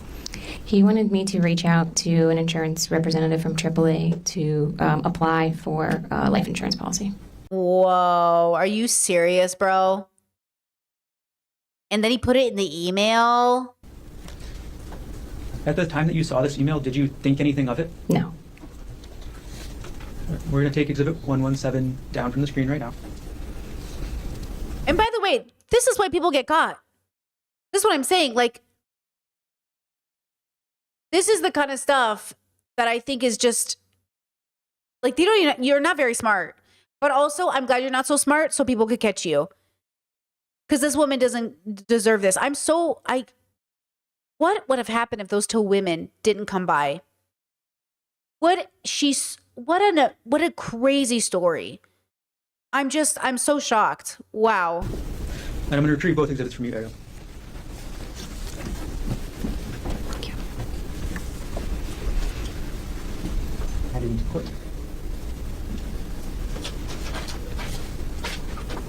Okay, so you said you didn't think anything of the defendant asking you to increase your life insurance at the time. Is that right? That's correct. Okay. In your relationship with the defendant, who handled matters such as insurance? Honestly, I wouldn't have thought about it either. My partner and I we haven't taken a life insurance plan out. Oops. But we always talk about it. I was like, we should get one of those, in case something happens. Like, we always talk about it, but it's just like, it's so far from us. Like, it's just not, we don't have kids, but also we should just for each other. But then we never do it, We will eventually. We'll get around to it. It's paperwork, girl. Don't stress me out. But I wouldn't think anything because eventually, yeah, we should do this. But it's interesting if they've ever talked about it before, if they've ever had plans to do it before, if it came out of the blue. Because at least in my partnership, it wouldn't be out of the blue. We've been talking about doing it. We just haven't done it. But we've been talking about it. So it wouldn't be that weird to eventually do it. But I wonder if they ever talked about it. I wonder if she was like, you know what I'm saying? Art did most of the financial stuff. The financial stuff. Chat says, bro, at this point, he needs to just admit it. Like, why are you wasting everyone's time? Literally, why are you wasting my time right now, girl? Just say you did it, bro, so we can move on. That's what I'm saying. Like, this is ridiculous that we're even being put through this. Even more than insurance? Yeah, I mean, did taxes and, tracking everything. Okay. Can you describe what financial things the defendant actually took care of? Sure. He made sure did all of the utility payments and bill payments. And then in this case, looked at our life insurance and how much we would need if either of us were to pass away to keep our kids in our house. Who set the budget? We didn't really have an established budget. I'm going to move forward in time just a little bit, Ariel, to February 2025. Okay. How did your relationship with the defendant progress into February? Yeah, like I said, January, was better than December. February is better than January in terms of, stability and kind of seeming like things, being hopeful for the future. In February, we did a family vacation with our little boys and saw Gerhardt's family. And we had a really fun time. So it felt like I said, just felt hopeful for the future. Were these WhatsApp messages an issue in your relationship at all in February? I not that I recall, and if so, it was a small thing, yeah. And how did your relationship progress into March 2025? Same, again, I would have said it in early March. March was better than February. It seemed like we were both really trying. We certainly had things to work through, but it seemed like we were both putting in a lot of effort. And we had committed to kind of giving our kids 2 years of us, like, really working on things, and it felt like we were both really leaning into that. Okay, 2 questions from chat. Chat says, I believe there's always signs. Some people just choose to ignore them for whatever reason. Another chat says, I think if people really outlined all the red flags for bad partners, I feel like the smallest percentage of people, especially men, would be in relationships. Okay, 2 things. The world is a toxic, horrible fucking place, and 99% of people suck. And I have been one of those people at some times. I am not, and I haven't been one of those people to this degree. The worst way I've ever been toxic is like not going to therapy to regulate myself and to realize my childhood was horrible, right? To deconstruct my conservative beliefs, all of that stuff, right? But there are 2 types of toxicity. The toxicity because you're raised in an environment where you don't do better, but you're generally like a good person. I am a good fucking person. This man is not a good fucking person. I have never in my life thought I should murder somebody. Not for real, bro. Not for real. This man made a plan, okay? I do not think it is reasonable to be like, oh yeah, I've made a plan. I've had a plan. Leo Skepi made a plan. He literally made a plan. He talked to coworkers allegedly to murder his ex-boyfriend. What are we talking about? I don't care how angry you are at a person. Literally contemplating murder is a completely different brain / relationship with existence than somebody fucking else who was toxic because she stayed in a bad relationship, bro. Okay? So yes, if we did all of the work to look at every red flag a person ever had, most of us would not date, which is why I say you should date for your high compatibility partner. It's always why I say if you really date seriously for a high compatibility partnership, you will not only aim to be a better person, but you will not put up with bullshit first date. I'm telling you, first, second, third, fourth date, you will not put up with the bullshit. And the bullshit will be people saying, oh, you won't put up with the bullshit. And then people will say, oh, you're too picky. Oh, what's the big deal? So he was mean to waitstaff. So he didn't tip. So he was a little angry. It's like, absolutely not. You know what I'm saying? So I'm saying, like, look, it is not always obvious. It's like I said, hindsight is 20/20, right? And chat, great point. Therapists, professionals miss it in people. So you can't sit there and say, like, people just ignore it. Sometimes they don't know what to look for. We do not raise people to know what to look for. If anything, we raise people to ignore the signs. We literally encourage people to ignore the signs. That's why people are confused. So be very careful with this idea that, like, people just choose to ignore it. People don't choose to ignore it. They are taught to doubt themselves because, oh, they're overthinking it. Oh, you're nagging. Oh, you're just like, you're making something small into big. Okay? So again, with peace and love, I don't think people necessarily miss it. This is why I hope my work, if anything, it's not you missing it, it's you letting you know that that is a red flag. I know you don't think it's a red flag because society keeps telling you it's not. I'll give you permission to see it as a red flag. It's a red flag. Example, when I was young, there was a conservative radio host, racist lady, named Dr. Laura. And Dr. Laura, I've even seen her live. I bought her book. I went to one of her live talks. This is aging me incredibly. So when I was younger, I even called into Dr. Laura. Anyways, Dr. Laura, racist lady, we found out later, she got canceled. I was shocked. I was listening to it live. She said the N-word 3 times. It was crazy. Hard R. It was crazy. It was crazy. Okay, that's not even the worst part. The part about relationships, because maybe that is the worst part. That's pretty bad. But this woman called in one time. This was always her go-to answer for any woman who ever called in. But this woman called in one time and said, my husband, he keeps throwing his dirty socks on the floor. And I just cannot get him to put them in the hamper. And Dr. Laura, can you guess what her suggestion was, ladies? This was the bullshit conservative women were taught. Are you ready? Are you fucking ready for this? Sit down. She said, if he won't put his socks in the hamper, give him a reason to put his socks in the hamper. Give him a little nuzzle. Kiss him. Maybe kiss him all over. Maybe give him a little, if the socks go in the hamper, maybe we can get into bed. Give him an incentive to do the fucking basics. Make your man feel sexy about doing chores, basically. The fuck? The fuck? Okay? What? And this is what I'm saying. How can women even start to recognize red flags when we're told to have sex when we see a red flag? Just think about that. And because she was a doctor, because she had she was a doctor, Laura, because she was had a background, people trusted her. Well, she must know, you know what I mean? Like, she must know what she's talking about. No, right? Absolutely not. Jess said giving him a treat for good behavior. Yeah, like treats. You know what treat I give my partner? A thank you. That's your treat. Thank you. I love you. Thank you. That's it. That when you do something nice, I thank my partner like an adult, which you should do. Oh, thank you, baby. Thank you for doing dishes. I appreciate it. Okay, you get a thank you because that's nice. That's a nice gesture. I love you. Thank you so much. I'm not going to trick my partner into doing dishes by having sex with them. You're going to do dishes because that's your job. And we're adults. and we got to eat off clean plates. But thank you, because thank you goes a long way. Thank you can really save a marriage. Okay? Thank you can really save a marriage. It can really keep dignity in a friendship. It can really make your even your friendships really solid, guys. So thank your friends, right? But I'm not going to make out with my friend every time they, I don't know, pick up their socks off my floor. You know what I mean? I'm not going to make out with people. It's just a silly idea, okay? What a transactional weirdness, okay? Also, maybe don't marry somebody who can't put their socks in a hamper. You know what I'm saying? Maybe don't marry somebody who can't get their laundry into a hamper. Okay? Thank you. Crazy. Absolutely insane. Thank you. So, yes, maybe in hindsight, the red flags are obvious, but in a world where we tell women these aren't red flags, you're just nagging, what do you expect people to do? That's why I say we need to give women permission, men permission, they them's permission to break up with people. They're just like, I'm not feeling it.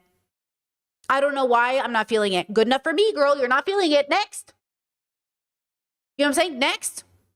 You don't have to feel it. You don't have to force yourself to feel it. And this birthday trip in March, at the end of March, who planned that trip again? Gerhard planned the trip. And how did the trip go before you took the hike on March 24th? The trip was going well. We came out the day before in the morning, and we went to a spa, and we did like a long couple spa thing, a couple hours long. Did a nice lunch. We walked around and shopped and had a nice dinner. It felt, normal. We were having fun together, relaxed. Now, Chet is right on this. You said, I feel like there's a lot of shame around divorce, that people like him would rather kill their partners than divorce. And this is why we have to stop shaming divorce. As much as we don't want to believe it, we are incredibly susceptible to peer pressure, no matter how old we are. And yes, as long as you shame people for getting a divorce, some people will rationalize, I'd rather kill my spouse because at least I'll get the empathy from my community than divorce. Is this an excuse? Absolutely not. But it is an explanation. And this is why I say it's the community's fault. The community is responsible for how they guilt and shame people. We know, psychologically speaking, people kill themselves out of shame. And they kill others out of shame. And I'm saying, if that shame didn't exist, why do we have shame around divorce? Because of religion and patriarchy. You mentioned the spa thing. Is that something that you and the defendant talked about before you did it? Yes. Okay. How far in advance did you know you guys were going to the spa? Weeks or less, 1 to 2 weeks, I would estimate. Did you and the defendant talk about the Polypuka hike specifically before you did it? No, not really. Maybe the night before. Did you research it together? I did not know. So did you look at any web pages about the hike before you went on it? No, I didn't.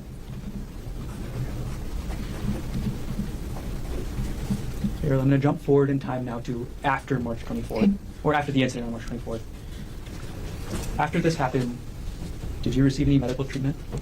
I did, yep. I was taken by ambulance to the hospital where I was treated for severe complex scalp lacerations. They did some imaging and stuff. How long did you stay at the hospital? I was in the hospital for 1 night. So you got out of the hospital then March 25th? In the evening of the 25th, yes. And where did you go once you got out of the hospital? To my house in Maui. Can you say that one more time? To my house in Maui, sorry. And is that the 19 Hu'uehu Place address that you mentioned? That's correct, yes. When you got back to Maui, did you find anything relevant in your house to what happened? Yes. A few days later, I found Gerhard's work bag in our closet. Okay. And what did you find that was relevant about the work bag? I just unzipped it and I could see syringes and medication were in there. How did you react to finding the bag of medical supplies? I was surprised. I called an attorney and then got in touch with the police to have them come get it, just in case it was relevant. Did the police eventually come and collect the bag? They did, yes. 2 evidence specialists came to take it. And between the time that you saw the medical supplies in the defendant's work bag to the time that the police came to collect them from your house, did you tamper with, alter, substitute, or destroy any of the items in that bag? No. And could you describe the bag for us, just the physical bag? Sure, it's a black backpack, but it has like a 1 shoulder strap. It's not a full backpack. Other than the bag, did the police recover anything else from your house on Maui? They did. They also took his laptop computer. Where was the defendant's laptop before the police recovered it? It was on his desk at our house. Do you know the login information for that laptop? I do not know. Do you have like a computer account on that laptop? No. From the time that you got back to your house on Maui to the time that the police recovered that laptop, did you do anything at all with the laptop? No.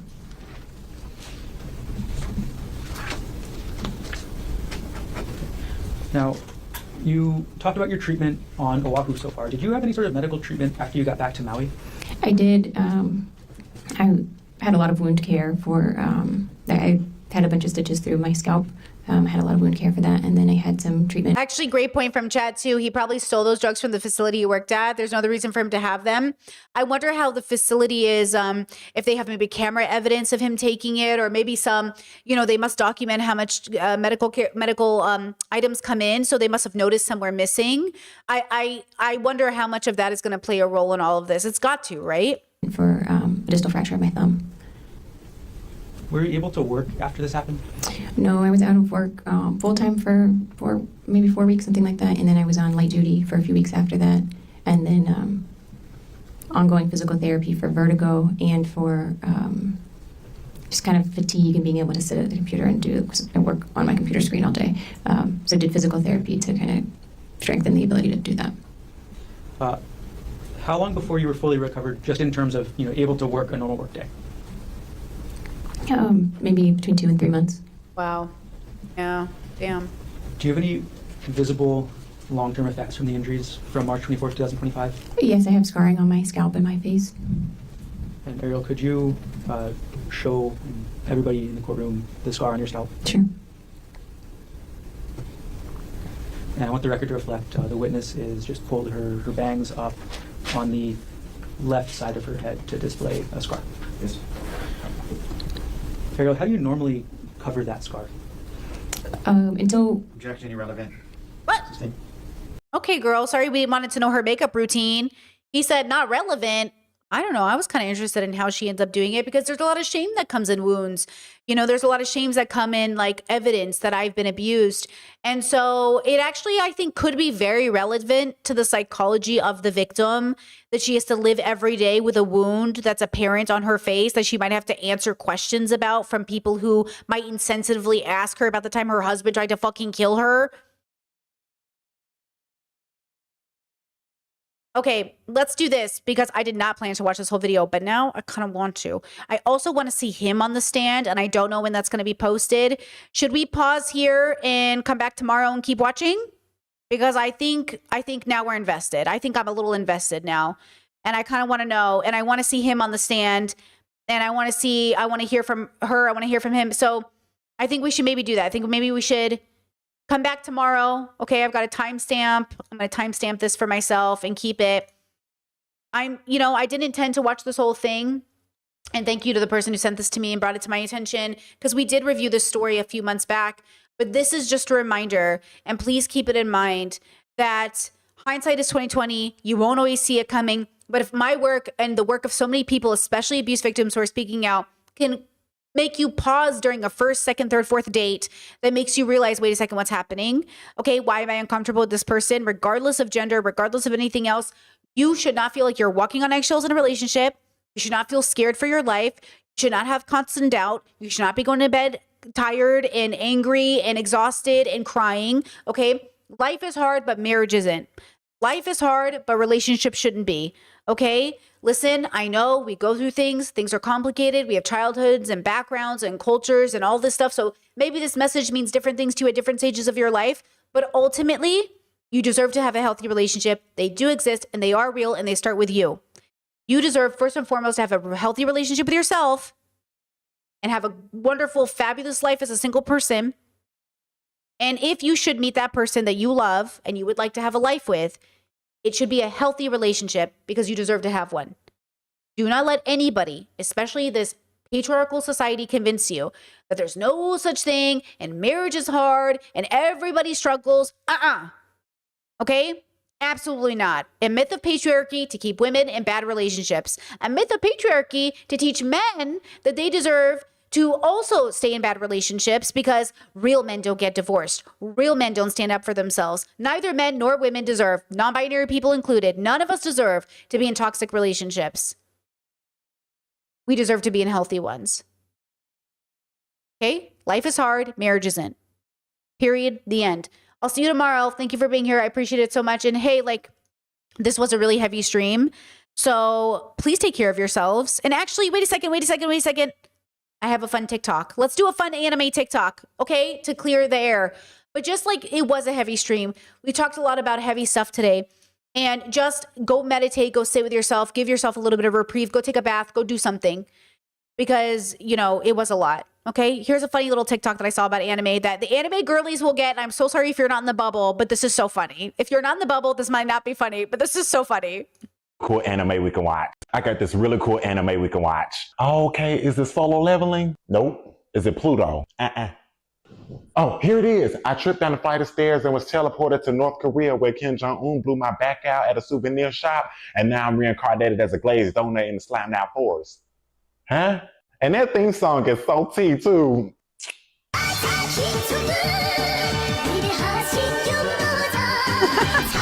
I got this really... Oh man, to all my anime girlies out there, you get it. You get it. Oh man, I feel like that is what we sound like to non-anime viewers, 100%. That's what we sound like. That really is. Okay, thank you for being here. I do appreciate it, and I will see you guys again tomorrow. All right, bye-bye.